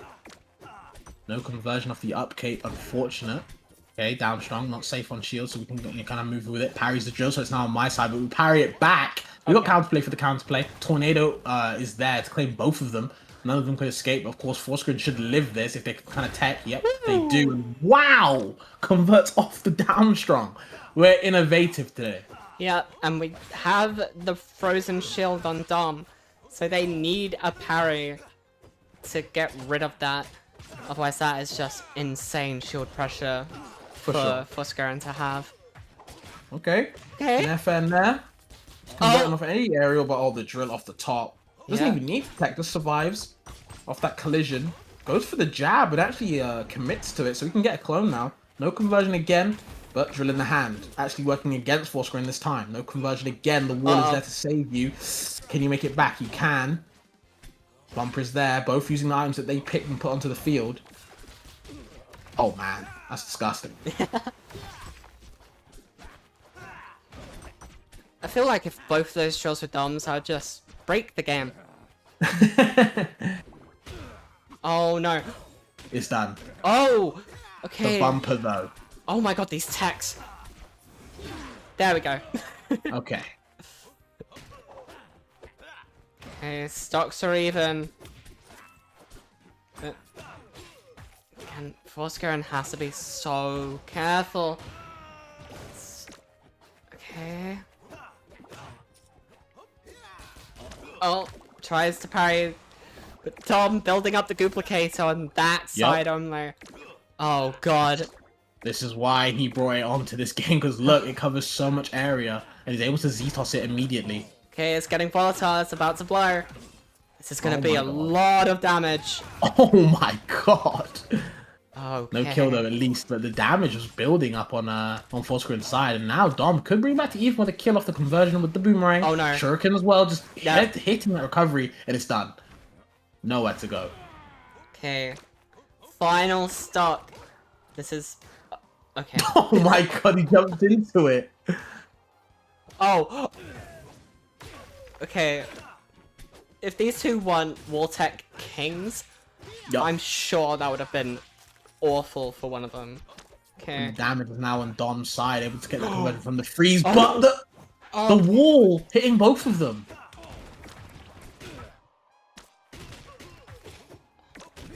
oh, the bumper zone is in play. A little bit of ping pong action, goes for the up B, can't convert off it from the wall, has to tech. The bumper puts him back into a bad spot, both these guys. Oh no. Okay. Oh, that is Steve. Oh, that is disgusting. Beautiful tech from Dom, still in this. That was vital, he needed that. For third, okay. Okay. Duplicator's about to blow. They both need to be careful here. This will kill if they get caught in it. Oh, but the text. Oh my god, 341% on the force burn. Yet again. Can we see 400 at least once in this bracket? The Nair, and Dom takes the game and the set. Another one walks the plank. I think Dom kind of scouted out that position. Forscreen only could go high, right? But wanted to still get back to ledge. So she's like, you know what? An easy Nair out of shield. We trade or I win. There's no favorable opposition for you. So, or position, should I say. So good on Dom to figure that out. And yeah, 3-0. 3-0 of Forscreen. That is it's a statement. Yeah, definitely. I mean, again, this kind of format completely shakes up your expectations. Because I was saying, like, we only have 4 of our top 8 seedings in top 8. And those that weren't seeded into the top 8 are doing really well. I mean, Treehugger and Dom, 15 and 12 respectively, are in losers semis over Dia, Generog, and it's just so insane, but I'm so excited to see how this next set is going to go between Treehugger and Dom. Yep. So now we will see how this gets going on. Treehugger versus Dom. It's going to be an interesting one. Mm-hmm. Yeah. All to see who faces off against Nalax. We still got Zeus sitting pretty, waiting in Grands as well, so Yeah. we'll be there soon. But yeah, I do think Dom's item choices really reflect how he's playing the game. Just the the conversions off Goo, the conversions off the bumper, utilizing the parry invincibility from bumper as well. It's seems pretty hard to get around, you know. Oh yeah, definitely. It's because obviously it's a neutral item. It affects both players. So even if you throw it out, even if you parry it, it can still really badly get in your way. So we'll just have to see. I mean, let's see who gets the first pick this time. Again, Treehugger versus Dom for losers semi-finals. Now, I knew Tree Hugger would go far, but going this far, again, taking Dia out twice, I could never have guessed. Yeah, I mean, like I said before, Tree Hugger is very strong. You give them a good path, they'll show you how far they can get.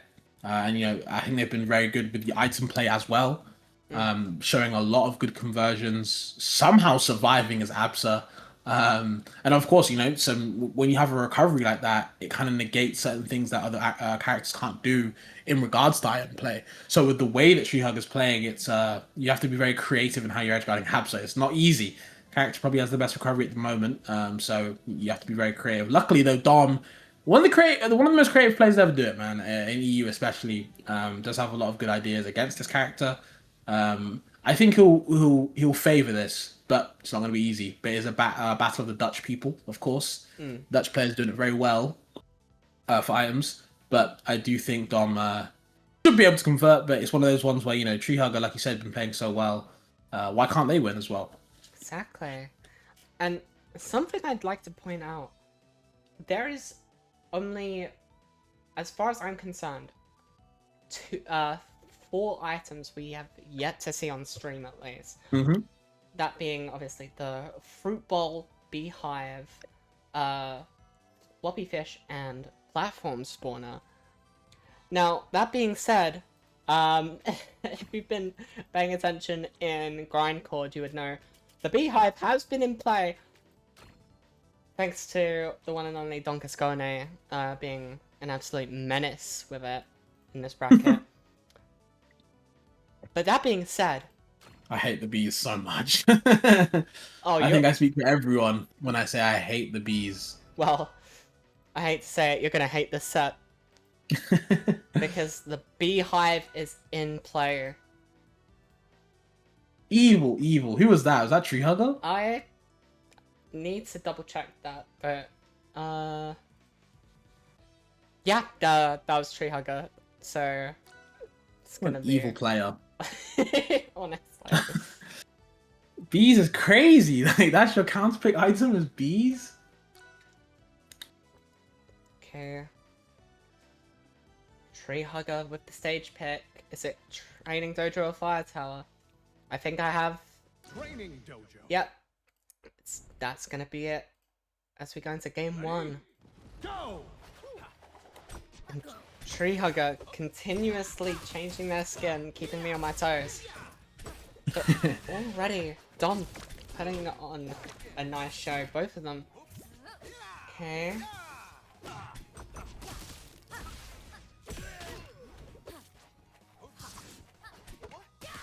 There's another one of our items, the Fireball.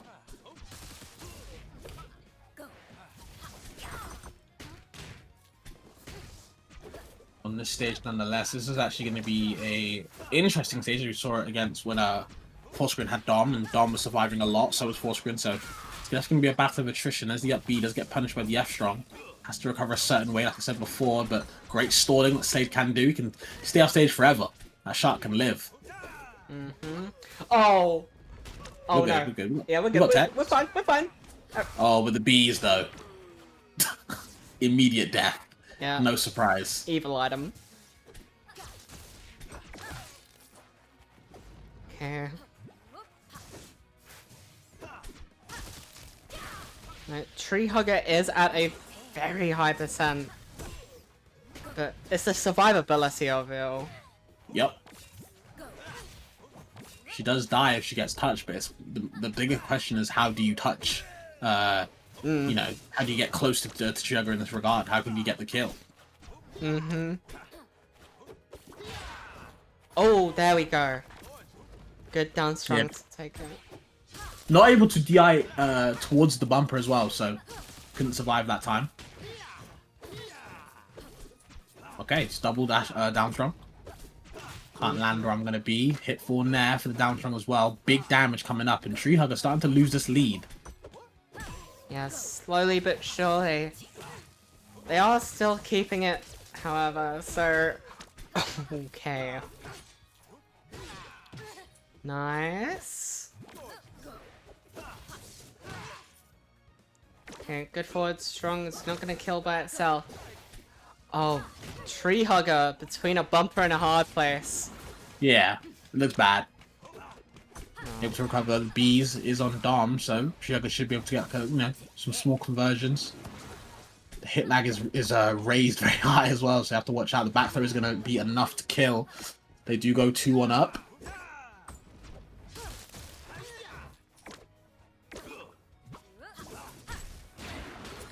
Okay, oh, that... And these bumpers just keeping Tree Hugger alive past her expiry date. Ooh, for that too. No conversion there yet again. Ooh! Yeah, No. we got the bumpers, just in case. Yep, Yep, yeah, she's- again. Oh my god. All it does is just buff Absa's recovery, this stage.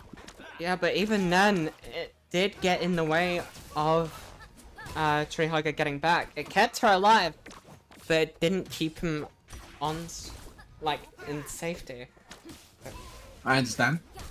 Up tilt, no up air though. Tries to get the up B to chase. That was actually a good option. Should be able to grab the ledge, but the bumper's there just to mask the recovery.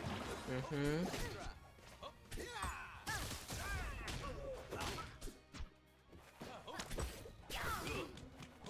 Oh, the bees.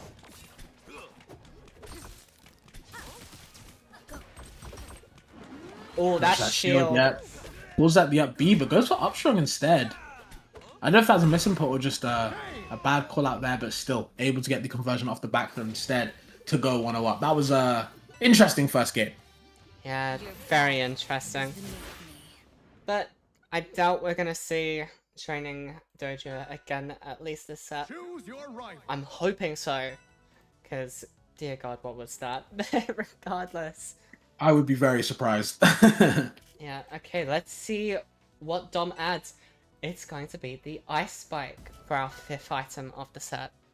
Okay. Very good call. Obviously, having the freeze trap is amazing, but also being able to ground Absa. Oh my god, I just said I don't want it back! Guys! Okay, Training Dojo Game 2. It was close, I'll give them that. It was pretty close. I think Dom sees something in this matchup. Yeah. For me, I'm not sure I take Absa here just because she can, on purpose with her recovery, hit the bumper and then up B again. Most characters would just get pushed out too far away. Absa is completely fine, so just little things like that really help her.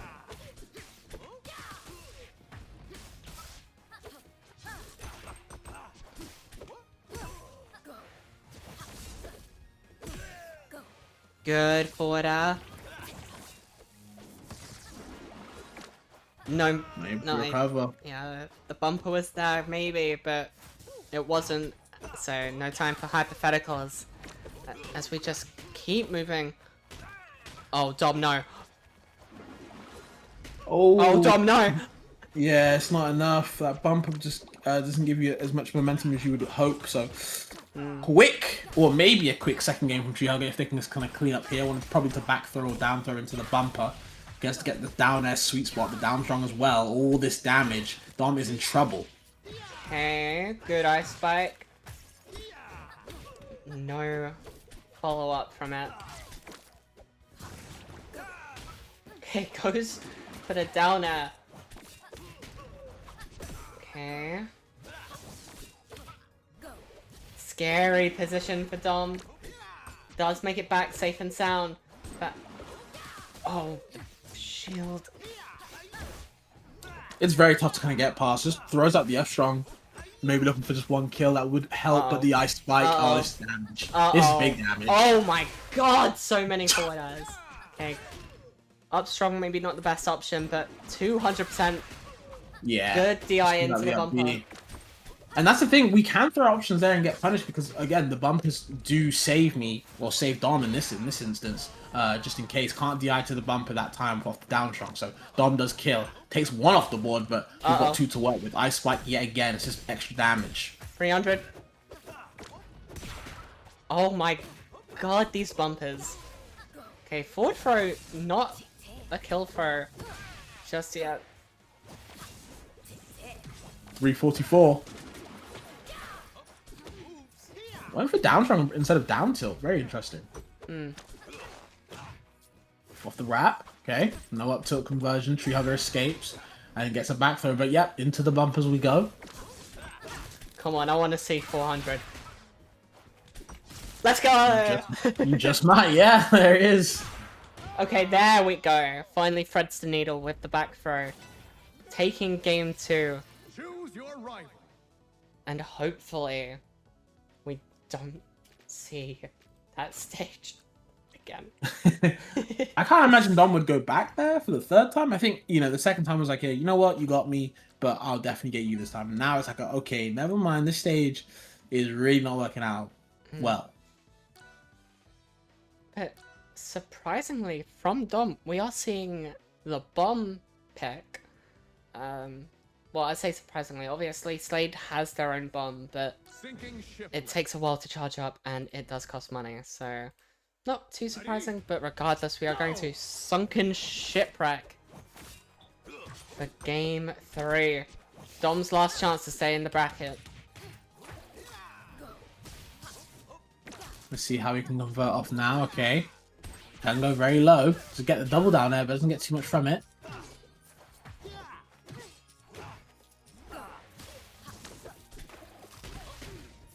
Of course, we don't have Training Dojo's bumpers, but we do have the items still in play. So, as much as Tree Hugger definitely benefited off the natural ones, this is still going to be rough to deal with. Okay. Pretty even percent so far. Yeah, very even. Okay. Off the shark though, Jesus. Yeah. Have to watch out. Okay, yeah, again on the shield. Shockjaw always active while jumping. Okay, as we've seen, Ice Spike is a terrifying item on this stage.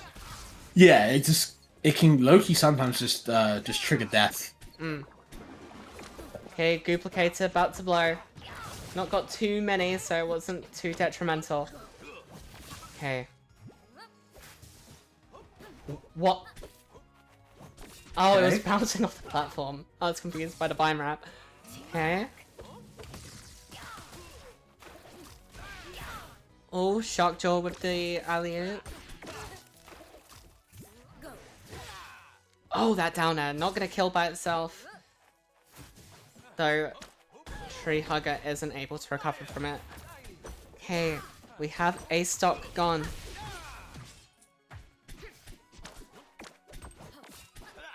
All because of the way that this Slade's been very, very clinical whenever he can be. Oh, parries Shockjaw. This is the first time we've seen that. Okay. Oh, the shark's just taking him out straight away.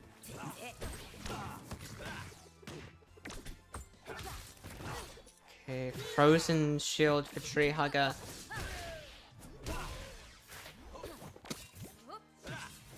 Does that one up in hampered with Shuriken this time? Yep. Shark hit, but again, no conversion. Ooh, just gets the Thunderliner. And this game is so much more even. It's just so hard to say who takes this one. But Dom is putting in the effort to make it seem like it's his game. Okay.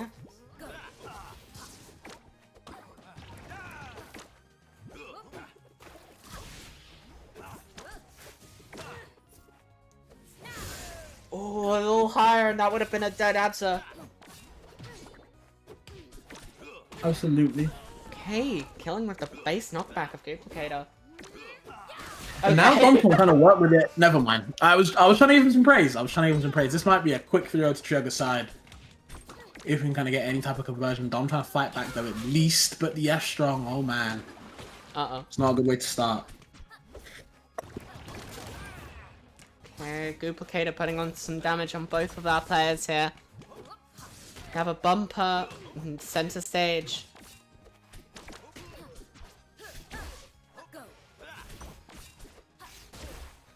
And now they're both just playing vanilla ass keep away. Like, this can't work for too long anyway. Surely not. No, especially with that platform going away. Oh, doesn't get a good hitbox on that down there. Okay. Oh, that down air's gonna do it. Not yet.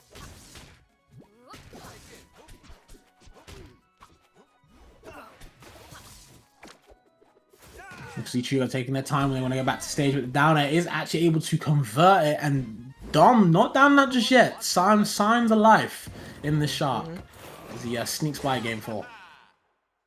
Okay. The question is, Fabs, are we gonna see a game 5?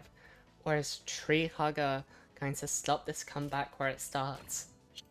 It's always a cliche to say, you know, you just gotta stop them, but I just don't think in this instance that Tree Hugger is able to stop Dom. So I don't think they're going to get the best 5 run back. I don't think we're going to see it. I think it's just going to be straight up, just the best of 3, first 2, quick 1, and we'll move on. Okay, well, we have our last item with the proximity mine. Not last item, but potentially last item, as we have Dom banning Treetop Bridge and Frozen Harbor. Yeah, I think both those bans sound fine. Mm. I think I'd be cool with both of them. Thunderous Peak. Okay. Thunderous Peak for game 4.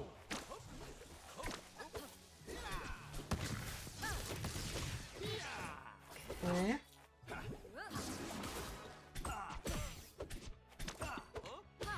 Tries to put bumper in his hand, but does dash attack instead. Don't know if that was an accident. Sound like it. No down tilt either for Tree Hugger, so Okay. could be flying off the beam. So now the down air spike. Okay, for the damage, I understand.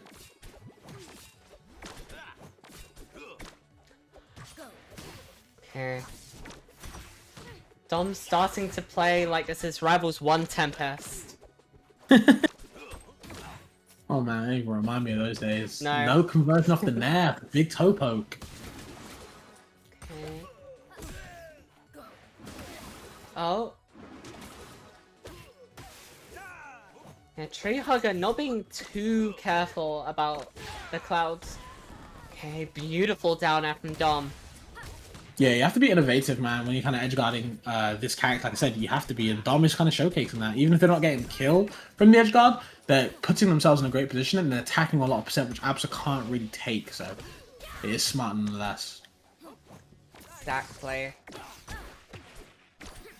Okay. You have the life drop in play as well.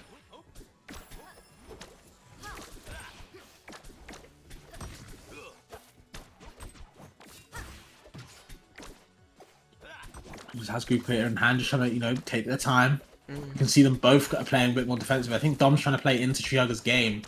Don't know if it's kind of really working out that well. Okay. Tree Hugger in a bit of a bad position here. Just constantly fighting their way back onto stage.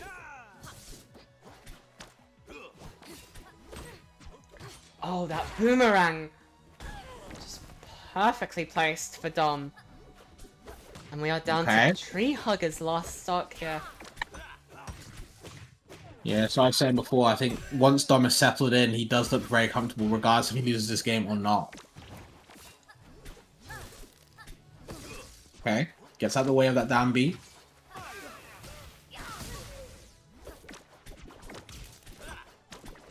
Just these couple nair pokes, just a lot of them.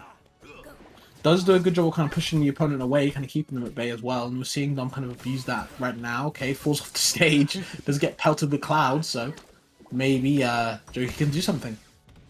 Maybe. Center stage is covered in duplicators. They're about to go off. Oh, the parry invulnerability! Whatever else just happened now. Duplicator actually going against Dom right there, unfortunate. Yeah. Ooh! Okay. Survives. And for how long? That proximity mine doing a lot of work. Good parry on that bomb.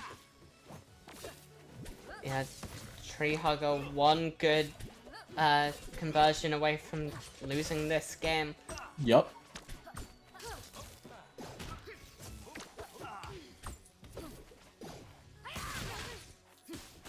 Once again, the bumper is just spelling trouble for Dom here.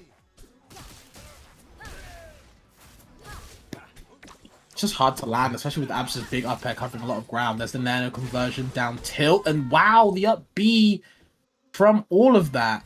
Hell The yeah. orb as well. Yeah, the Cullen orb. Able to clutch it. We are going game 5. Dom again stays alive. Choose your rival. Yeah, so one more item, one more game. Let's see, what are we going with from Tree Hugger here?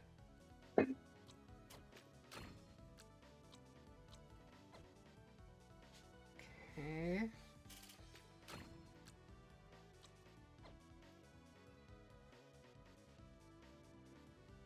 Just waiting on them to pick. Oh, okay. Tree Hugger knocking one more item that we haven't seen yet off the list with the Fruit Bowl. Very I see, interesting pick. They want to heal up. Well, I mean, if you get time to, you know, if it's one of those things where Dom is like recovering for a long time, stalling off stage, you know, you can just get some food, take a True. little snack break. But of course, how many times are you going to get the opportunity? It's going to be hard. Especially on a stage like this. Mm-hmm. Ready? Go! And I think Dom knew exactly what they were doing. Keeping the stage free. Okay. Let's see. Yeah, down throw is so good against floaties, especially Absa. Slade gets the world against this character when he gets the throw, so Oh. have to be careful. Okay. Chest as well. We can recover though. It's Absa. Yeah. Oh! Oh my god, nearly a repeat of the last time they were on this stage. Good chase. Cloud conversion. Has to wait for the recovery, and oh man, that should be it. Never mind. A little bit of a flub from Tree Hugger. Okay, has to find your bearings now. Okay.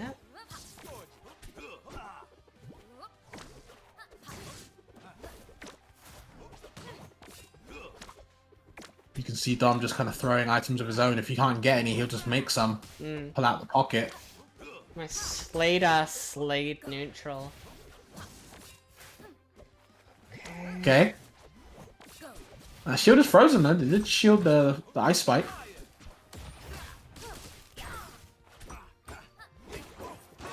Oh, and with the side B, we have our first stock taken in this game. Yeah, side B forward 3 as well, especially. Very strong move. Back throw. Not getting these big conversions with Cloud like they've been getting against everybody else. Dom's doing a good job of escaping. Can't escape that one though. Not perfect round here. Okay, platform's about to go, so we need to clear out up to the danger zone, this top platform. But Tree Hugger just not interacting one bit, wanting Dom to come to them instead. Well, I did say, very defensive player, we'll say, right? So you can benefit off that a lot of the time, forcing people to come to you as Absa especially, because she does have these long pokes with F tilt 2. These projectiles like Cloud, so it can be hard. No conversion off that parry though. Just gives Dom a chance to get back in there, and now he actually has a percent lead. Okay. Oh.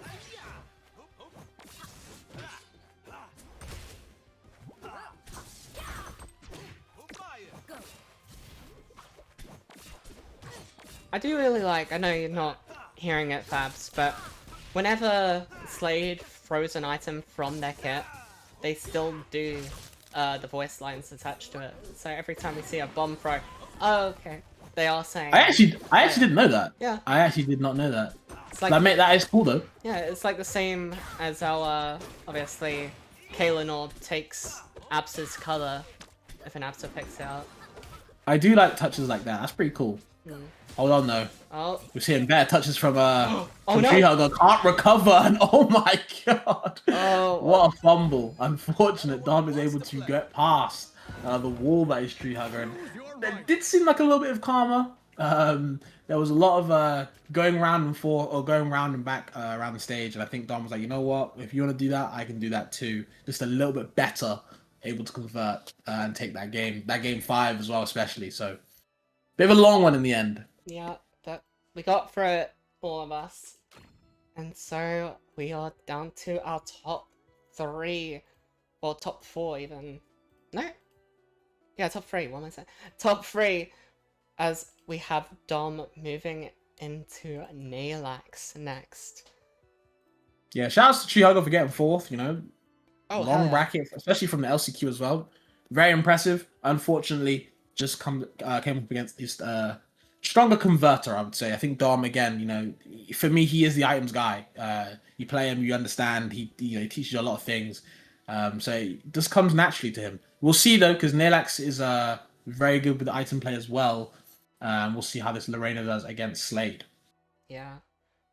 Now, we did see Nailax actually go Zetaburn very briefly in Winners Quarters. I forget who against. It was against Zanati. I think it was Game of Pabu. Oh, Game of no, sorry, yeah, Game of Pabu. Yeah, I would have thought it was Game of Pabu just because Around I'm not super sure about this, but I'm pretty sure Lorena Rasta can be a bit annoying, even though he Yeah. is floaty, so the up B kills. But like, you know, I think Rasta does pretty well in some areas. So I think going Zetaburn, Nelax used to play Zetaburn, and of course, floaty Zetaburn, it makes a lot of sense. So I completely understand the change. I don't think he would go Zetaburn here. I think Lorena does absolutely fine. I like the matchup on both sides, so you know we'll see how these two do it with some items involved as well. You know. Now, a fun little bit of information here when it comes to Nailax is every person he's gone up against has rolled a 6. Interesting. And it just keeps happening, and it gets funnier every time. Did it happen again? Yeah. Just now? Yeah. Wow.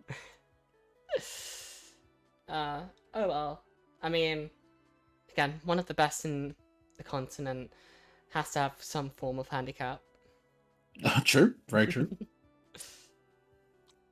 Okay, let's see, let's go definite lobby. Okay, we have him in lobby, so we are just going to get straight into it. Nailax vs Dom for losers finals for the run back against Zeus the Goose. So, okay. Choose your rival.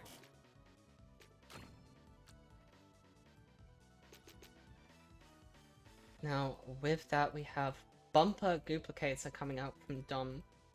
Makes off the map. sense. Yeah, very good items. So, what does Nailax pick?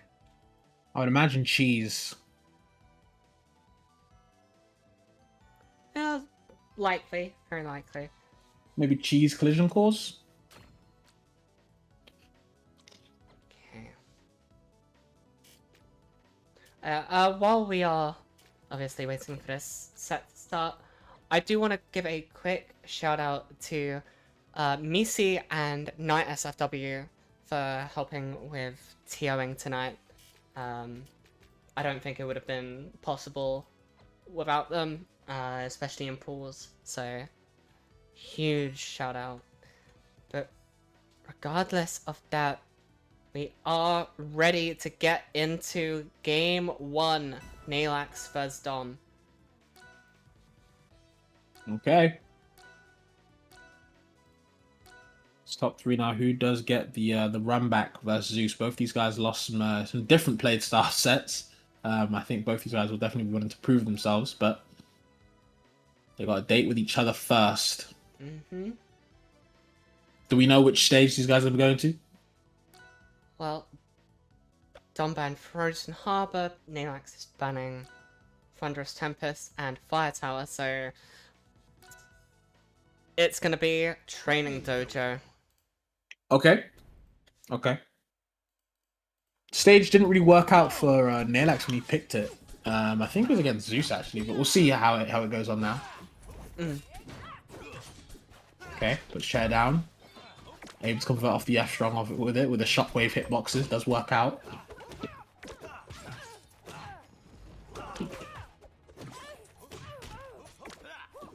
I'm liking the down tilt conversions of from Dom as well. Just to forward that is enough, just to push him away, no kill them at least.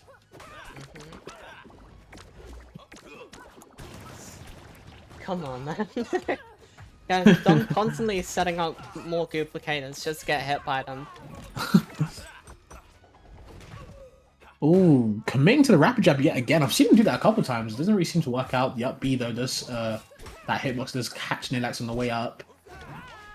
No roll in, but still gets a side B. But good tech actually from Dom. I say good because it is pretty hard to take that move now.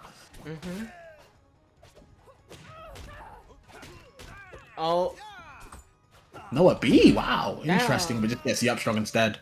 Yeah. Why not? That was a bit of a scrambly situation from both those guys going for the up air and whiffing it. I did think that would put Nilax in a bad situation, but you know, we make lemons. We make lemonade out of lemons apparently.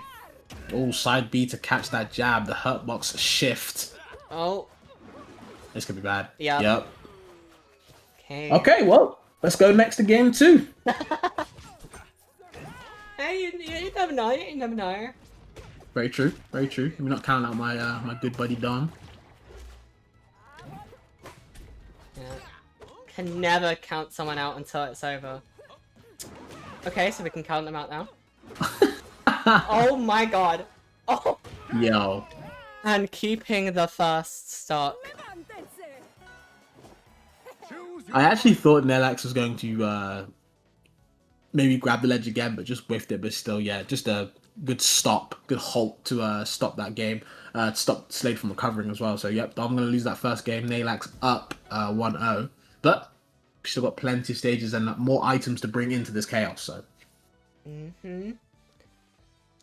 Let's see. Is Dom thinking of bringing us back? Julesvale Skyline. No, they are not going to take us back to Training Dojo, obviously. They are going to take us to Julesvale Skyline for Game 2. Okay.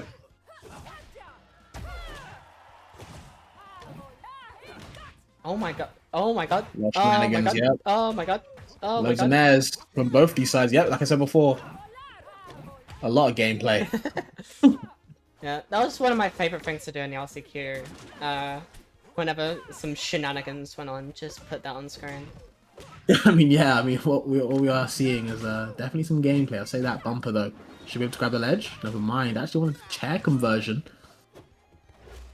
Oh my god. Just so many wall jump nairs. Okay. Oh, the downer instead of a forward air. And it actually died for it. I think Dom was overcomplicating the situation, right? Yeah. Sometimes we're overqualified for the bracket, sometimes we're overcomplicating the stock, and I do think that kind of bit him in the butt. Could have got a different conversion, could have got a kill, but either way, it doesn't matter. Still able to take that stock just now. Yeah. That is also something to keep in mind with Lorena, is their side B does travel through bumpers once she has a hold on you. Should be able to convert, yep. Beautiful Yep, recovery. Wow. Off the cheese, now up strong. Had to dash it maybe a little bit more. Oof. I'm trying to get something nasty, but Nilax avoiding it. Is, you know, very even second game. Neither of these guys want to make the mistake. Nair's past him. Good cross up from Dom. Doesn't convert though, but the option was there nonetheless. And again, committing to the rapid jab. Gonna get you punished. Yeah. Dom has not switched it up just yet. Okay, there's our 5th item in play with the gem. Oh. Okay. Nilax still going, by the way. That Nair lingers for a long time.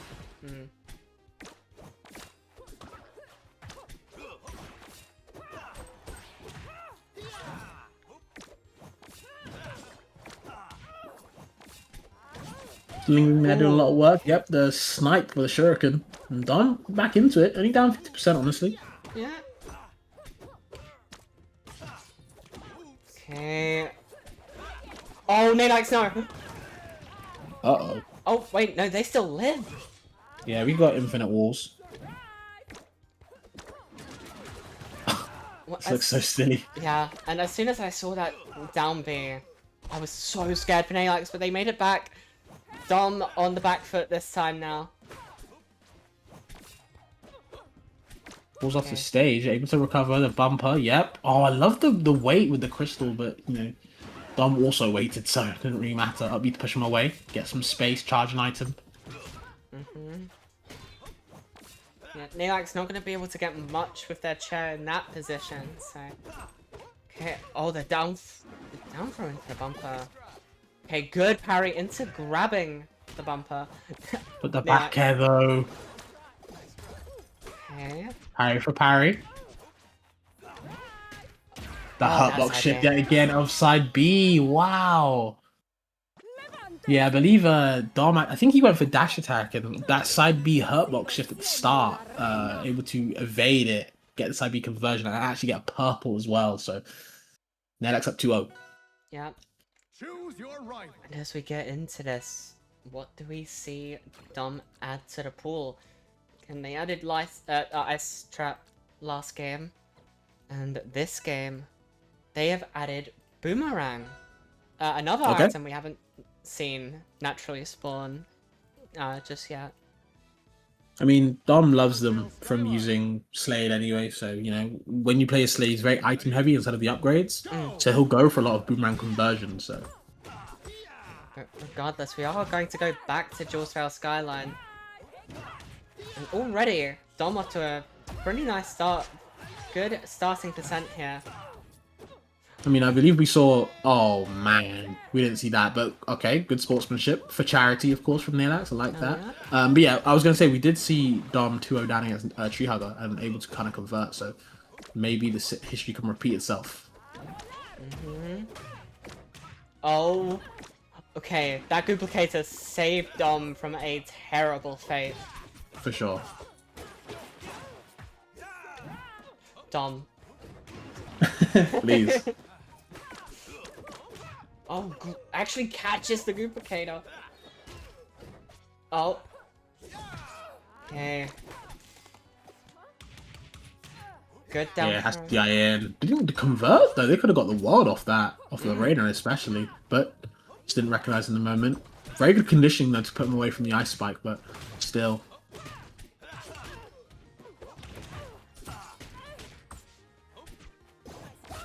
Good parry.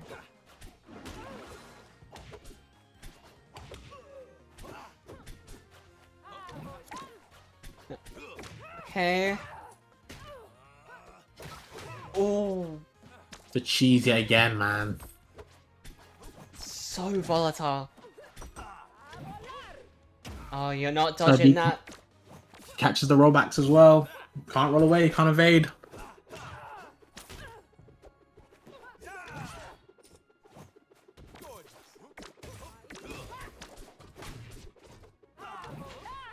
Again, you utilize on side B to hurtbox shift a lot of these disjointed moves from Slades. Actually really smart from Nelax. And also using chair to just disrupt projectiles in general. Mm-hmm. Oh, okay. Nelax down to their last stock, but Dom following close behind.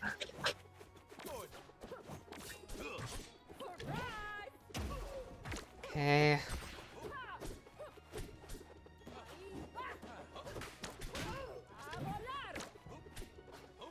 Yeah, Okay, Dom make having it back. yeah, Dom being a lot more careful now. Interesting interaction from the side B to actually Oh, get there's the avoided. Shield break. break. Shouldn't be able to kill though, but it's good damage nonetheless. Mhm. Off the chair. Oh wow, the hashtag spike goes a bit too low though.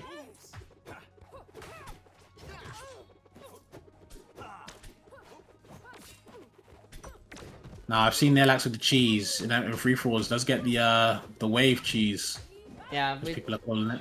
saw a little bit of wave cheesing earlier in bracket, but we've not seen much of it Ooh. since. That upbeat is killing, and Nalax finds themselves in grand finals to face off against Sustagoose once again. Yeah, just very solid confirm off the chair pullback, the down air, sets you up for the up B. DI didn't really matter there, I don't think. So yeah, good on Nalax to convert. And Dom getting a respectable third. And Nalax does get his chance to run it back with Zeus. Yeah. Okay, grand finals. We are finally here at the end of the road. Just one last matchup to see. And again, it's going to be Zeus to Goose and Nalax once again. Yeah, I'm hoping for a better set. Respectfully, of course, to Nalax. I do think I didn't play it as well as he should have. Right?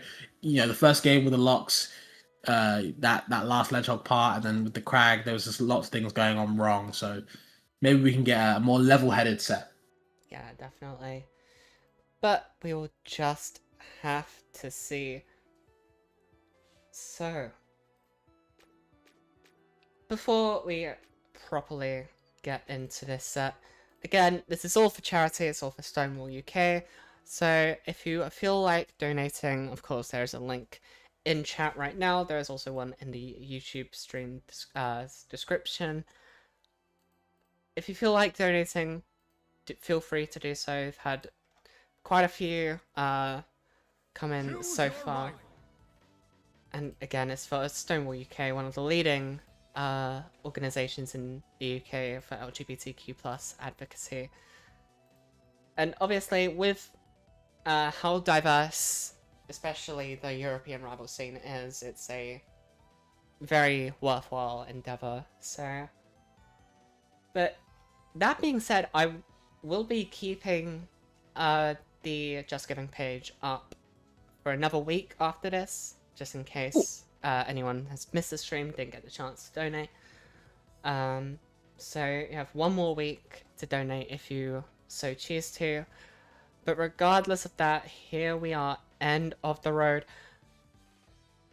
And Nalax finally not getting a 6 from their opponent and getting the first items and ban. Maybe it's a good omen, who knows? Okay. Cheese and Ice Spike from Nalax. That makes a lot of sense. Yep.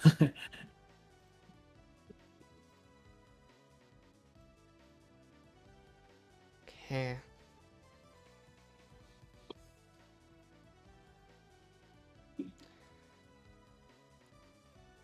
So, what are we going to see? Drill and Crystal from Zeus. And we are ready to go. Okay, Zeus not going with the Crag for their first game. Instead, with their Orcane. Okay. Again, Not Nalax's favorite, I'll say that. and I feel like, again, Zeus has gotten every character into Aetherian. They probably know this is a rough matchup for a Lorena like Nalax. Yeah, you know, Nalax has beat some great Orcanes in the past, so he's not going to be a stranger to the matchup, but it's not a fun one regardless, so... Exactly. Okay.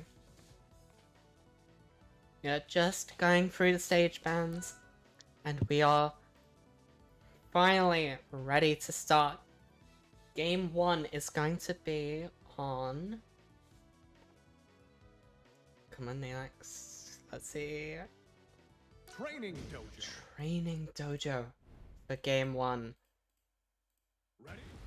Go! Okay.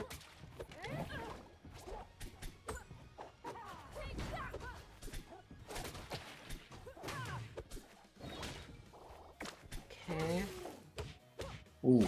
Instant with the Ice Bite.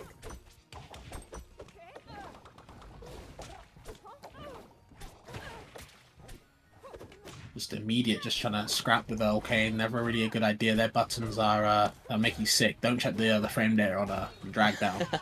Okay, hold on though. Check conversions from Nalax. And that side B gonna work. Yep, chases him down. Goes for the downer though. I was hoping for maybe a grab or a down tilt, but just spams down tilt here. And that is just easy way to convert. Just poking the toes. Yeah. And going for what I and Oh god. What I like to affectionately refer to as the stop fighting down strong. Absolutely. Like, please, guys. Yeah. Violence is never the answer. Yeah, me and Thronock like to call it that, but regardless. Oh, tough position. Zeus does have a puddle if they just want to get out of it. But at the same time, it's not necessary for someone like Zeus. Oh, That drill is in a very evil position, by the way, and it stays there for a long time. If you get put off stage on that right corner, it might be curtains. okay. Oh. Shield's not looking too great for Naox. Oh, catches the forward strong with one of their own. Beautiful. I thought Nalax got that stock, but never mind. Zeus able to convert. Bumper. Good DI from Zeus as well to DI into the bumper as well. Like I said before, looking for special on the pummel. Doesn't get it though. No teleport available.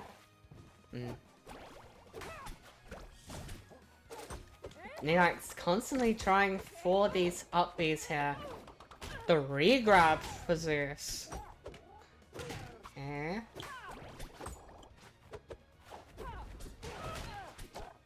Okay, just dash dance a little bit into the F strong, but the side B does get a purple, but the bumper's there to put a stop to it.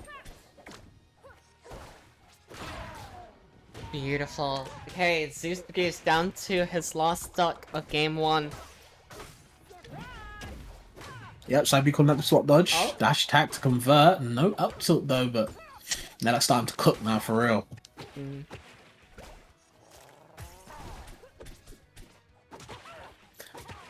Yeah, not the best freeze punish from Zeus, but you know, he doesn't play the character, so you won't know too much, even if he has got them to fear him before. Oh man, just gifting stocks to Zeus though. You gotta Unfortunate. finish it.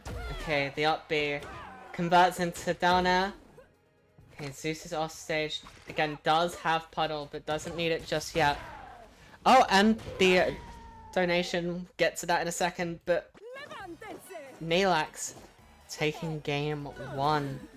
Choose your rival.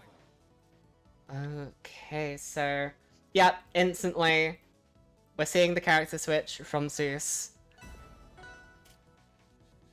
Yeah, the jab down tilt converting into the drill was really good. Really well played from Nalax.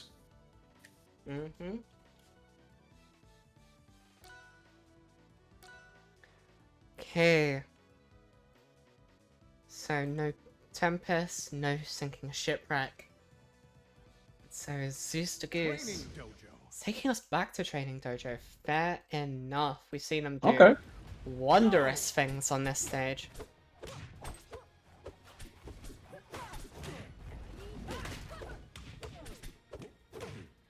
Just because I don't want it to go unnoticed.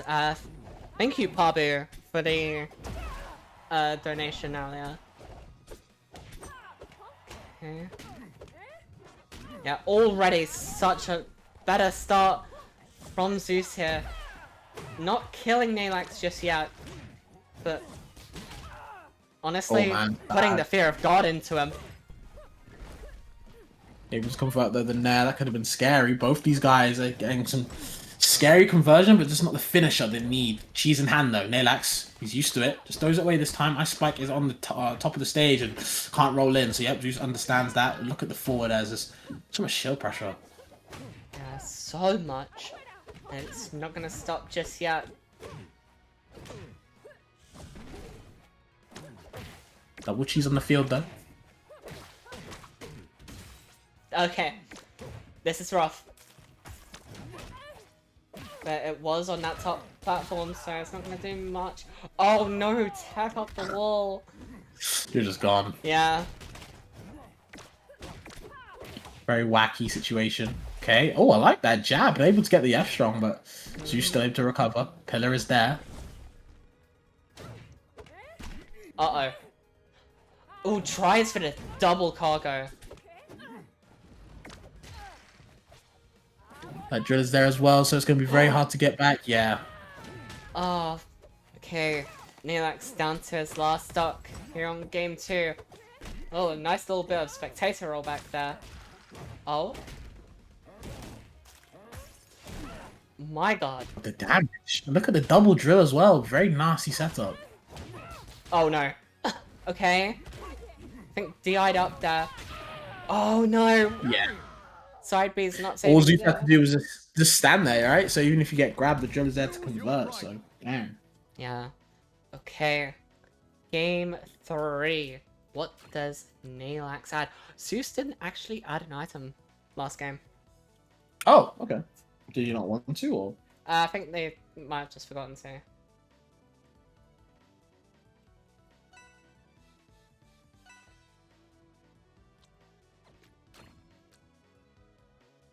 So, we'll give opportunity for Zeus to add one.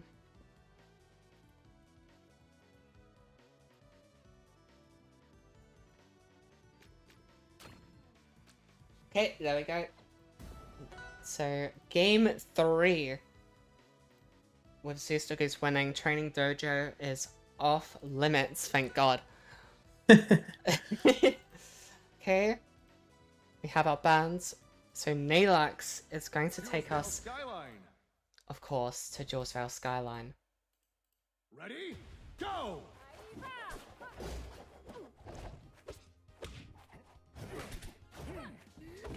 It's got some nice neutral going on at the moment. Yeah, you gotta be careful. We did see how Zeus does play on the stage. Okay, double down there. Just for to pick him up. Yep, the cheese is in hand now. We converted. All the glide tosses in the world.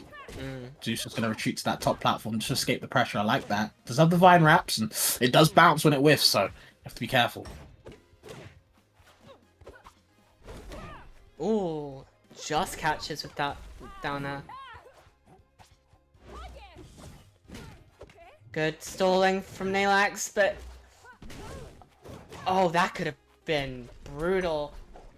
Yeah, both these guys converting off each other's whiffed moves is very scary, very reversal heavy for these guys, but of course with the heavies, that is kind of the nature of the characters. No conversion to kill. Ice Spike just going to put it on stage. Nice Yeah. conversion from that down tilt. Recognizing the DI in as well. Super smart.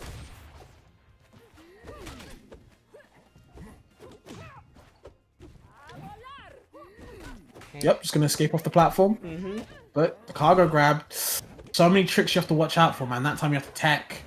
Other times he's doing back throw to kind of, put you back into the cargo grab. No tech there. A lot of backers are coming out.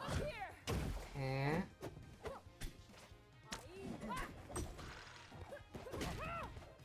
Oh my god. Just picking it back up. Oh, that's Off a... the drill. Yeah, it's gone. Yeah. It's done. Oh, that's a dead ant. Hey. Oh. Nalax looking to answer in kind here. Doesn't get the opportunity. No special pummel. Oh. Oh no. Uh-oh. Overextended a little bit too much. Yep, going to take big damage. Good chase. Does have Vine Wrap on that platform if he wants to take it. Yes, he does. Good up air. The up B. Yeah, it does convert, but of course, if you're sliding all the way down there, we can't tech off any wall near us. Yeah. No down B available to pick him up, and opting for the parry. Don't know what Nalax expecting, but Oh, just puts you in a no. bad spot when... Oh, Zeus! Missed out on the recovery there.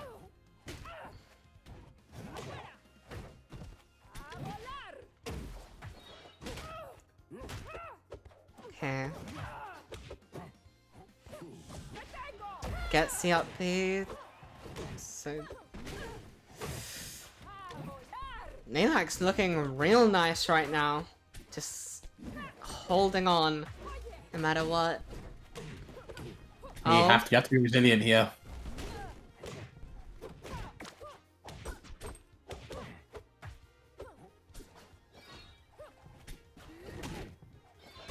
Okay, off the chair. Nice. Didn't have to finish, I don't think. I don't think you wanted to overcommit and lose, but either way, still lost the stock. Oh, that's an evil ass setup from Zeus. Uh-oh. Okay, Ice Spike's gone, but that drill still means danger. Okay, again, no special pummel for you, Zeus. Ooh! Don't think that's really got to get that confirmed. No.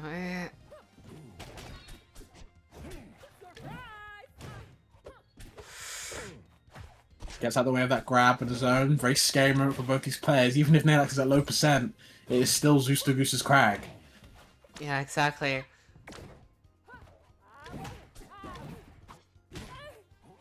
Uh-oh, hold on. He's trying to There come we back go. with the up B. The up B is enough.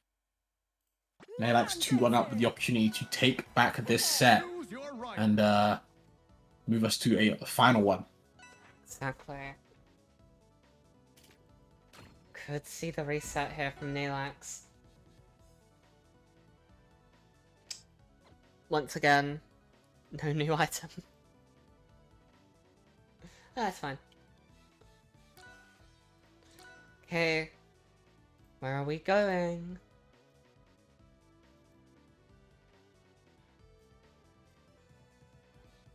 Julesvale Skyline.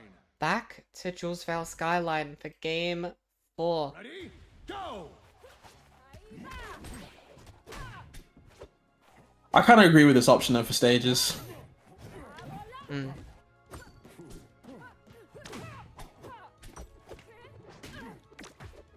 We'll see how these guys get on. But yeah, it seems to be like the most quote-unquote neutral-esque stage, so seems more normal, should we say.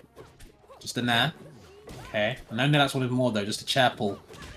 Plucks it and kind of smacks Zeus with it, but doesn't get too much with it. With the bomb, it does explode, so both these guys taking a lot of damage, but it's Zeus's turn now. Look at the conversions off the jab. That armpit hitbox actually hitting Neelax to get that conversion off the jab lock.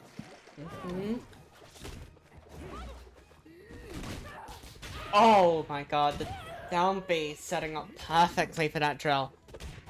Okay. Yeah.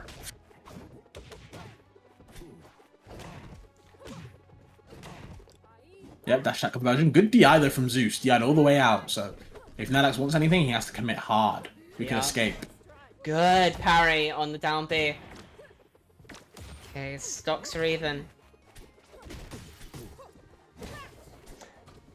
Now, something I haven't actually considered. With the reset, do we keep the item pool or start fresh with the set?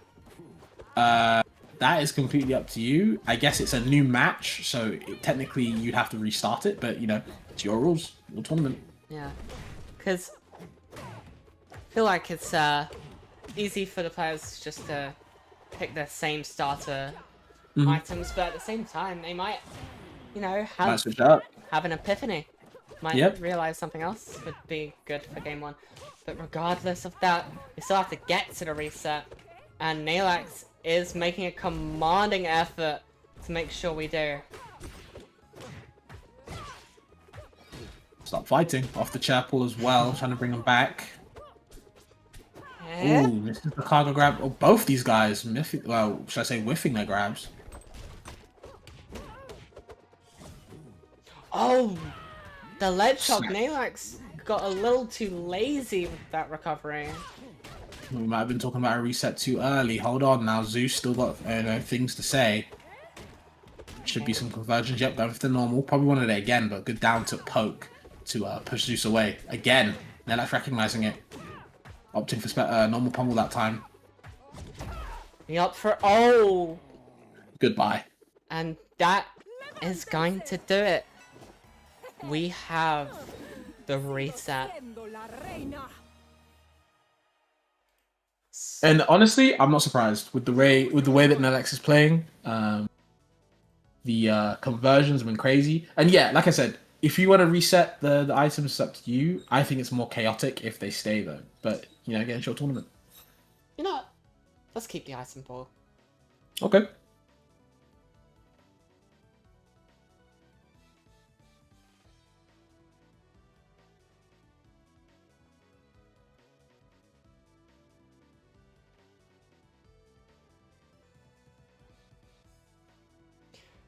But let me update the overlay so it actually shows that we are at truly the end. The grand finals reset between Zeus the Goose and Neelax. Okay, let's add the items that were in playback because Neelax accidentally reset them. Yeah, I had a feeling it would reset with the way that Nelax has been playing. Right, the resilience tonight, guys, has been crazy from Nay. I don't think he's been like kind of giving up. And I think ever since he lost that kind of wacky set to Zeus in winners, it's like, you know what, I'm way better than this, and had a decent, pretty deciding set of a Dom. So it's like, we have to win now, and we're very close. We're one set away. Okay. I think that's all the items. So, Zeus and 2 now. Okay. Wonderful, we have our full pool of items. So we are going to get into game 1 of the reset.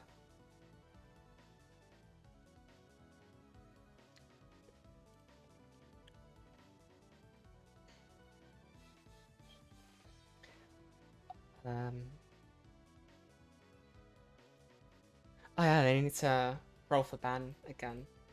Okay. Oh, no, Zeus is just giving Neox first ban. So, That's a very Zeus thing. hell yeah. Okay. No Tempest.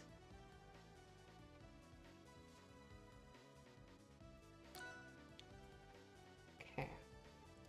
Well, here we are. The definitive final set of Overqualify. And we go into game 1 on, I'm assuming, okay, Julesdale Skyline by the looks of it. Yep. Okay. Let's get into it. Third time we are seeing this stage in a row. Nelax believes in something, and it's been working so far. The stage is, again, the most neutral-esque, so I do believe it does work out. Boomerang straight away, tries to convert. Still going as well.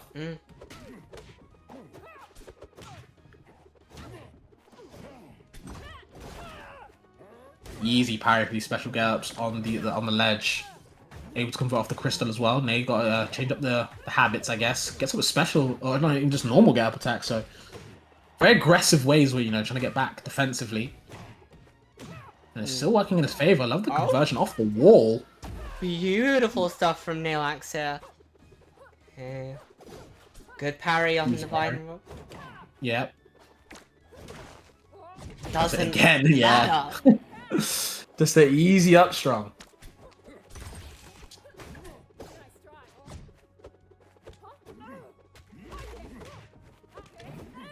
Okay. Uh-oh. Yeah, had to hold down the shield, so not getting converted into that drill. Of course, at 88% you would have died. Yeah.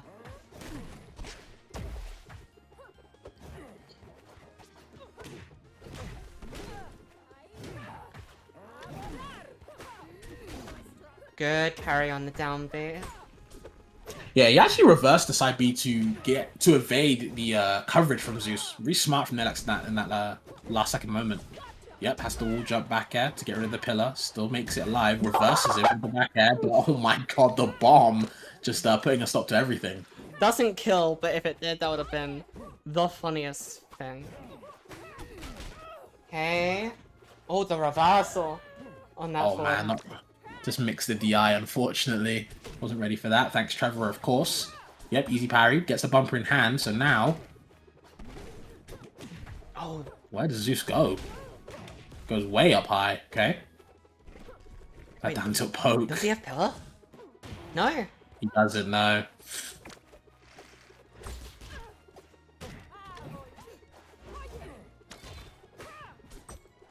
Okay, shield's frozen. Something you really don't want against a character like Crag.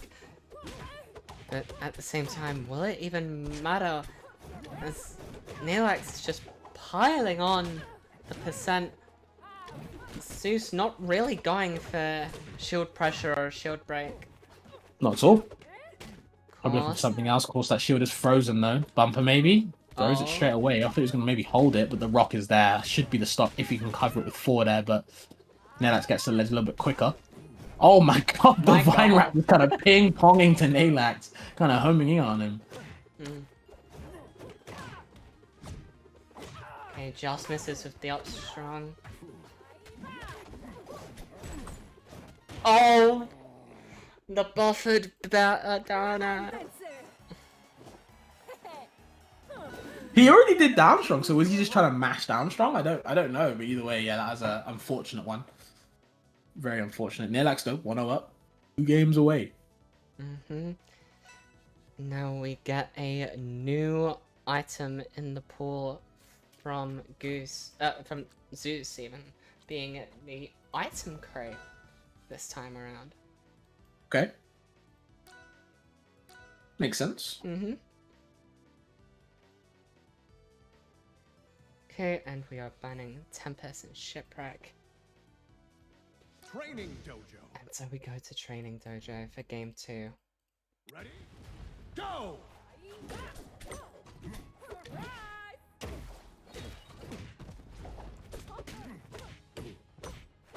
I'm actually very surprised at how often we see this stage. I think it's just because of the survivability of the bumpers, but I just think, me personally, I don't know, not the biggest fan. Yeah. Oh, Oh, no. hold on. Wait. Yep, able to stall out with the chair, but I just don't think that's enough. No. Okay. Like, he was scrambling for ages. Yeah. You know, I'm just glad we've seen all of the stages For sure. in this bracket. That is cool. Oh, I no. agree. Not again. Where is he going? Okay. Okay. Still do like okay. Yeah, I don't understand why we go here. But, you know. Well, it was Zeus's pick, don't forget. True. Okay. That is actually very true. No. No! No! This is an awful stage for Lorena. Oh my god. My god. Alright, well, back to 1-1. Yeah, guys, why have I said I hate this game, actually? Because what was that? Just very unfortunate. Okay, now Nalax gets an item pick. And what is it going to be? Okay, they've picked it, and by the looks of it, unless I'm forgetting, it is Duplicator. Okay. Okay.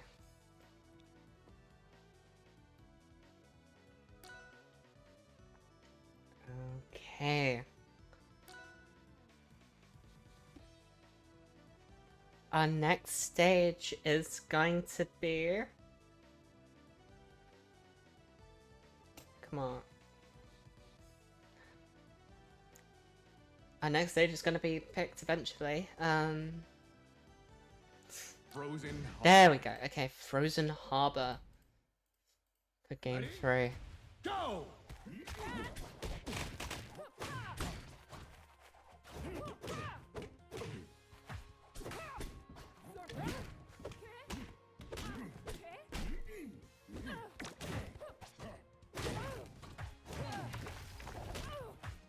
Okay, already we have one of the walls broken.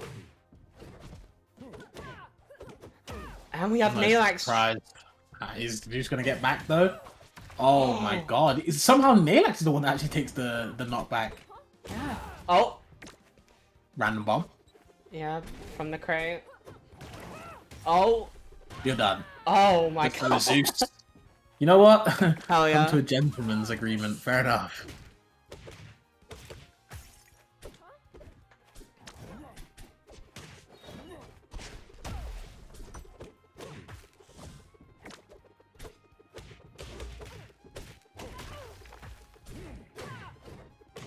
Oh my god, okay.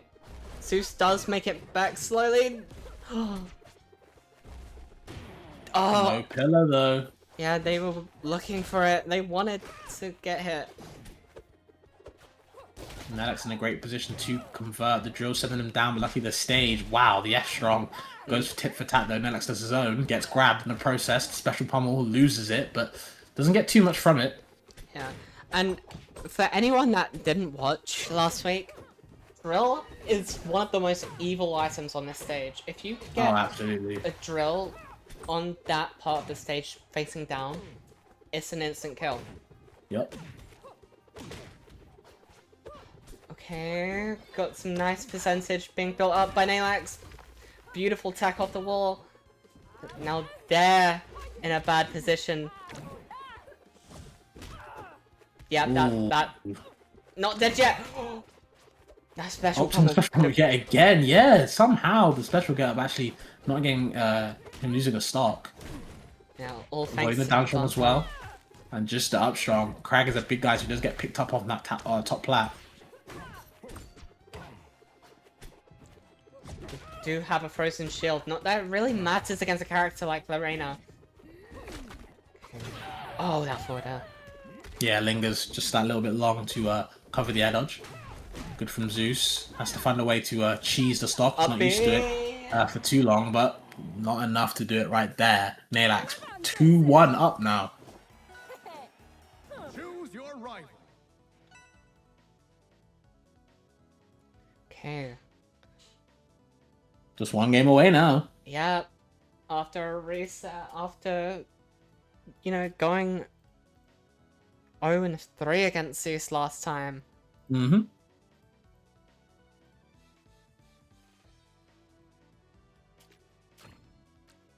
Okay, and we have our next item picked. So we are going to be getting into it very soon as Zeus is readied up.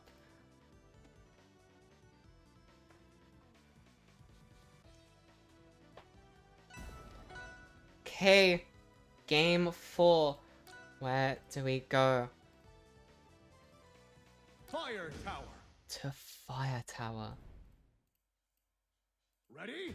Okay, so horizontal conversions. I think both characters will like this. Of course, you know, Lorena mostly known, I would say, from killing off the top mostly, but can definitely kill off the side pretty easily as well. Mm. Oh god, nice little surprise with Neptunia actually in our chat cheering their player on. Shouts to Neptunia as always. Of course, of course. Oh, cheese in hand, Nalax's weapon. Weapon of choice, yup. Falling up, it doesn't get too much with it. It's now cheese in Zeus's hand. He just throws it away. Nice. Good up air. Uh-oh. Yeah. I mean, yeah, with a DI out, that was death anyway, so DI in just requires another up air to kill. Oh, Ice Spike. Frozen, yep. Oh, wow, we're getting smacked up right now, the percent. Oh. Died away from the bumper and got hit himself. Okay. Just the forward throw. Love the forward and back air, yeah, to the forward nice. there. Easy conversion. Yeah, floppy fish was our item of choice this time around. Okay. All the back airs in the world, and Zeus now actually has the lead. And yeah, that's it. Takes another stop quickly. Yeah, beautiful edge guard from Zeus there. Okay. Good forward strong, get Zeus off stage. This Ice Spike, that is a terrifying thing to have facing you off stage. Good chase with the down B flip. I kind of like that. Chair pull, but wasn't ready for it.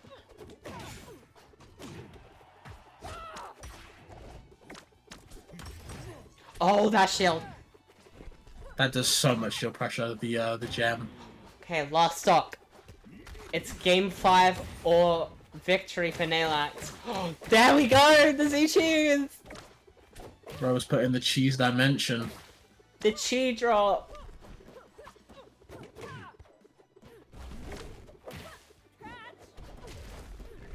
Okay. Oh, Not able to recover. There's Is no this pillar it? on. It should be it, and that is Nalax. Oh my god. The conversion. He is more than overqualified. exactly. He is our winner. and is the one to take Zeus the Goose down, only dropping 2 games in that final stretch. Converting off the wave fromage as well was is crazy. What a win for Nelax, honestly. You know, using the items as best as we can. You know, again, boys overqualified, but you know, shout out to Zeus, man. Shout out to Zeus for playing on our servers. That could not have been easy. I was seeing the ping spike to the red at certain times, but he held on strong, got second. But Nelax, man, he might be just too good. Yeah, but with that, that is our bracket. We have our winner. So, join me in congratulating our top 8 tonight. No graphic unlike Euros because it's gonna look a little special this time around, and it's gonna need a little extra time. But it is going to be our top 7. Top 8: Zenati and Generog, Dia and Volsgaren, Tree Hugger, Dom, Zeus the Goose, and your winner, Nalax. So, thank you everyone for coming along. Thank you everyone who accepted the invite to be here tonight. I know it was a unique ask from me, but I'm glad that everyone that decided to enter did. Obviously, some could not make it tonight. We had a few other names that we wanted to include, but couldn't just because of their own schedules.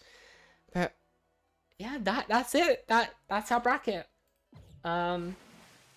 So as I said earlier, the fundraising page will stay open another week, just for anyone that would like to donate, to be able to do so.